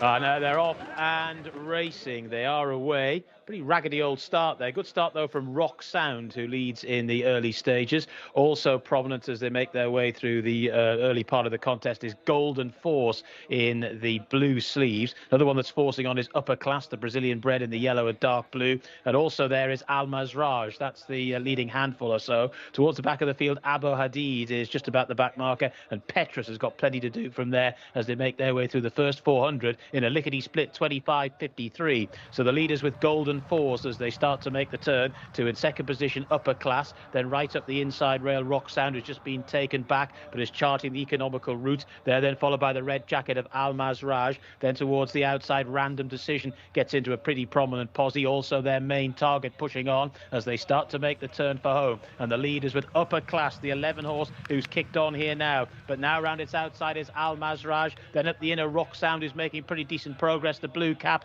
Then down the centre of the track, trying to stay on is Latihati. Down towards the closing stages they come. Rock Sound over on the far side. Latihati centre of the track. Al Mazraj there as well. Latihati the 4 just about going on to Al Mazraj, who's battling back. Latihati and Al Mazraj. Latihati now goes on by a neck, by half a length to Al Mazraj, and racing up towards the line. Latihati sticks the neck out to win. Beats Al Mazraj at the second. It was tight for third. One that was staying on from a different part of the Arabian Peninsula was Alto Wahidi. We had others also in the lineup there for the bronze medal position, but it's Latihati who ultimately has out-battled Al Mazraj in the closing stages. 1 minute 26.65 seconds as well. It was a really good finish. They both really ground out a really dramatic finish to that race. No quarter asked nor given there, but in the end it was just Latihati for Luis Morales who's got the job done. 5 wins from 15 starts now, has just edged out Al Mazraj, who was very brave in defeat, only went down by a neck in the end. Third horse home, as my sneaky little each way thievery got in for third. I think it has actually. Rock Sound just ahead of the very fast finishing Alto Wahidi, who was getting going from a long way off the speed. But it's Rock Sound who's finished in third there.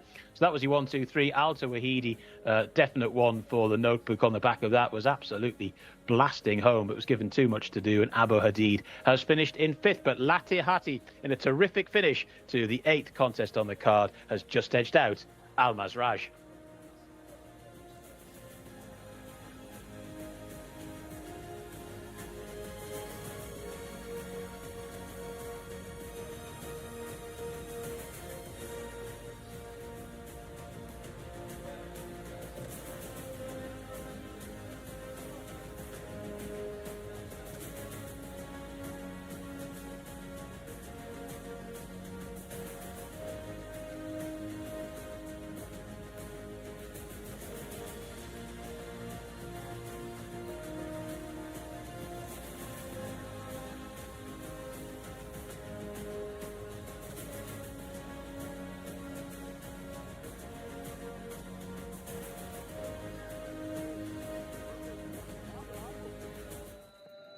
Lewis, well done, Lewis.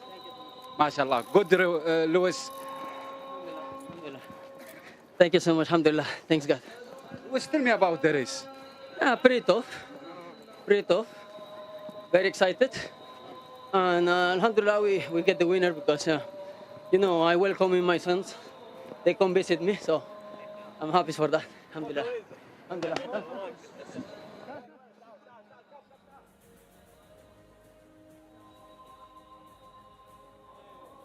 a winner finally on the boards for jockey Louis Morales, this time in the 8th race for trainer Nasser Fawaz Greban on board Latihati, coming out of stall 4. Absolutely no bother to this 5-year-old gelding by Nube.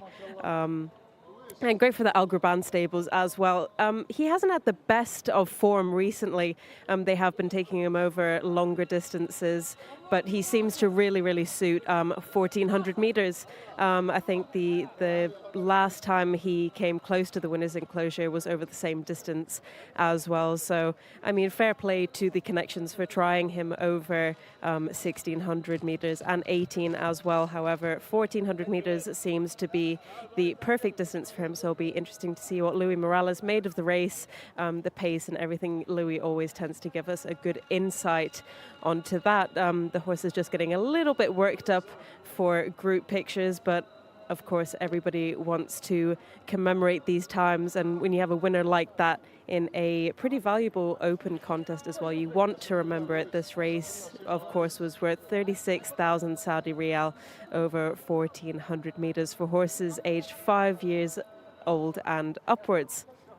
So this horse was one of the younger horses in the field, but definitely has plenty of experience, and finally adds a 5th win to his name. Rated 85 now, should go up a little bit after that performance, beating horse number 8, who is rated 91 for the Red Stables. So that'll be great to see as well, and hopefully we can see what Louis Morales made of that contest. Congratulations, Louis, first winner of the weekend for you. Alhamdulillah. Thanks God. And tell me a little bit about this horse, because he hasn't had a great season, to be honest, but he seems to really like the 1,400 meters distance. Well, definitely, I didn't know much about him because I saw his races, and he always finishing third, fourth. You know, he hadn't a winner yet with me or with other. But today I try to put pressure on him from the beginning and try to catch, you know, the lead before the 400. So maybe he could perform better, and he did. You know, he's a fighter. Were you expecting to win this? Because the trainer had another horse in the race as well, Karajinsky, which looked a little bit stronger than your horse. Well, honestly, I saw the race pretty strong. But, you know, when you put a little bit of hope and faith in the horses, you try, and if they try and help you, you do your best, you know. But if they don't try, it's nothing you can do about it, you know. And how were you feeling in the last 400 meters of the race? Obviously, you had the Red Stables horse firmly on your tail. Well, the horse was responding all the way. I didn't want to whip him earlier. So I wait for the last 200 to give him the first whip. And he responds and keep fighting with the other one. When the other came by, he moved a little bit further. So I said the only way I can get beat for another one, you know, to take advantage for our fighting. Yeah. Do you find that some horses respond the opposite way to the whip, like you whip them and they go back a little bit? Yeah, some of them, especially the Arabics. Sometimes when you go rough on them, they don't like it. And some thoroughbreds do it. But this one, he was okay. You know, he was like a comfortable with the company. So I didn't use the whip too much. And in your opinion, what would you do next with him? Would you go a little bit further maybe, or would you keep him at this distance? Well, no, probably he'll go further, like a mile. But I don't really know if he's going to enter in a mile. No? But, you know, hopefully, inshallah, you know, the trainer, Gariban, make the right decision to enter in the right race. Brilliant. Thank you so much, Louis. Well done. I appreciate it. And welcome to my kids. They come and give me some laxo. Oh, your kids are here today? What are your kids' names? Well, Luis Alberto Jr. and Hilary. Well, that's great. You have your kids here for support. Oh, yeah. The first win with them. Yeah. Oh, so amazing. Well done, Louis. Thank you. All right, indeed. Well done, Louis. Nice ride here. Very confident coming down the lane. And they mentioned the stick earlier. He doesn't really use it that much. He keeps it in the horse's face, which is good in the battle. Yeah, exactly. There was a big battle between him and the eventual runner-up, Al-Mazraj, at the inside for the whole way, but never really looked like Latihati was going to get past at any point, despite both horses being game and gutsy in the battle. It's the other Fawaz angle. Yeah, for sure. No, this is we'll take it from the top here. Was going to take it down the stretch. We're going to take it from the top here. Basically, he's in a good spot. He's being ridden a little bit out of the gate to sort of preserve the position he has. Yeah, exactly. There are only a few that briefly missed it. Karajinsky wasn't the best away. Al-Baha a little slowly away. Abu Hadid as well as Miamichi. They were all a touch slow, but no real excuses for any of them. Quite a strong pace up front. They blazed through the first quarter based on what John was saying on commentary. I didn't get to see the sectionals this time. And actually, I thought Rock Sound was going the best throughout the whole contest. Just up the inside, blue and white stripes, in and around fourth right now. But when that horse was asked for maximum effort late on, he wasn't able to pick up as well as the winner and the eventual second. Yeah, and upper class is on the front, on the outside right now. It looks that he basically is, I mean, 7 furlongs is always suspect with him. First race in a while as well. Yeah, first race off the comeback. That was the reason I didn't like him. Not that I didn't know too much about him, so selecting him was would have been a bit in the blind anyway. But coming off the layoff, it's so hard to win here first time up, no matter who you are. This was a nice little finish there, and obviously he just puts his head in front and gets it done properly in a battle. We're going to head over to Shamila, who has a quick one for us. Thank you very much, Michael. I'm in the winner's enclosure with Thamar Al-Qudr, who is also a race commentator in Kuwait. He's with the owners of this horse. And tell me a little bit about this race. Yeah, thank you, Shamila, for this interview. Yeah, Lathati is the good horse. You have something. Horses came last year. His by New Boy is expensive horse from Tatar sales action, maybe 70,000 pound. And today is a good chance he win. Race is like sometimes medium races, no high performance racing. And today is a good thing. I am very happy to see his win and come back again. And you have this horse, I think until now, no come. Yeah. Until this time, no come. I think you need more time to see the horse in high, inshallah. And his season has been a little bit up and down. He seems to be suited to this distance, but Luis Morales said that he could go a mile maybe. What do you think? Yeah, Luis is very, very experienced jockey. I told for Luis, good start, good jump, little bit, come with the horse. He I think, slow racing, I think. And today is make good, Luis. And tell me a little bit about your job as well. You're a race commentator in Kuwait. How long have you been doing that for? Yeah. Thank you for this question. I have maybe 24 years. A big experience for the commentator. And congratulations for Fawaz. Thank you. Yeah, we're joined by the trainer. Congratulations, sir. Thank you, Mr. Thamar. Alhamdulillah. Thank you so much, Shamila. I hope to see you next time, inshallah. Thank you so much. Everybody's here. That's always good to see. Everybody gets some good insight on the background of this horse, and obviously, hopefully, they will keep the success going.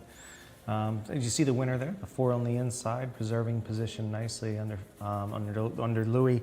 And I think that was a big part of winning this race as well. Yeah, getting into that spot. Roxanne just in front in the blue was also in a perfect position turning in. Those two were the ones that travelled through the race the best. They both moved at the same time-ish. Roxanne was a length and a half ahead. But Roxanne got stuck in behind upper class, who wasn't going as far or as quickly forward as Ricardo Souza Ferreira thought he might, while Luis Morales decided to tip 5 wide, and that could have been the difference. My selection just in behind there, similar silks to the eventual winner, but a black cap. That's Karajinsky. He makes a run up the inside, but just never really looked like winning. And Altawidi was the horse right out wide who we didn't see, or we haven't spoken about late, who finished off the race well, as predicted. Yeah, he did. And Karajinsky, I'd just like to see a little bit more time between races to let him optimize his kick there. Yeah. And on the other side of things, you have upper class, who probably comes on markedly from this. If he goes down, if I'm here, I'll be here next week, and if he's down to 6 furlongs, I don't want a week back on him, obviously, but it get 2 weeks, 3 weeks, goes down to 6 furlongs. He could be a fun horse to watch. Yeah, definitely. Can he run turf as well, or is he an out-and-out dirt horse? Yeah, what was that? Can he run turf as well, or is he out-and-out dirt? I think he can handle anything. He handled the hill pretty well, and he also loved the regular sand at Maidan. So he'll be a really fun horse to keep it going. And we're going to keep it going as we move along now. to which is going to be race 9 in a few minutes. The state-bred 2-year-old, another maiden for you. Are you excited? No. Actually, to be fair, with this next maiden, I do really like a horse in the race. So yes, is my answer. Oh, good. Well, good. Oh, well. Tom's excited. We're all excited. John's excited. We're going to head to him. He's going to go through the runners and riders. Absolutely. Experience has told me that you've got to take note when Tom Collins gets excited. Here are the runners and riders for the next race on the card. Abu Al-Bashaya is horse number 1 in the hands of Victor Gutierrez. Number 2, Sari Al-Leil, in the hand of Luis Morales. Horse number 3 is Cannibal, Abdulaziz Al-Yesh. Number 4 is Mountain Top, Adil Al-Faredi. 5, Dagger Al-Elia, Nawaf Al-Mudiani. Horse number 6 is Hunter the Black, Mohammed Al-Shamari. Horse number 7 is Arco for Nawaf Al-Fayruz. Horse number 8 is Muhibukum, Ricardo Sosa Ferreira. Horse number 9 is Asil Al-Foz, Abdullah Al-Kradis. Horse number 10 is a non-runner. Number 11 is Rome Saud in the hands of Fawas Wanas. Horse number 12 is Dreamcatcher, Wigberto Ramos. Number 13 is Modaima in the hands of Asil Al-Sahani. Horse number 14 is Rashid, Aed Al-Turizi. Number 15 is Hasadar, and that's the mount of Asil Al-Saidi. Horse number 16 is Al-Suyuf, Mohammed Al-Sharima. Horse number 7, Al-Hermes, Turki Alofi. Horse number 18 is Razi, Khalid Al-Mimoni. Horse number 19 is Tafkura, Adel Al-Fayruz. Horse number 20 is Claros and Jimmy Carrier. And horse number 21 does get a run. That's Hal Hilala, one of the reserves, the mount now of Tariq Al-Mansour, and will be emerging from gate number 10. So a big field for the 9th on the card. There'll be plenty to look at in the parade ring and talk about from an analysis perspective. So let's get back to the studio. So it's their final chance as 2-year-olds to get that maiden broken before they go into their sophomore seasons. It's going to be a fun race to pull apart. Anywhere you're leaning early so we can talk about those? Horse number 4, Mountain Top, is definitely my pick in this race. There have been 3 horses I've really liked so far on the card from 9 races. 1 winner, 1 loser so far. Hopefully Mountain Top will add to the winner list. Abu Al-Bashir is in shots right now. This number 1, 0 for 2 thus far, comes off a 7th. Both of those runs came over 1,200 metres. Step up and trip should suit, but he's pretty one-paced. Well, in just a moment, we'll have Sari Al-Leil will be in shot at EH Indy, making him a grandson of the great AP Indy, as 0 for 1, was 9th last time. But the cameraman definitely, there we go, we're over to the 2. Sari Al-Leil. Didn't show enough on the debut run. That was only a few weeks ago. Luis Morales is at least in good form, winning the last race. Cannibal. They got this name. They were able to keep it. All right, well done. Cannibal. This is a 2-year-old filly, 0 for 1, 15th last time. It's tough to see her figuring in the finish based on what we saw on debut. She seems to be quite a small type and she's jig-jogging right now. Yeah, she's very much on her toes, ready, but not sweating up too much. That's always a good sign. On his toes as well is your Mountain Top, 0 for 1, 2nd in his first run. Yeah, I like this horse. It was a very nice performance on debut. He's a nice big individual as well, as you can see there. Good looking type. Adel Al-Faredi rode him first up and he stays loyal. Dagger Al-Aliyah is a colt by closing bell, 0 for 1, 17th first up. Beat just 1 horse that day, over the 1,200, now stepping up to a mile. And number 6 is Hunter the Black, his first time starter. By treble jig, the trip should be fine. Other than that, I don't really know how to put him in this lineup, basically. I don't know how to assess him overly well other than pedigree. Yeah, and oddly enough, Hunter the Black is a chestnut. Okay, and then we have number 7 is going to be Arco. 0 for 1, was 8th first up. We've seen lots of horses just like this come back and win second out. We have, but his debut was in Taif. It's been a relatively long time since he's been seen. I don't know whether they've given him time to mature or something went amiss that day, but he's back after 42 meetings off. Best name of the card, Muhibukum, is 0 for 4, was 5th last time. Career best on his Riyadh debut last time up, went 5th. He could play a part if he takes a step forward from that. And number 9 in shot there, nice eye on the horse, is Asil Al-Foz, 0 for 1, 6th last time. Might ask to borrow that groom's hat when we do the outro. This horse finished 6th on debut over 1,400, now steps up in distance. Number 10, Thalnor is out. Number 11, Rom Sod, 0 for 1, 6th first up. Nice looking type again. Didn't show enough in a weak maiden on debut. Fawas Wanas rides. Gets a little bit of a breathe right strip on him to clear his airways. Dreamcatcher is number 12, will be in shot in just a moment. 0 for 4, 12th last time, 6th, 2 back. Rated 46 and just hasn't shown enough so far to win this race. Also hasn't been seen so far in Riyadh. Modahima will be lucky number 13, 0 for 7, 11th last time. Hasn't troubled the judge so far in the last 4 starts. However, you go back to meeting 47, finished a good second in Taif. So if she can return to that form, then she's a player. It's just a case right now of questioning whether she can run to that level in Riyadh or not. And the fillies, as we've seen, have been running a little bit faster this season. The 2-year-olds have than the boys. You might want to lean that direction a little bit. We're going to go to Shamila, who is in the parade ring. Thank you very much, Michael. And hopefully I can find you a winner in this contest. I've gone with horse number 4, sorry, Tom, Mountain Top as well. Second last time out. And he is just coming up behind me now. Adil Al-Faradi is about to get mounted onto this mountain of a horse. Definitely the biggest horse in the parade ring. I just absolutely love him. He looks like he could go over fences quite easily, honestly. Definitely towers over every single other horse in this parade ring.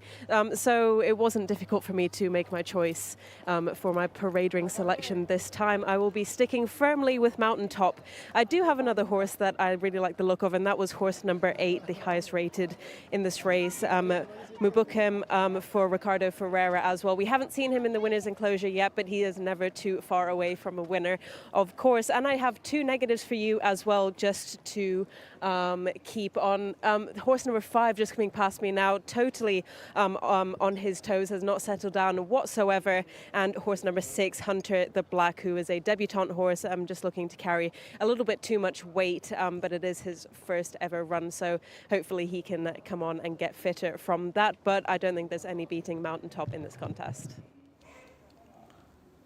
All right, thank you so much. That is number 15. We'll come back to number 14 eventually. Number 15 is Hassada, 0 for 1, 17th first up. Didn't do much first time of asking. That was only a couple of weeks ago. I'll briefly touch on Rashid while we're still looking at 15. Rashid, number 14, midfield recently, finishing 8th, 7th, 5th and 4th in the last 4 runs. Everyone got that? Good. Okay, number 16 is El Sayyouf. Looks to be one, like many in here, just has the one run and not so good. Looked a very leggy type as well, horse number 16. Had a break since the debut. Al Hermez is 0 for 5, 5th last out. 5 quick-fire runs in Taif. I don't know why there's been a huge layoff since. It looked like this horse wanted, the connections wanted to get this horse out regularly for fitness and then decided to put him on the bench. But he returns today after 50 meetings off. Razi will be in shot in just a moment. There he is, number 18, 0 for 5 thus far, comes off a 10th. Third run after the break between the start of the Taif season and the start of the Riyadh season. Tough post today. Tafkura is a filly by Bandini, number 19 there, first-time starter. She'll need to break very well from the outside in a race of this nature. If not, she could easily get forced wide on the bends. However, Bandini's progeny do pretty well here. Leggy sort. And Bandini loved the all-weather Group 1 winner, on the Grade 1 winner on the surface. 20 is Claros, 0 for 2, 6th and 9th so far. Pretty hard filly to work out based on what we've seen. She was first on the track back in meeting 4 in Taif, where she finished 9th. Had a huge layoff to meeting 58, where she finished 6th. And we haven't seen her since, so lots of long absences. And 21, fair and shot there, is breaking from post 10 will be Hal Halala. Hal Halala was 0 for 2 and was 15th last out. Needs much more today based on what we've seen so far. Tariq Al-Mansour yet to ride a winner today. As we pick up footage of Mountain Top, the horse I really like in here. Huge type, always going to improve for the debut, which came this day. Real long legs, you can see on him just raking stride at this stage. Moves into second behind a nice winner. It was a fine effort for a debutant. He stayed on well in the closing stages. He quite clearly learnt on the job and wasn't 100% professional. I think just a repeat of this is good enough. That maiden was much better than the maiden we're seeing today. Now, if he is beaten by a more, let's say, agile sort, like he was last time, who do you think sort of fits that bill the most? It's very difficult to come up with a proper case for any of the others. You know, there are some that have you can make fleeting cases for, the likes of Rashid, the likes of Al Hermes, maybe even Rom Saud, but all of those horses have negatives. You know, Al Hermes hasn't run for a while, Rashid's just been hitting the crossbar recently and not been going through with the effort, and Rom Saud's only had the one start, but it came back at meeting 61, so you know, I don't think there's a huge challenger, if I'm being honest. I only had this confidence for 2 horses today, Bakil being one and Mountain Top being the other. It seems that they, you know, I always worry about Mountain Top though, like, or the prototype of him, because even though he probably outclasses them on that form, he he didn't really show any kind of killer instinct in that race, sort of ambled along.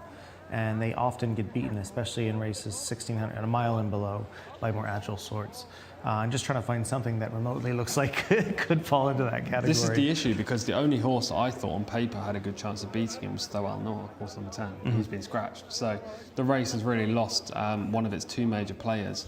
And that, in my opinion, just leaves the door wide open for Mountain Top to go through. Now, there is obviously a case with a horse who's super unexposed and inexperienced, like Mountain Top, suddenly regressing from first to second run. We've seen that happen a number of times in Saudi Arabia and elsewhere. It happens everywhere. So if that happens, there will be a chance that he does get beaten by something else. But if he runs to that debut second, I think he's just way too good. I'm intrigued by the two in here, Sari Alel. Just second run, should enjoy the mile. No, I mean, as good as any other selection to try to beat the favorite in here. I like the inside. If it winds up showing a bit of pace, and putting himself into position, I think this could be one of the horses that can mix it up a bit. You have Luis Morales on board as well, yeah, which is a big tick in the box. We've already seen how good he is in the last race. We see a lovely picture there. Yeah. And we're gonna, I'm trying to think of anybody else that I would be into. I mean, this race to me is very straightforward. It's who can you try to beat Mountain Top with, and if he doesn't get it done, or does he win by a mile? I think he wins by a mile. I genuinely do. I would normally entertain the fact that there might be a horse to beat him in here, but based on what we've seen, and I say that because horses aren't machines, they can underperform, overperform, dramatically improve, dramatically regress. Based on what we've seen, Mountain Top is the best horse in here by quite a way. And he gets Adele Alfredi again, which I think is another key point to mention. Adele rode this horse in a maiden first up against horses with prior experience and a good level of form. He chose to ride a first-time starter. So the hardest thing for you seems to be, if he doesn't win, figuring out who does. Exactly, because they're all much and muchless, in my opinion. If I was forced, then maybe I would select Rashid. But even then, like, this colt has not shown signs of winning a race. He's shown signs of running home in fifth, just sixth. being in the mix, being a bit of a pack horse. Exactly that.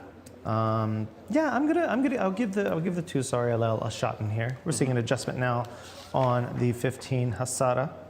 And I'll give Sari Alel a shot in here. You and Shamila teaming up again. Have you got a winner together yet? I think Shamila put up Bakil as well. Okay. If not, I'm giving it to her. We'll give it to her. She gave me a free win the other day, I think it did. We are with Mountain Top, and we'll head up to John Blance. He's going to take us through the running of the race and tell us who he likes as well. Yeah, very boring. Regular viewers of the show will know that's pretty accurate description of some of my output, but yeah, I'm going to go with Mountain Top here. Tom has gone through all the reasons really for liking this horse, and there is plenty more still to come, one would have thought, on start number 2. It's a big field, but maybe it's a case of the old adage of the bigger the field, the bigger the certainty. We will see very shortly Mountain Top in the blue with the yellow spots. You'll be spotting that one emerging from gate number 4 with the yellow saddle cloth as well. But it's a big field to go in for this 9th race on the card. And then slightly smaller fields to finish with as well, all the way up to our final race, which takes place at 8:25 local time. So they're still milling around, but they should be going in pretty shortly. Rashid's obviously got a pretty solid chance, hasn't done a huge amount wrong in his career thus far.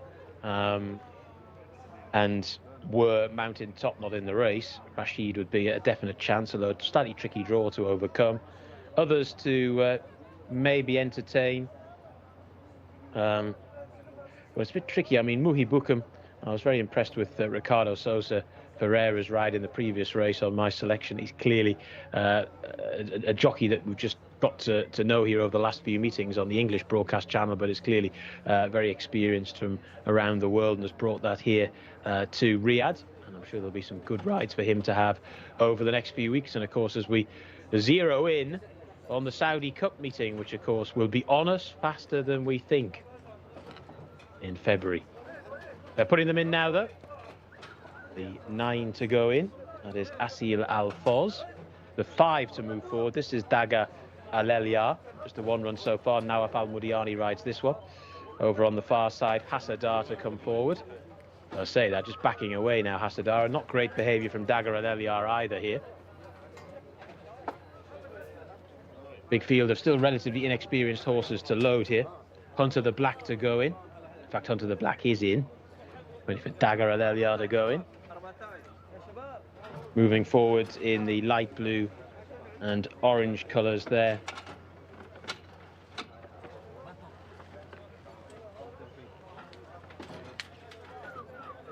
As they move forward, that is Arco going in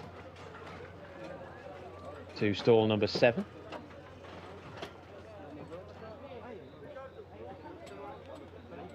Hal Halil has gone in the reserve into stall 10.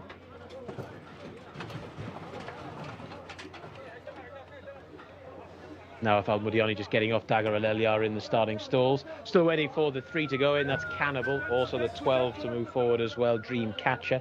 The 8, Muhibukum. And the 4 as well, Mountain Top.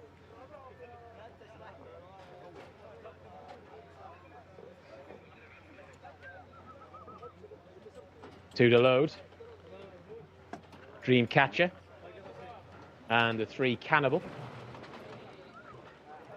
Dreamcatcher is in for veteran jockey Wigberto Ramos. Hasn't been too well acquainted with the winner's enclosure at Riyadh so far, but he was riding plenty at tape earlier on in the year if you were with us then. Cannibal to come forward. And he will, or she will be the last one. Cannibal is in. 1,600 metres. Hats off to the loading team as ever. And they're off and racing. Bumper fields. Rather slowly away was Claros, or certainly quite awkward out of the gate.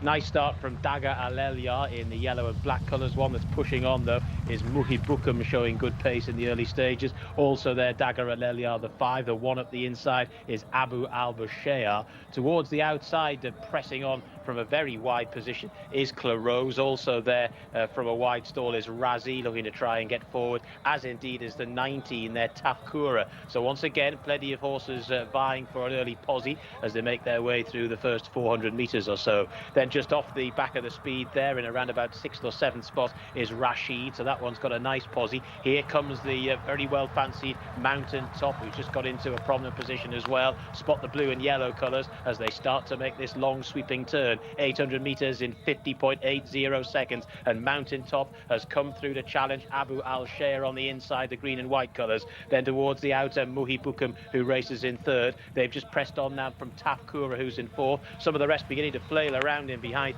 trying to stay on his Rashid, but only finding the 1 pace at the moment as Mountain Top kicks on as they turn for home. Mountain Top by a length to Muhibukum, who's racing in 2nd. Then in 3rd is Abu Al-Bushair, who's trying to stay on. Mountain Top, though, leads by a couple of lengths to Muhibukum, who's trying to throw down a challenge for Ricardo Sosa Ferreira, but it's Mountain Top, looked the most progressive of this field, and is well clear in the closing stages. Mountain Top to go on and score in a manner that basically highlights himself as a pretty useful recruit, you'd have thought. Mountain Top the winner. In 2nd position we had Muhibukum. The 3rd horse home was a solid finishing Rashid, who never really got into the race in any meaningful way, and we'll sort 4th out in a moment. Mountain Top the winner. Looked like a pretty good thing, and that's how it turned out. Mountain Top has scored, horse number 4. Double as well on the card for Adel Al-Faradi, and he knew he wanted to be on this horse first time up and almost got the job done then, but has got adequate compensation this time round. Muhibukum has finished in 2nd position and Rashid has finished in 3rd. 6 1/4 lengths back to Muhibukum in 2nd, and a further 2 3/4 lengths back to Rashid, who's done an honest enough race there in 3rd, and Rome Saud, who's come from a long way back to finish there in 4th spot. But it's Mountain Top, far too strong for them, got into a good position early and then stamped his authority all over the race in the latter stages. That was your winner of race number 9.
It's a mountaintop gets it done, as you know, not unexpected. Very much the best in the long run. Yeah, definitely the best horse in the race, and comfortably so, even more than the winning margin actually at the line, because he fluffed the start. You know, he didn't break on terms. He hopped a touch.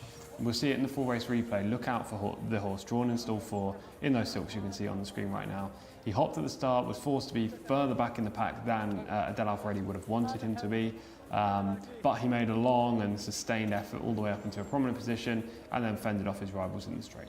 Another, for me, which sticks out, just another calm and sort of a calculating ride by Alfredi. He just basically puts this horse exactly. He wasn't worried at all about the post when he won from 17 earlier. Today he wasn't worried at all about the botched start, and he won extremely well.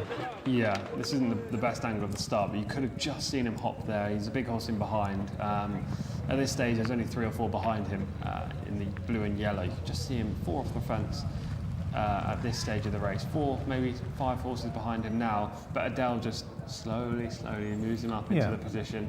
And it's surprising to me that all the other jockeys stay further away and just allow him to move up, saunter into contention. A lot of them just didn't, either they didn't have the clearance or the speed to make their way over. Yeah. It's just shocking that they wouldn't try to, with these young horses, teach them to basically zero in on the rail and take it home. But the winner at this point, I mean, the race is his. It is, yeah. He moved up and somehow went from a slow start into 2nd or 3rd around the bend. Maybe at this stage he's not going quite as easily as Adele Alfredi would have wanted, but you can tell there's still plenty left in the tank, and the top 3 start to pull clear, and then the leader, number 1, fades. A bit confusing to me is that why Ferreira Ricardo didn't ask Mohib Bookham a little earlier, just to put some more pressure on these horses when he knows that the horse to beat is inside of him. Yeah. And he's I don't know if this horse is bearing out or if he's trying to control him, because he is tugging a lot on the left lane, the left rein.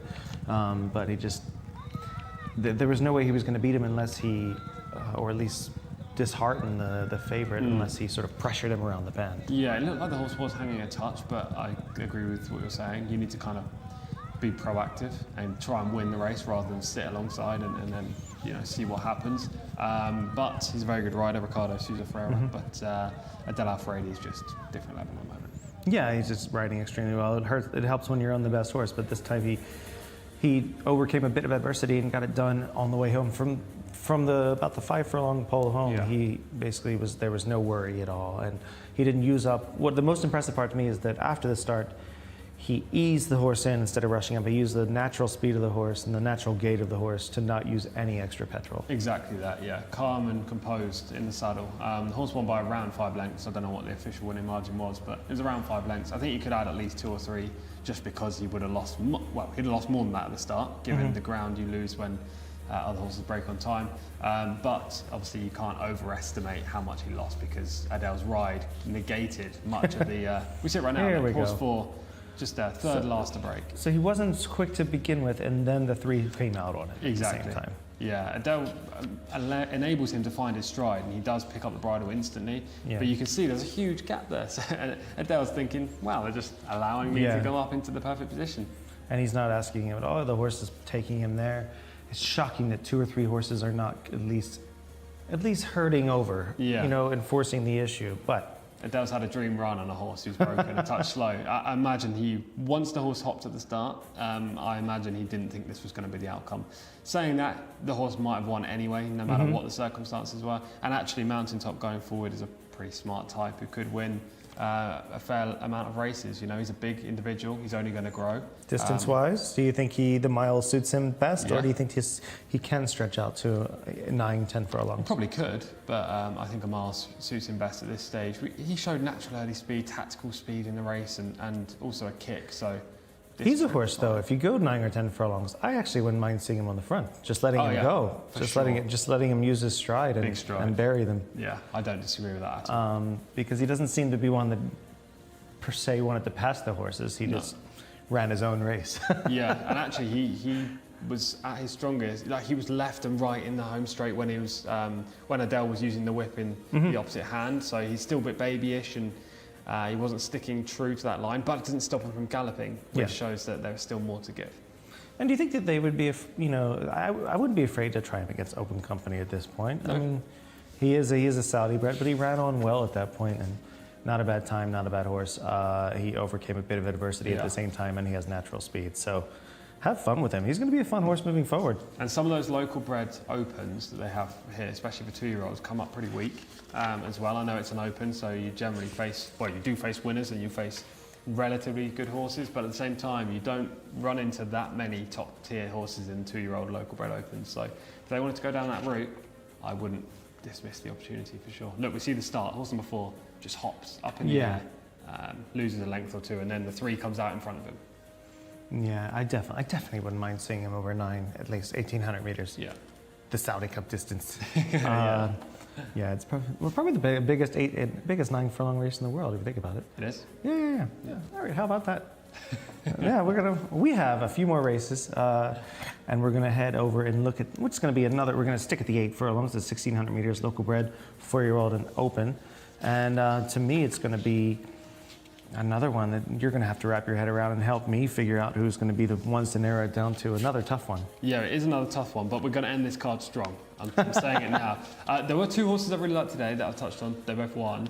This next race, going into it, I thought it was a match race between 2 rivals. I forgot that horse number 9, Thoal Atlal, is a non. It's been scratched. That should mean that horse number 7, Al Jamani, is going to prove very difficult to beat, and it's that man again. Adel Al-Faradi's on board. Yeah, he could be having a big day, and it's only a matter of time before Al Gaith gets a victory. It is. Exactly. He's just there, always live, no matter where they are, and he's going to be very, very tough to defeat in here. But hats off to Mountaintop in the last one. A 2-year-old look forward to Saudi bred. We're going to move on to the 10th race. We're going to go to John, who's going to take us through the runners and riders. Yeah, thank you very much. Fairly small field here for this 10th race on the card, a local bred open race. And Shibal Al Harak is horse number 1. Ali Al Mutib rides. Horse number 2 is Itizam Sultan Al Mimoni. Number 3 is Ghazi Al Maidan, Thurbal Timyat. 4's a non-runner. 5 is Amtarat, Jimmy Carrion. 6 is Hakwati, Fawas Wanas. 7 is Al Jamani, Tom Collins' big fancy here, Adel Al-Faradi aboard. Horse number 8 is Yesabek Al-Ri, Ayad Al-Turisi. Horse number 9 doesn't go. Number 10, Sa Al-Taif, is the mount of Tariq Al-Mansour. Horse number 11 is Mavrukat Najd, Mohammed Al-Hubail. And horse number 12 is Yoshka, in the red stable colours there, with Ricardo Sosa Ferreira aboard. Looks like Al Jamani's the one to beat here, but I wouldn't totally rule out Shibal Al Harak to sneak round the inside and maybe run a decent race for Ali Al Mutib. Speaking of Shibal Al Harak, he is in shot right now. He is 1 for 18, comes off a 4th place finish. That came over 1,400 metres. Definitely a place contender in here from a good draw and seems to be improving. Number 2 in shot there is Itizam, 0 for 11 thus far. Yet to win, rated just 64. I think he's probably better suited to a 0 to 65 handicap than a local bred horses open. Ghazi Al Maidan having a bit of thought there, depending on deciding whether or not to move forward. He is 1 for 13. Quite clearly likes looking in our studio just behind. Yes. He didn't do much on his return to the track back at meeting 77. Trechem is number 4, 0 for 7 thus far, a son of Spanish steps. Just looking still at number 3, definitely can. Condition as well. He's got a lot of personality. He does indeed. Trechem, yeah, let's move on to horse number 4. Fitness it has to be a concern with this runner as well. We're yet to see what he looks like. There he is. The groove is kind of in. Oh, that's not horse number 5. Oh, we're going to move to Amtarat. We'll come back to 4 eventually. Horse number 4 is a scratch, a late scratch. Late scratch is number 4.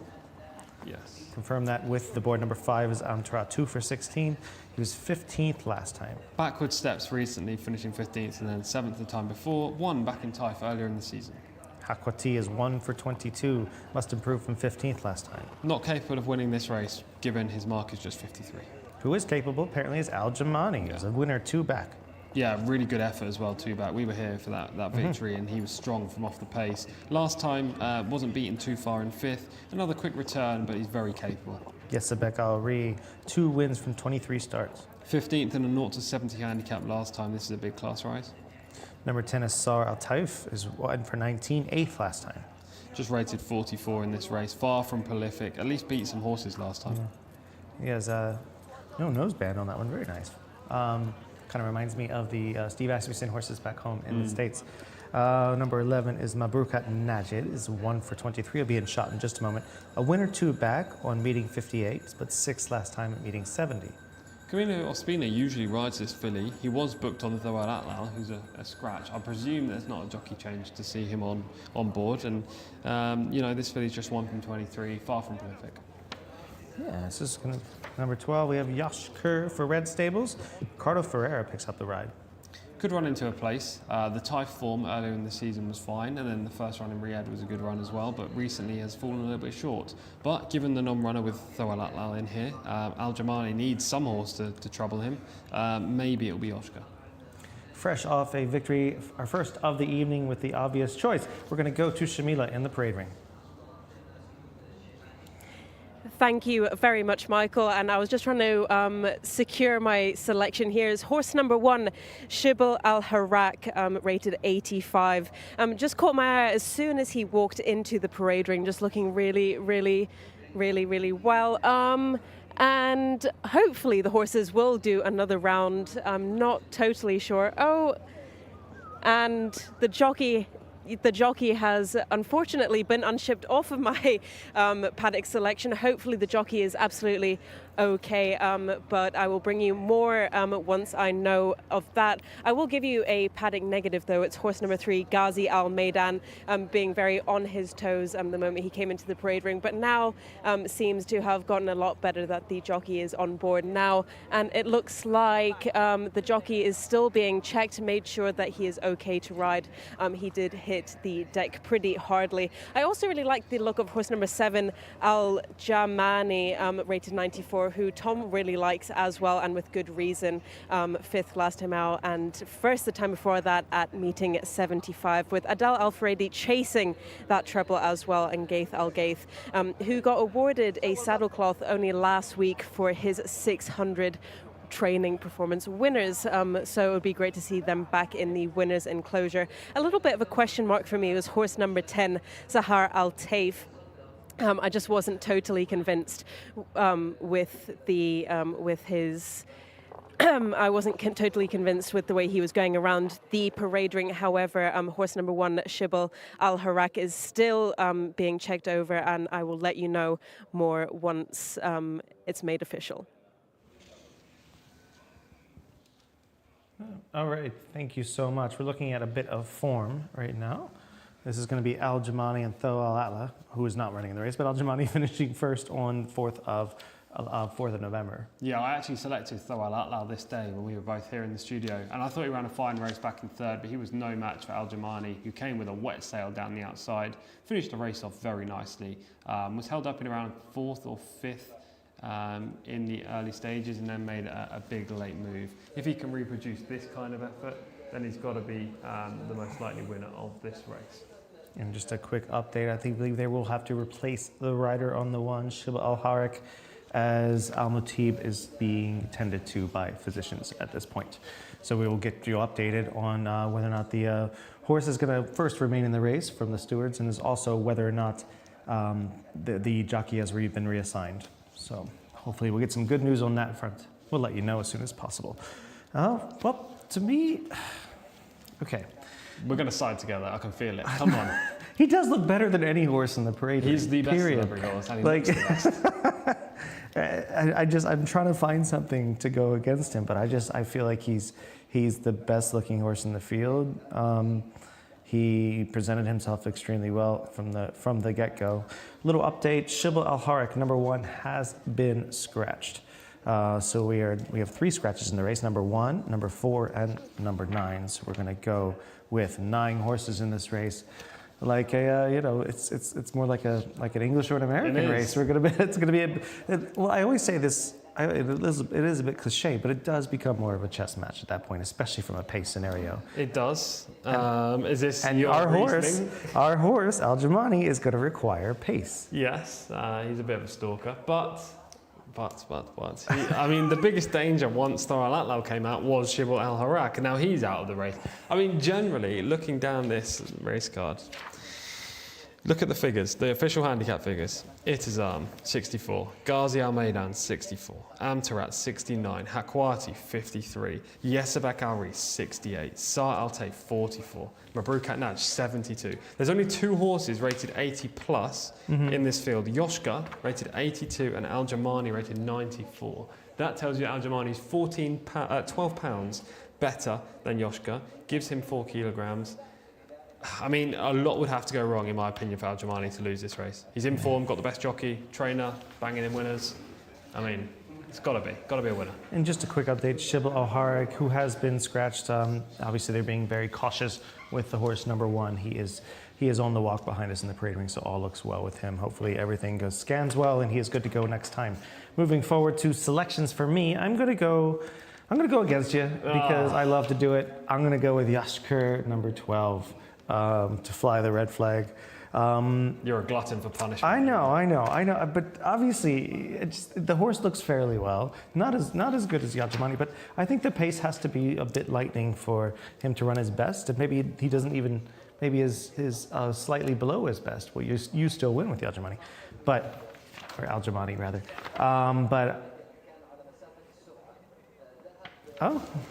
So we're. Are we sure the one's scratched? Yeah, we're still waiting. The jockey just seems to have come out and they're taking the horse onto the track. So, albeit we said this horse was scratched, I think the one is going to be a runner in here, Shibal Al Harak. So we're still getting an update on the rider. So Shibal Al Harak, they are going to wait for him. So we do have a tiny bit of a delay, probably depending on how quickly this horse can get down there. So all signs went down to Shibal Al Harak, actually is going to run in the race, and he is on the way to the start. So pardon any discrepancy there in the reports that we received. But Shibal Al Harak does run. We're back to 10 horses. That means the 10 post for your winner, Yashkur, who is in shot right now and looking quite well. Obviously Ferreira is a rider, one of the riders I genuinely trust here, and I think will give him the best possible run. He has not run well in a while. We'll just say that, since meeting 55 was the last time. But yeah, there's number 1 going down to the saddle. Who is that in, going on to the start rather? Who's that in the saddle? I'm trying. Might be Ali Al-Mutib still. Everybody, apparently it might be Al-Mutib still in the saddle. So everything is no worse for the wear, despite it was a slightly scary moment there. He's right to ride. Everybody's smiling as much as they can. Even the horse, his mouth is agape.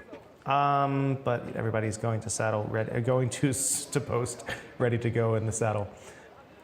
It's been a while. It's been a while since I have seen anything remotely like this. But we are looking forward to seeing, hopefully, a safe and successful travel for this horse.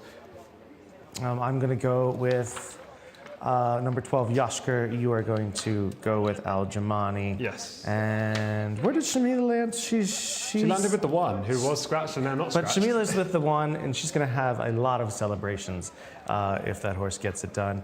We will go up to John in just a moment. First, I want to say hello to Dave Ballin, who is on the chat, and as always, and filling us in with some of his best insight. Hello, David. We're going to go up to Blance, who's going to take us through the run.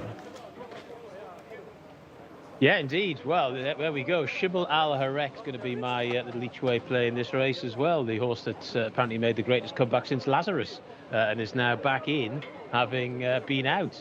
So there we go. The 4 and the 9 are definitely not running, but the 1 we thought, and it looked to all of us who've been in this game quite a long time, it looked like pretty obvious that it was going to be scratched, the 1, but it wasn't. So there we go, Shibal Al Harak. You know what happens next, ladies and gentlemen, don't you? Ghazi Al Maidan to come forward as well. The very strongly fancied Al Jamani is horse number 7, still not in yet. The red colours of Yoshka to come forward as well. In goes Ghazi Al Maidan. 6 is Hakwati. Then going in, we've still got the 7, Al Jamani, and the 8, Yesabek Al-Ri.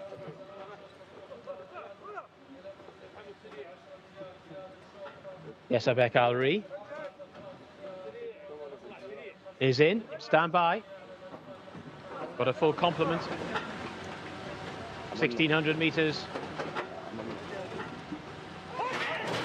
Gates back and away they go. Slightly awkward from the gate was Shibal Al Harek as they make their way through the early part of the race. A good start from Al Jamani, gets into a prominent posse early there in the green colours with a black cap. Also pressing on in the early stages is Ghazi Al Maidan. Another one that wants to go forward is Itizam as they make their way through the first furlong and a half or so. Towards the outside, Yazabek Al Ri is also prominent in the run. There's quite a lineup as they make their way towards the end of the back straight. Just sitting off the speed is Amtarat in the blue colours there. The yellow sleeves of Mabrukat Naj just makes a little bit of a forward move into the front rank. At the moment, the back marker is Hakwati in the red and yellow colours, and also towards the rear of the field, the slightly slow starting Shibal Al Harek, making their way around the turn, which will take them very shortly into the home straight. And they are now just getting a little bit too close for comfort at the head of affairs. The three guys, Al Maidan is the leader. In second position, Al Jamani. Forcing its way up the inside is Shibal Al Marek, who's gone the shortest way. Right round the outside, going the longest way, is Mabrukat Najd as they start to make the turn for home now. It's Shibal Al Harek just about the leader. Now just being niggled along, Al Jamani being asked to find an extra gear by Adil Al Faredi in the saddle and maybe obliging. Then round the outside, Mabrukat Najd, who's had a rather torrid run. But over on the far side, it's Shibal Al Harek, who played up a bit in the parade, who's still just about the leader. But now Al Jamani, this very strongly fancied horse in the sheepskin nosepad, is beginning to stamp its authority on the race. Al Jamani out in front, from the back staying on is Yoshka, but it's Al Jamani lengthening away, and it's going to be far too strong for them in the closing stages. Al Jamani, another one for Tom Collins, does the business. In second position, a fast finishing Amtarat. The third horse home was Yoshka, who's boxed on okay, but there's no doubt about the winner. Al Jamani looked like the best horse in the race on all known form and has proved it in no uncertain terms. Al Jamani for Adil Al Faredi, and Gaith Al Gaith, the trainer, has won and is now 6 wins from 29 starts. And well, Tom's been in really good tipping form all afternoon, and all 3 of the VT horses at the start of the show have obliged. A triumph for the VT department and all the boys and girls behind the scenes in production here, and of course for Tom Collins, who gave them as well. But it's a team game here. No I in team at the Saudi Jockey Club. A victory for Al Jamani. Amtarat in second, Yoshka in third. 1:41.24 seconds, or 1 minute 41.24 the winning time there. 2 3/4 lengths back to the second horse, a further 3/4 lengths back to the third, Yoshka. That's the 1, 2, 3 in race number 10, and another winner for Tom in the studio.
Al Faredi with the treble on the night.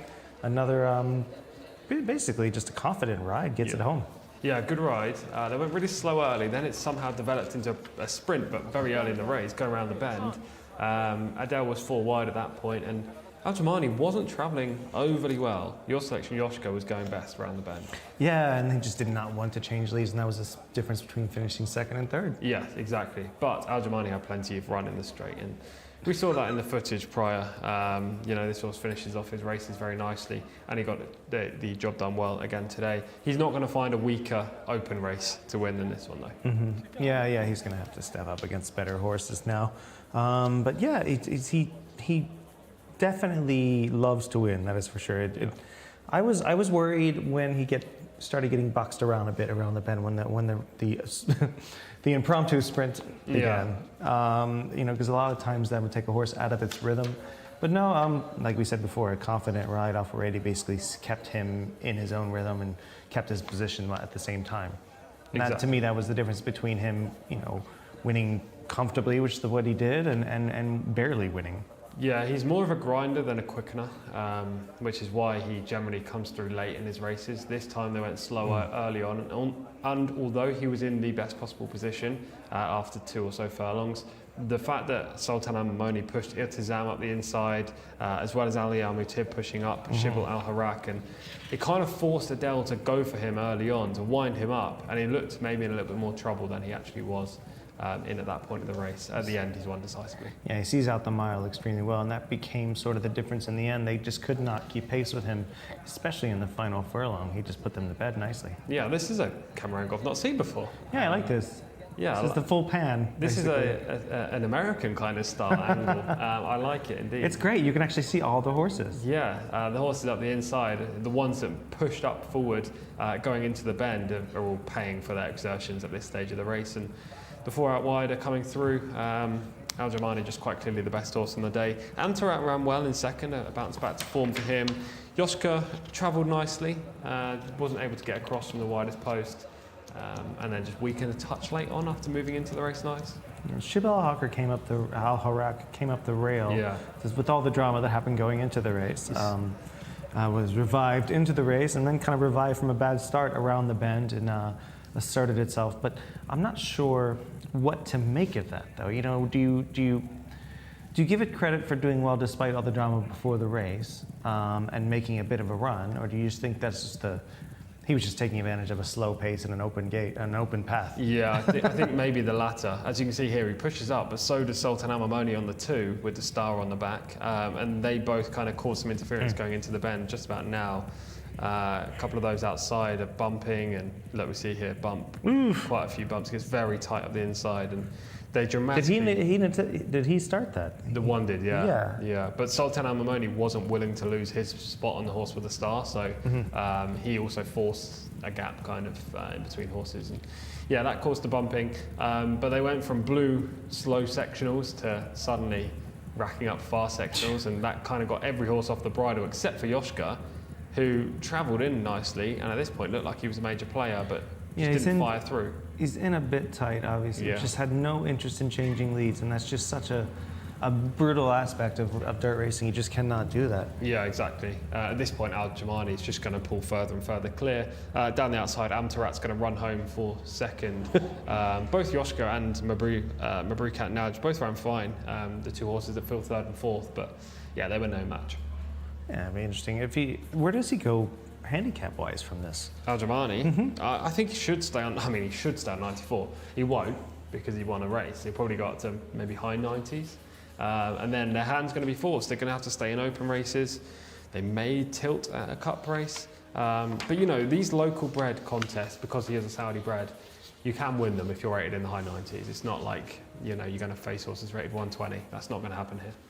Yeah, and then stretching out at all, do you think that's an option for him to be just as effective? Yeah, I do think it is, but at the same time, he just needs more pace in the race. He needs to be sat in mid-division or at worst a stalking sit, and then he can really power through late in the day rather than being up on the speed in a race that developed into a sprint. And this probably sounds a little bit odd, but I actually would love to, because of that fact, I would love to see him take back a furlong into 7 furlongs, 1,400 meters. Yeah, that's definitely a possibility. A horse like this, who has that finishing kick, is well capable of dropping down in distance. He's quite clearly got some tactical speed as well. Well, so you got your third win of the evening. Yeah. So good so far. I only have 2, but it's not my job to provide the winners.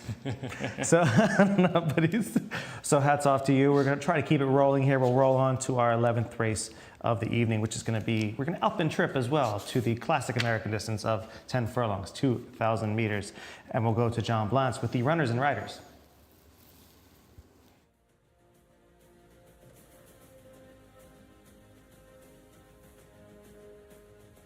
Thank you, Michael. Yes, always have your microphone on. If I give you any tips about live broadcasting, it's to have your microphone on when the producer says cue. Anyway, Curlin's Jewel is horse number 1. Alexis Moreno is aboard. Horse number 2, Chelm's Princess, Jose Rodriguez.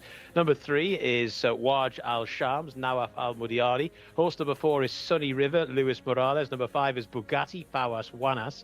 Number 6 is Wad Rafa, Nawaf Al Fayrouz. Horse number 7 is Sarajevo. That's the man of Mohammed Al Habib. Number 8 is Mabarek for Tariq Al Mansour, a debutant.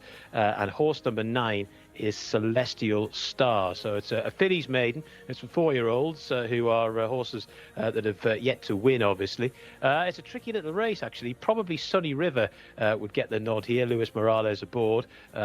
Best rated of these. But there are 1 or 2 as well, the likes of Bugatti and Sarajevo, who, if they could bring their best form to the party, would give Sunny River something to think about. But you don't really want to know what I fancy in this race. You want to know what Tom Collins likes. You also want to know what Michael Adolphson likes. And you also want to think or want to see what Shamila likes in the parade ring as well. So without further ado, I shall hand you over to them.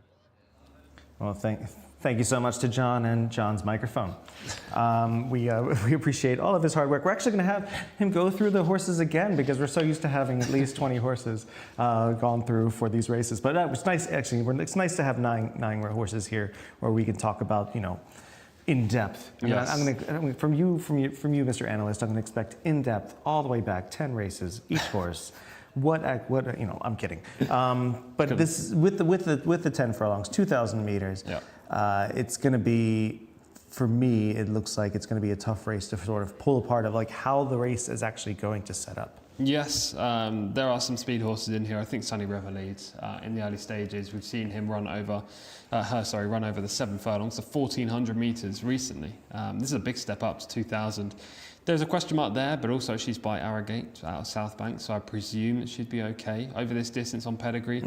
She's been ready to win, and Luis Morales will know that she has a lot of speed for this trip. So Sunny River will likely go forward, and therefore she's the horse to beat in this race. Now, if she does come unstuck late, maybe one of these stoutly bred horses, maybe Curlin's Jewel, could outstay her in the closing stages. But at the same time, I think she could just develop a big enough lead to cling on. There are a couple of other interesting horses in here, Bugatti being one. There's a first-time starter as well, Mabarek by Stratford Hill. We see lots of his progeny at this venue. But yeah, it's an interesting race. I'm looking forward to getting stuck into it. Yeah, it's going to be, Sunny River seems to be the one that you have to beat here if you're going to win. For sure. I think she's definitely the horse. I don't know why I keep saying he, it's a fillies maiden. She's definitely the horse to beat. The horse I didn't mention really there was Bugatti. I said her name. She's by Almungiz. Do you know much about Almungiz? No, I do not. I think it must be. It reminds me of Mungiz, who's an Arabian sire. He must be local though, local bred, judging by the race card. So yeah, it's interesting to see one of his progeny in here against like Arrogate. Curlins and Arrogates. Yeah, exactly. 2 Dubai World Cup winners. Yeah. Yes, it's going to be. I'm interested to see it up close as soon as we get to the camera angle how Curlin's Jewel looks, because this horse should be given a chance to return to some kind of, not return to form, but at least look, like her pedigree. We'll just say that. Yeah. She's one of the few that's bred up and down to handle every bit of this 2,000 meters. So I don't know. In the end, Sunny River should be the one to beat. There she is, Curlin's Jewel. There she is. She's got the headgear on, looking quite well. She didn't have blinkers last time she ran, so that's interesting. They're adopting the headgear. Alex Moreno rides. It's been of late a rare occurrence that Alex doesn't ride a winner when there's racing on here at King Abdulaziz racetrack. So yes, she has to be of note, but there are 1 or 2 more obvious than her. Just taking a bit of a shortcut there to get in front of the pack. Chum's Princess will be in shot in just a moment. There, she's a nice grey filly, 0 for 9 thus far. No speed on her return to the track. She's by Gregorian, who I believe was owned by Godolphin and trained by John Gosden in the UK. Trip should be fine, but she needs to improve on what we've seen. Waj Al Shams is 0 for 13. Nice blaze on this chestnut filly by Smoking Sun. Getting a little bit hot down the neck there. Lots of chances for her, not for 13. 2 previous runs prior to her last time out effort, where she finished 15th, where she finished 5th on 2 occasions, would have been okay to run a place here. Festive looking Sunny River, the one we spoke about earlier, probably leads the sentimental market here, 0 for 2. She's had lots of wide stalls. I say lots, she only had 2 races. She's been drawn wide in both races over the shorter trip. Again, much better draw today. More speed will be shown from a good stall, and hopefully she'll go forward. Bugatti there, seen revving her engines, 0 for 16 thus far. I like it. Hasn't been seen since Taif though, back in meeting 28. So maybe she'll be a bit rusty. We'll see. Wild Rafa is the 6 we just saw a second ago, is 0 for 3 thus far. Seems to be going the wrong way. 10th, 15th, 16th, and not a player in this. Sarajevo, 0 for 12. Poor last time out when 10th. Prior to that was a good 3rd. Mabarik in shot right now as a first-time starter by Stratford Hill. We've seen one of those win already today. We have. Interesting runner in this race. If it does fall apart, then maybe she'll pick up the pieces. But first-time starter going 2,000, they must think that she's all stamina. And the wonderfully redundantly named Celestial Star, 0 for 4, 6th last time.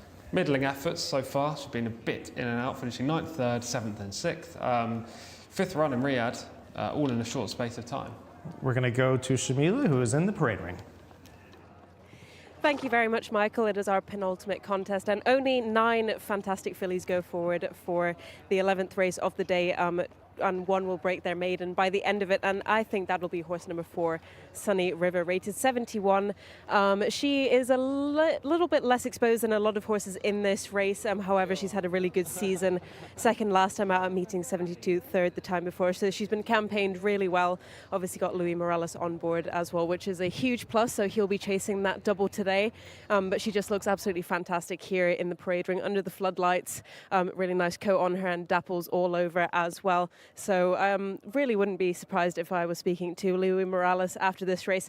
I really actually like Bugatti. I thought she did really well during the Taif season. Unfortunately, Bugatti's just coming up here behind me now. She does look really well, but the only thing that put me off her was we haven't seen her since meeting 28 when she came 2nd, but she's been really consistent this season. She has a lot of experience under her belt, but it's just put me off that she's been off for so long. And I think Sunny River has been campaigned really nicely and come back at just the right time and will finally break her maiden 3rd time lucky. My paddock negatives would have to be horse number 3 and horse number 9, both getting really sweaty behind the saddle between the back legs. And it's not warm anymore. It is really quite chilly out here in the parade ring. So that is a bit of a red flag for me.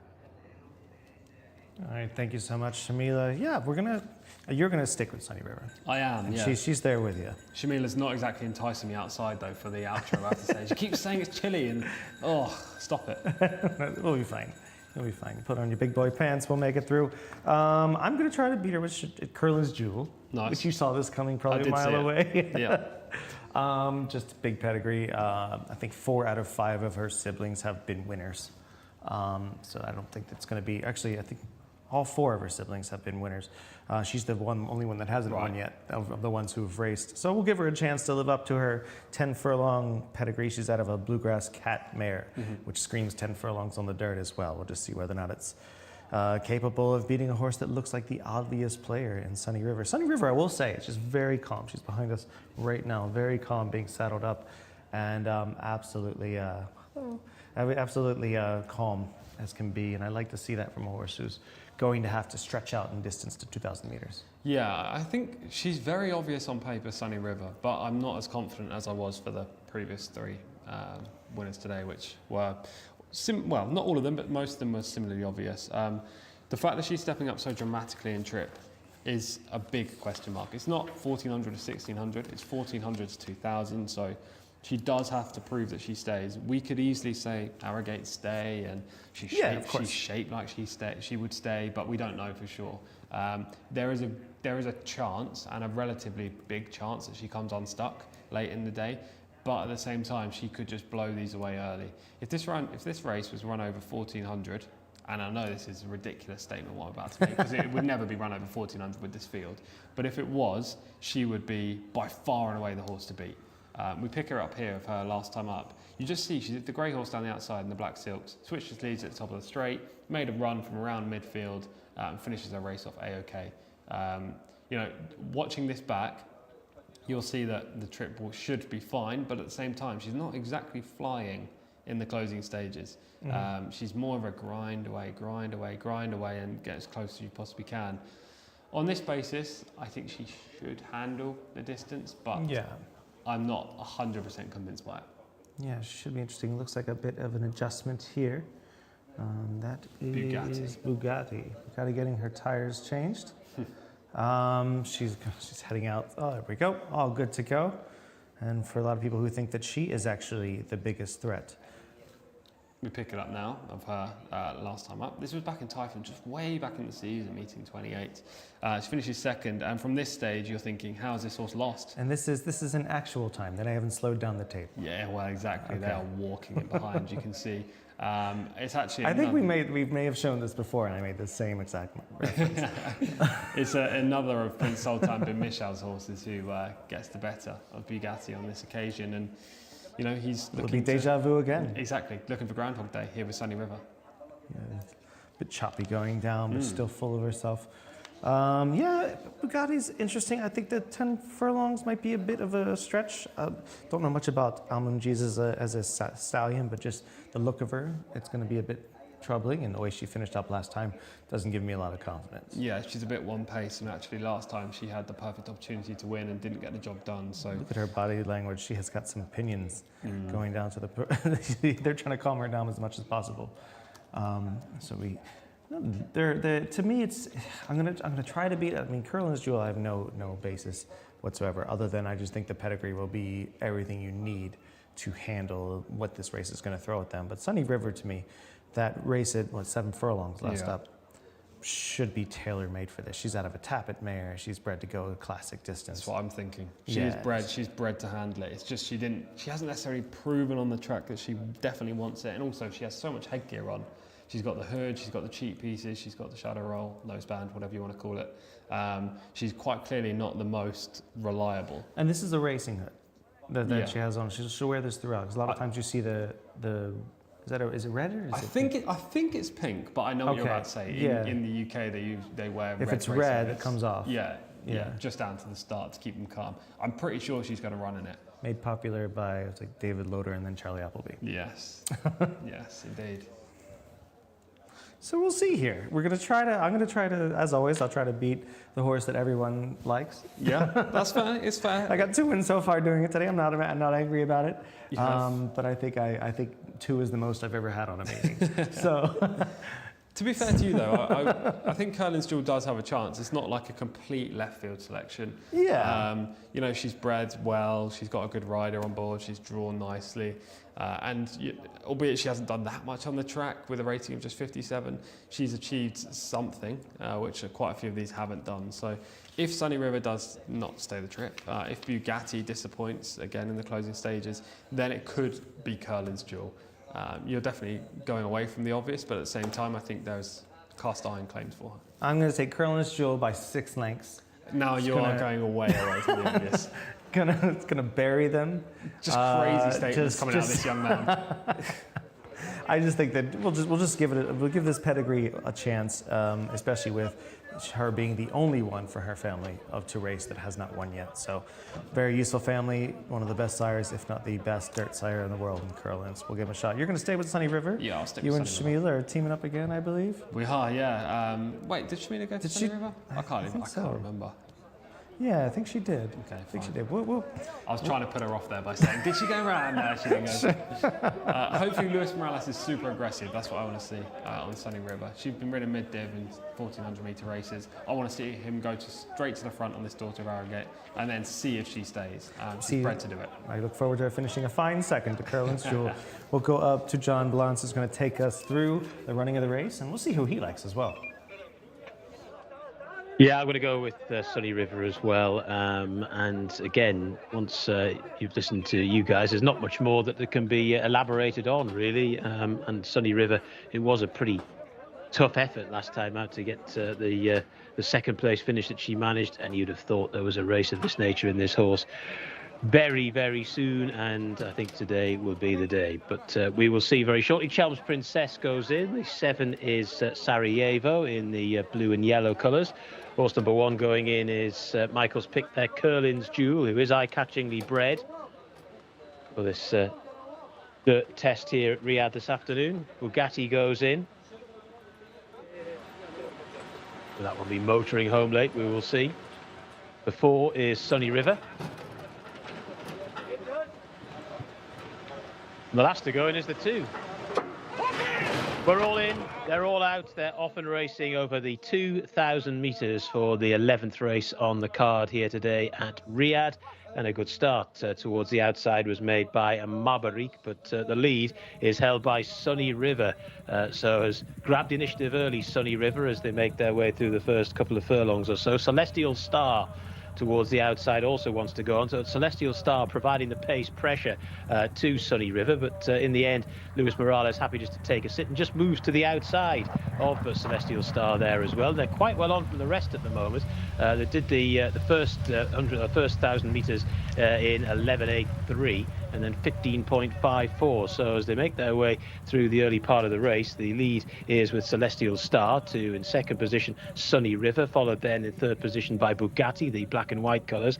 Then towards the outside Mabarek, who's racing in fourth with the white cap. Even further towards the outside there is Sarajevo. They're then followed by Waj Al Sams, the sheepskin noseband in mid-division. Then towards the near side Curlin's Jewel, followed then on the outer by Chelm's Princess, and then right at the rear of the field is Wad Rafa. So as they start to make the turn out of the back straight, this horse that is going hammer and tongs with the favourite here, the 9 Celestial Star, just being driven along now by Ahmed Al-Azari, and towards the outside Sunny River is still travelling really well as well. 1,200 metres in 1:18.06, and these two have been miles clear throughout to Bugatti, who's racing in third, then round the outside in fourth Sarajevo. They're making the swing for home. Pushes come to shove aboard Celestial Star. Sunny River still moving very strongly, and they're still well clear of the rest of the field. So it's Sunny River into unknown territory very shortly, stamina-wise, but she leads by a couple of lengths to Celestial Star, who's being driven along and not finding a great deal. From the back, Bugatti is beginning to roar home, but it's Sunny River who now leads by 3 or 4 lengths. Bugatti is getting into a position where could be able to take second spot in the latter stages, but racing up towards the line. This is all about Sunny River, who got away quickly, took a little bit of a pull in the early part of the race, did Luis Morales. It was probably a pretty wise move, and the horse has got on to score very nicely indeed. To Celestial Star, who was battling on and may have just held on for second. We'll have to confirm that shortly, and we'll get the third done as well. But the 4, Sunny River, far too strong for them. Luis Morales, well, it was a pretty easy success in the end. Got away really well, allowed Celestial Star to go and make her own running for a little bit, and then when she could no longer provide that service, he was able to just press the button on Sunny River, and she went further clear, in the end has won very comfortably indeed. It is a real lineup for second there. Looks like Celestial Star has just held on with Bugatti in third, and the fourth also being Sarajevo. But that was very tight for the Miners. No doubt about the winner, though. An easy win for Sunny River, and has now got off the mark at the third time of asking. Always looked as though it was going to be likely today, and it's how it's proved.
Well done.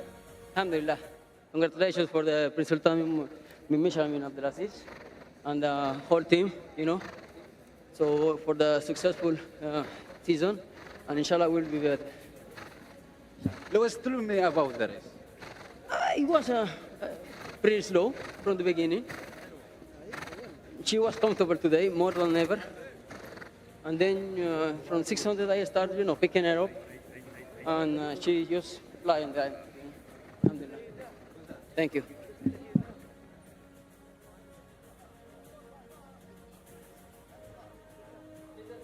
Well, that is a double for jockey Louis Morales in the 11th race of the evening. On board, horse number 4, Sunny River. So well done to me and Tom. I think Tom was on board with Sunny River as well, highest rated horse in the race. And it was a no-brainer, honestly. We have seen these horses, and third time out usually tends to be their best run if they haven't shown before that. But I mean, really consistent this season. Second last time out, third the time before that, both over 1,400 meters. So this was her furthest distance to date, and she took to it really nicely as well. So absolutely no bother to her, and well done to trainer Shala Al-Dehani as well, and of course the owner Prince Sultan bin Michal bin Abdulaziz for this win. And I mean, it comes to no surprise to us and regular viewers that the Prince Sultan bin Michal bin Abdulaziz runners are always really, really strong. They have a really good pack of horses this season, and it's great for Louis to be surrounded by family for his second win of the evening as well. Congratulations, Louis. Yeah, thank you so much. Appreciate it. Tell me a little bit about this horse. You rode her first 2 starts over 1,400 meters. She seemed to really enjoy 2,000 meters. I think, I suggest them to go further, because in the first time out, I had the starting gate inside, and I rushed her a lot to put it in the race. And then she finished third. Didn't do bad, but not okay. In the next race, we have a draw 18 or 19, and we were wide all the way. So at the end, when she tried to come, someone surprised us in the middle and beat her.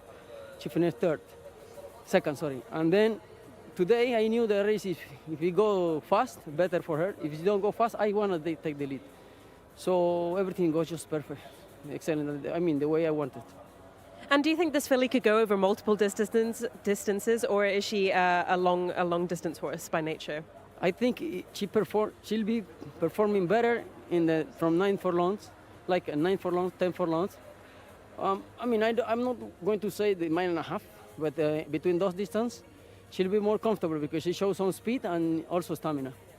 And how is she at the gates as well? Because she's still a young horse. Did she break well, did you think? Yeah. She brought on top today, but I saw the other guy rushing to go to the lead, so I let him go and give him an opportunity to relax and, I give him the time to switch legs and all the things. So she's perfect.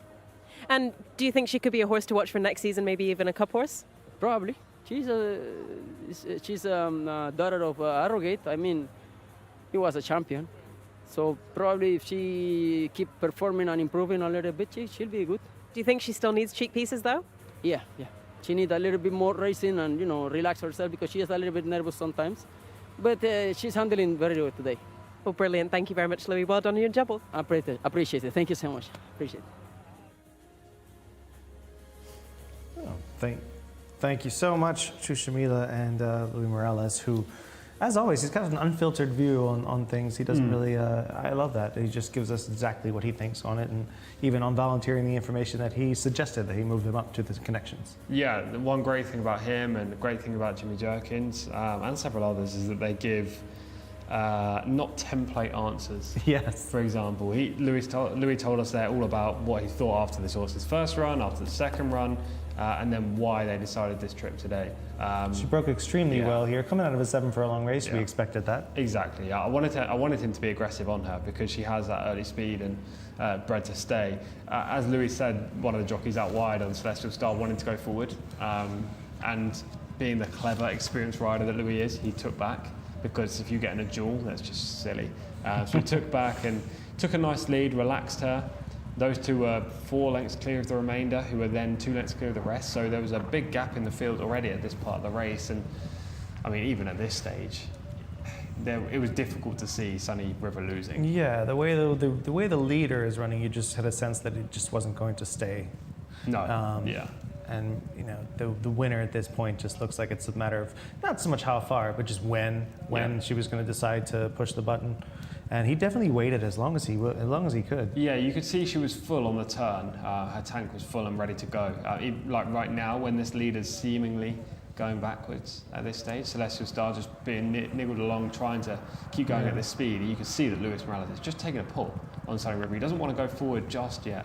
He just wants to sit there, just wants to sit there, just wants to sit there until they turn in. When he does ask for effort from Sunny River, she replies instantly. Yeah, and at this point, she's doing this all on her own, it seems, where they are distancing themselves because the leader is reluctant to give up her position. But we'll go back into third. You have Bugatti, who seemed to have her alignment a little bit loose the entire time, was bearing out a bit, but does make a good run. Yeah, but it's remarkable that neither Bugatti or the horse on the outside, Sarajevo, managed to get up a second. The leader, Celestial Star, the early leader, who went pretty hard early on, has managed to cling on. I mean, that shows that there was no Star real Trek closer. fan. Yeah, I like that. That shows there was no real closer, though, because she was really slowing up. You can see her stride is super short on the inside, the horse in the blue silks, but she still manages to get second. And watching the body language of the winner, you just see that Louis is just doing just enough to keep her interested in the job and get her to learn a little bit more from this run, because it is only her third run. She goes from third to second to first, natural progression. Breaks a little bit on her knees there, not a perfect break, but she just comes out running. Yeah, she was just much the best. She was the best on figures, she was the best on form coming in, and she just needs to prove the stamina. I'll try to beat her again next time. Well, next time she'll be facing winners, so it'll be interesting to see where they put her.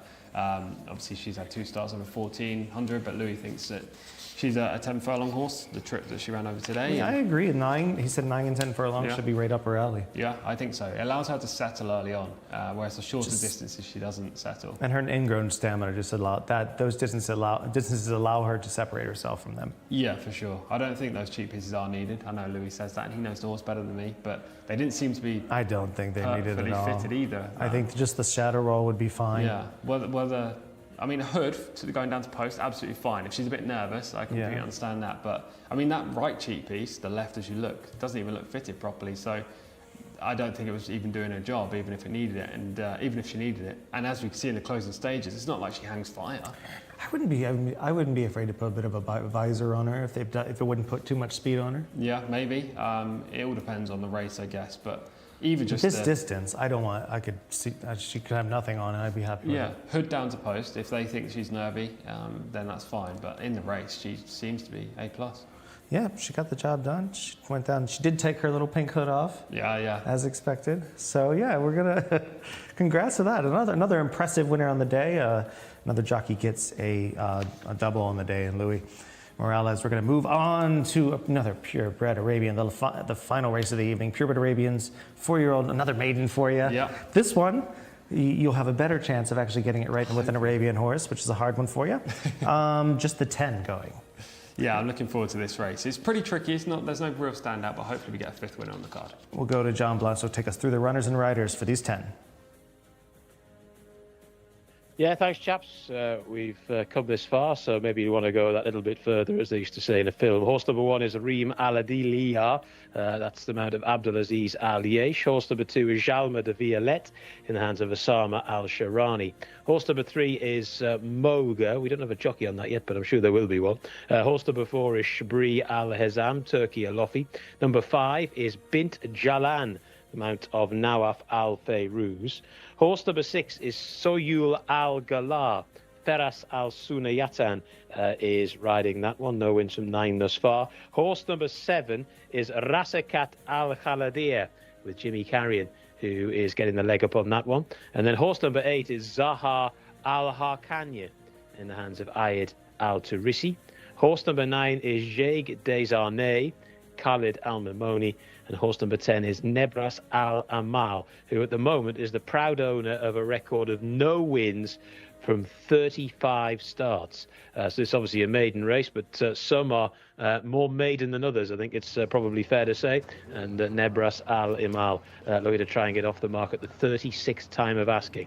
So the horses are like Reem Al-Adiliya is one to go pretty well here in this particular contest. But one or two others with claims too, and we can hear about them now with the guys in the studio, and of course Shamila in the parade ring. We just saw in there that was Reem Eladia. He mentioned 0 for 2 thus far. Unexposed, inside draw just not helpful though. Jama de Violette is 0 for 8, comes off a pair of 8ths. Mid-division finishes every start so far this year. Again, likely to finish between 5th and 7th here. And there was Moga in shot just a second ago, 0 for 6, comes off a pair of non-runs, basically 16th and 15th. Could play a part though, big drop in grade today. All right, Shabreen Al-Hazm is 0 for 3. Unexposed, needs to improve off the comeback. Turkey Alofi does well with Arabian horses. Bint Jalan is 0 for 5, comes off a 12th place finish. Rated just 49 and hasn't shown enough. Suyul Al-Gaya is 0 for 9, will be in shot in just a second. Comes off a 3rd place finish, her 2nd in a row. My selection in this race today, Sayul Al Gaya. 2 good runs so far this season. 3rd up is the angle I like. Longer trip, it should be absolutely fine. Rasakat Al-Khaladia is 0 for 5, comes off a 9th place finish. Been mediocre so far this season. 7-year-old yet to break through. There she is right there. Coat looking extremely well for her. I'm interested in this one. I'm not sure yet, but I'm very much interested in this one. I feel like Carrion will get a win no matter what pretty soon. We have Zaha El Harkanaya as 0 for 17, comes off a 6th place finish, number 8. Plenty of chances for this filly. She's only a 4-year-old, but she's been seen on the track lots of times. She's just yet to really show enough to break through.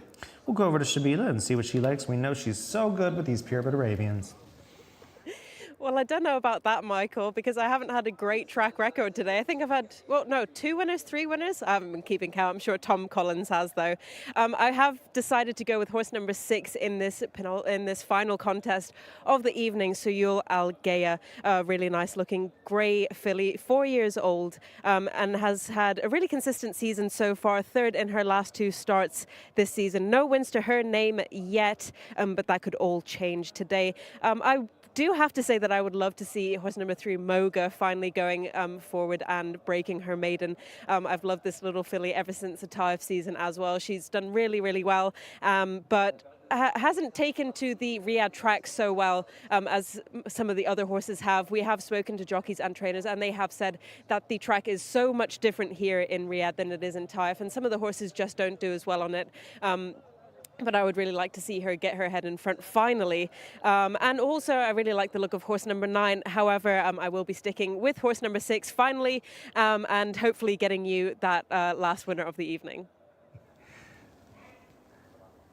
Thank you so much, Shamila. This was, she mentioned the 6. She's staying on the same train that you're on, so you're like, once again, you were teaming up. This is a piece of form. She was 3rd on November 30th. Yeah, this was the race we were here, and you selected Hada Al Wathba, the horse we were talking about earlier, with the green and white silks. Sayul Al Gaya just runs home at the 1 speed. It was a fine run. It was a handicap, not 75 handicap. So, stronger opposition than she's facing today. If she repeats this, she could win. Again, I'm not overly confident. Arabian horse maidens are not my forte, but she's shown at least a consistent level of form this year. Yeah, it's a hard call if you think about it. She's just got to really show some semblance of wanting to win. Yeah. She didn't really show that in that race. She ranged up like she could have and just didn't carry on. Yeah. Obviously, probably tougher runners in that race, but you never know. A couple of these could jump up. We'll finish out. We got 2 more horses to talk about. We have number 1, Jacques des Arnettes, is 0 for 2 and was 5th last time and seems to be moving in the right direction. Yeah, she's unexposed. She's a player with any kind of progression in this race. Rated 70, she's actually the top rated horse in the race. That's horse number 9. You can just see her at the top of your screen, yellow and blue silks. On the far left. And so her hind end looks lovely, but thank you for that. But yeah, she may be my selection at this point. Number 10 is Nabras Alamal, 0 for 35, and comes off an 8th place finish. Don't need to add too much more apart from the fact that she has had not won in 35 attempts. And when a horse has a record like that, you cannot side with them. Quite valid. I'm leaning toward Jacques des Arnettes because I feel like this is a race where if she's moving in the right direction, she's drawn well. If Suyul Al Gaya is just simply not, doesn't have the winning in her, this possibly could be it. Because obviously, you have a horse that's making its third start versus making its 10th. Yeah, I think she's probably the most logical winner. It's unlike you to choose the most obvious. I have to say. No, Looking for that- you guys are on the same horse. So Yeah, well, I don't know why Shamila's chosen the same horse as me, but it seems like we've copied the same notes today. But yeah, Jacques de But Arnett. it's effective so far. I think she has 2 wins. We're not giving her that third. No. And you have 3 so far. To my 4. 2. Come on. 4. Oh Yeah, gosh, 4. I just because they're obvious choices. I keep forgetting that they happened. Yeah, we're looking for the 5 here with Soyul Al Gaya. But no, back to your point. Jacques de Arnett is one of the leading players in this race, and it would be no surprise if she got the job done. I think you can really narrow it down to 3 horses. Horse number 3, Moga. Horse number 6, Soyul Al Gaya. And horse number 9, Jacques de Arnett. One of those 3 will get the job done. Moga could easily bounce back on the class drop. Soyul Al Gaya, again, class dropping, more unexposed.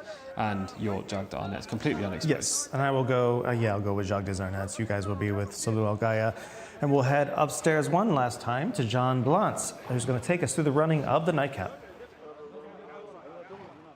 Thank you very much, guys. Yeah, it's been another enjoyable afternoon here at Riyadh, and well, they've all got down to post in very good time as well to the 2,000-metre start. Horse number 3 to go in there is Moga. That's the first one to load. 5-year-old by Azra Min Al-Bark.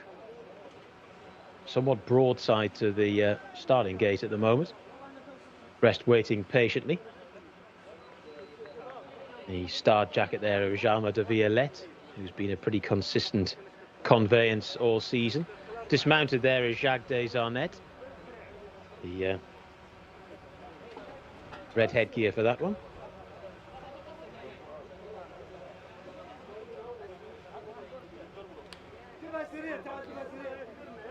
And of course, got 2 more slices of entertainment for you from Riyadh. We've got the same team in the studio. Enzo will be in the commentator's chair. I think he's in the commentator's chair on Saturday as well. Anthony Ennis living up to his reputation as the hardest working man in show business. Moga's getting the blindfold applied. We'll be going in very shortly. But not too keen at the moment, so being sent away. I think they're going to try and load 1 or 2 others before Moga. Or maybe just going to try again with this one. It's a 7th start, so she should be fairly well aware of the game by now. Moga to go in. Next shot is Reem Al Adliya. There's a definite chance based on that 1 run so far. Abdulaziz Al Yesh is riding that one. There's horse number 2, Jalma de Violette. As the 1 moves forward, Reem Al Adliya. Reem Al Adliya goes in, joining Moga in stall 3. Followed in then by Bint Jalan. The 7 is Rasekat Al Khaladiya. Just the 1 Al Khaladiya in this race. Still waiting for Zaha Al Harkanya to go in. 2 to go. Shabri Al Hizam to move forward, and also Soyul Al Gaya. Shabri Al Hizam with the yellow cheek pieces, the very striking yellow cheek pieces, goes in. And Soyul Al Gaya is in. All present and correct. 12th race on the card, 2nd Arabian race of the day. They're off and racing. Bint Jalan was slowly away, sleeping when the lids went up. Moga was also quite slowly away. Good start, though, from Soyul Al Gaya, and that's your early leader, to Jacques de Arnett, who's racing in 2nd, the red headgear. More red headgear as well for Nebras Al Amal, who's racing in 3rd. Quite a lot of them gravitating towards the centre part of the track. No one desperately keen on the rail at the moment. Reem Al Adliya is racing somewhat anti-socially towards that rail, but it might not necessarily be a bad thing. Then the next in the field is Zaha Al Khani. And then a bit of a gap back to the rest, headed by the slow-starting Bint Jalan. Also there towards the rear is Shabri Al Hizam. Then towards the near side, Reem Al Adliya. Then the 2, Jalma de Violette, last but 1. And right at the back of the field is another slow starter, Moga, as they make their way down towards the middle part of the back straight, of course starting on that spur right at the top end of the back part of the track, 800 metres in 57.94 seconds, and it's Suyo Al Ghaya that leads them to, on the outside in second, Nebras Al Amal, the white cap, in between the pair, the yellow and blue colours of Jcsa, that's the 1, 2, 3 at the moment. They're then followed by Zaha Al-Khani, who's racing in fourth, then towards the outside Bint Jalan, the greenish colours there getting a little bit closer. They're then followed by the 7, Rasikat Al-Khaladia. Right up the inside, Reem Al-Adliya now makes a little bit of headway after racing on her own and somewhat much nearer the rail than the rest of them. She gets a little bit closer as they start to make the turn for home now. And round the outside, it's Nebras Al-Amal who's just about going on here, but Suyol Al Ghaya is holding that rail position well. These two greys going just about stride for stride. Right round the outside is Bint Jalan, who got away slowly but has made nice progress throughout the race, moves into third spot. They're then followed in fourth by Jcsa. They've swung for home, just under 2 furlongs left to go. And over on the far side, it's Suyol Al Ghaya, the orange jacket, just about the leader, to the white cap Nebras Al-Amal. Here comes Bint Jalan and Nawaf Al Fayrouz, who was slowly away but is now throwing it down to Suyol Al Ghaya over the far side. Suyol Al Ghaya to Bint Jalan, who slowly but surely is about to draw alongside. Suyol Al Ghaya to Bint Jalan. Suyol Al Ghaya, though, is finding a little bit more in the closing stages, up towards the line in the shadow of the post. Suyol Al Ghaya, the winner, to Bint Jalan, who passed them all except the winner. Tight for third as well. It could well have been Jalma de Violette who's got that spot, but we'll wait and see. But Suyol Al Ghaya has won. Horse number 6 in the hands of Feras Al Suna Yatan, and was always prominently positioned and has scored. Bint Jalan, as I say, has run a very interesting race because was very, very slowly away, and yet under those circumstances has run a massive race to give them essentially all a head start, and she managed to beat them all except Suyol Al Ghaya, and they were well on from the rest as well. So it's a run to mark up. It's tight for third there between the 2, Jalma de Violette, and the 9, Jcsa, who never really got into the race. Obviously a very solid chance, but never really looked like the winner at any stage. Didn't run a bad race, but as I say, didn't really cut much ice. And then Jalma de Violette has finished in fourth, with Nebras Al-Amal, who was prominent throughout, finishing in fifth. So it's Suyol Al Ghaya who wins by a length in the end to Bint Jalan, 2 horses probably with a decent future on the Arabian scene here in Saudi. But it's Suyol Al Ghaya for Feras Al Sunyatan, who's not always a regular attender in the winners' enclosure here at Riyadh, but good to see him get one under his belt here, beating Bint Jalan in a really good finish to the last. Thank you very much to all of you who joined the show, wherever you're watching in the world. We'll be handing you back very shortly to the guys in the studio and Shamila, who'll be rounding things up.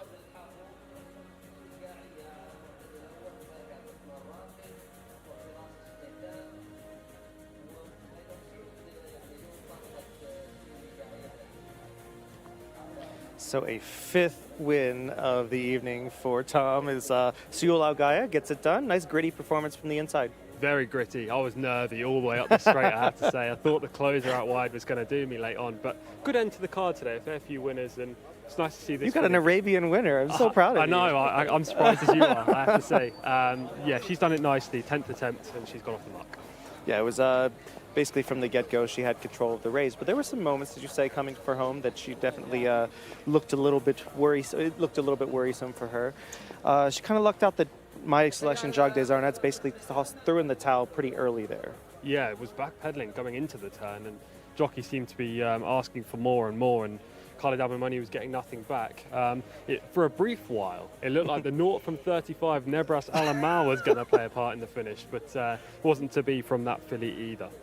We'll see this from the get-go. It seemed that from the start, Suyol took the initiative early, and it looks like, for me, it's always difficult in these longer races for anyone to really get, once you have control of the front end, especially when you have an easy go of it. Any races like that, but especially with the Arabians. Yeah, especially lower grade Arabians as well, when they don't really have that high cadence or turn of foot in the closing stages. If you can get to the front or very close to, and you have the talent of the horse underneath you, then you can definitely win. And I think this horse was always well positioned.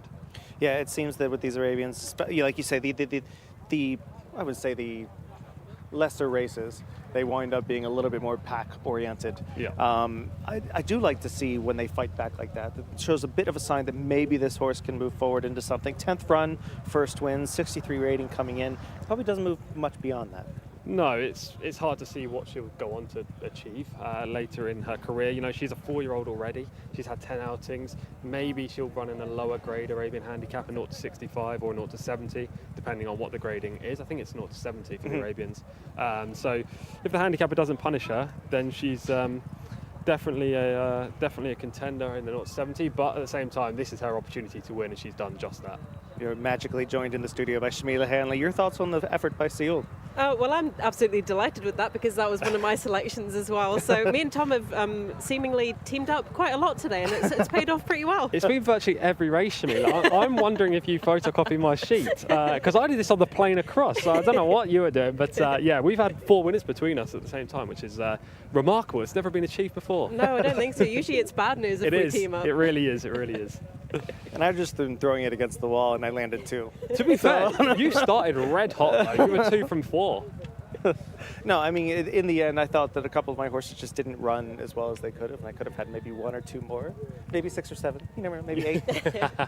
But you never know. But I'm happy with what I got. Especially the Arabian win was especially fulfilling for me earlier. That was a really nice performance. I'm flying as along well. with them. That's why I was very upset that Jacques des Arnettes didn't get it done earlier, because I was ready for it. I was like ready for number 4 and just stuff it in your face afterwards. But unfortunately, that's how it goes. But yeah, today was a pretty exciting day. I thought that you always get these wide open races. The Thursday cards are just like full of maidens, full of unproven horses, or those who should be, those are on their way out of the game. Yeah. But to me, it was a day full of wide open races, exciting finishes, and horses that we actually could look forward to in the future. What were the 2 or 3 moments for you, Shamila, that really stuck out? Both of Louis Morales' winners really stuck out to me, especially the filly in the 11th race as well. I thought it was a really strong contest, and she did it well. But Shala Al-Dehani, the trainer, I mean, he's flying this season. They bought a lot of really nice horses, so it's great to see that. Yeah, exactly. I thought Sunny River was especially good. It's good to see Arrogate having a winning progeny here in Saudi Arabia. We don't see too many Arrogates here, but Sunny River handled that step up and trip very nicely. There's a limited availability of those, but they all are late blooming sorts. It seems very rare will you see a 2-year-old run well, and it's just like him. He didn't bloom until the end of his 3-year-old season, and even when he won the Travers by 12 or 13 lengths, he still wasn't the finished article, and we saw that in the Middle East when he did. If only there were a Saudi Cup back then, because he would have won it. He would have won it by a mile. Especially on this track, the way he traveled. So, looking forward to seeing hopefully a couple more of those. I was very impressed with the riding today. Adela Ferretti was extremely on his game. Incredible today, I thought. At every possible point, he was brilliant on all of his horses. Al-Jamani. This was a day where Adele really shone. Camilo didn't ride a single winner today. No interview of Alex Moreno today. No, Alex as well. You're gutted. He was absolutely fuming as well. But we've got Naif Al-Nazi back tomorrow. Is he back? So yeah. Okay. Okay, good. Okay. So we've got the whole jockey colonies back in business tomorrow. So shimmy action will happen tomorrow. Very, very excited for that. I thought that Sunny River to me was very good today. We saw that early. Even though I tried to beat her, I thought, like you said, an Arrogate winning. She's extremely promising moving forward in these longer testing distances. Ibn Hatem Al Khalidia, the Arab I mentioned, to me that was my highlight, obviously because I selected it. And Tom, for you, your highlight would be? Bakil, race 7 had to be the highlight. I thought it was a phenomenal performance from a horse on just a 6-day turnaround. Mr. Al-Dahani, what can we say? What can we say? He loves an interview with you as well. A good ride as well by Mohammed Al-Daham on board, and this gelding just showed natural early speed. A son of Sioux Nation, brazen speed over the 1,200 metres, managed to return to winning ways. 5th victory already for this horse, rated 90 prior to today. He could easily be a 100, 110 horse in time, and yeah, I think he's going to go on to bigger and better things. Cup races await. I would love to see him step up in class. I mean, Yeah. the horses he was up against today, I mean, he was the obvious winner in that field, definitely. And Mohammed Al Daham is riding out of his skins as well. We've seen him so many times in the winners' enclosure. He's actually warming up to us a little bit. Took a while. It took a while. It was a good time as well for this race from Bakil, 1:12.88 seconds. And we saw a couple of 1,200 metre races at the start of the card, albeit in maidens, and it was 1:14, low 1:15. Yeah. So 1:12.88 was pretty strong. Any drop below those 113 sort of catches your eye on this. No lead up, or no run up at all, and obviously the track is a little deeper and slower than say the American track. Yeah. So you'd compare it to where you're seeing your 110s and 11s. Yeah, very impressed with him. I'm more impressed with the fact that he was able to run an even better race on a week's rest, and that to me just screams of a horse, especially with that with that sort of taxing style that he can. It told me that he can step up. And the talk of going onto the grass, what do you think about that? I'm so excited for that because I mean, the trainer said he's definitely better on the grass as well. So it's interesting to see that they're going to give him a pretty long layoff until I think the 13th of January is the announced date for when the turf track is going to be opened. And we're excited for that? Super excited. I cannot wait. I love turf racing. That's not to say this dirt racing is anything other than amazing, but turf racing is my love. And we're going to see some proper ex-European horses, hopefully some ex-US horses on the turf as well as these horses like Bakil, who have been plying their trade on the dirt, some successfully, some not so successfully, go onto the turf and we'll see completely different races. Yeah, and the turf to me is I may be an American and I come from dirt racing background, but I love the grass. And if you've ever been with me at a Breeders' Cup, Shimmy has, you know that I'm a little bit better at picking the turf winners than I am at the dirt winners. But we're looking forward to that. We have only a couple more meetings left of 2023. We got tomorrow and the next day we have, tomorrow and Saturday, we have 12 races each day. Anything in particular you're looking forward to this weekend or just trying to enjoy the vibe? I'm going to jump in and steal your thunder here. Asfan Al-Khaladir runs in race 1 on Saturday. I'm really looking forward to seeing him back in action. The best Arabian I've seen, rated 126. No comment. Yeah, whatever Tom said. That's okay. I mean, we're looking forward to seeing everybody here. We'll see you on YouTube, and we hope to see you here tomorrow, Saturday. May all your photo finishes be winning ones. Thank you very much.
مشاهدينا الكرام نذهب بكم بالتأكيد مشاهدينا الكرام إلى أن نكون معكم إن شاء الله في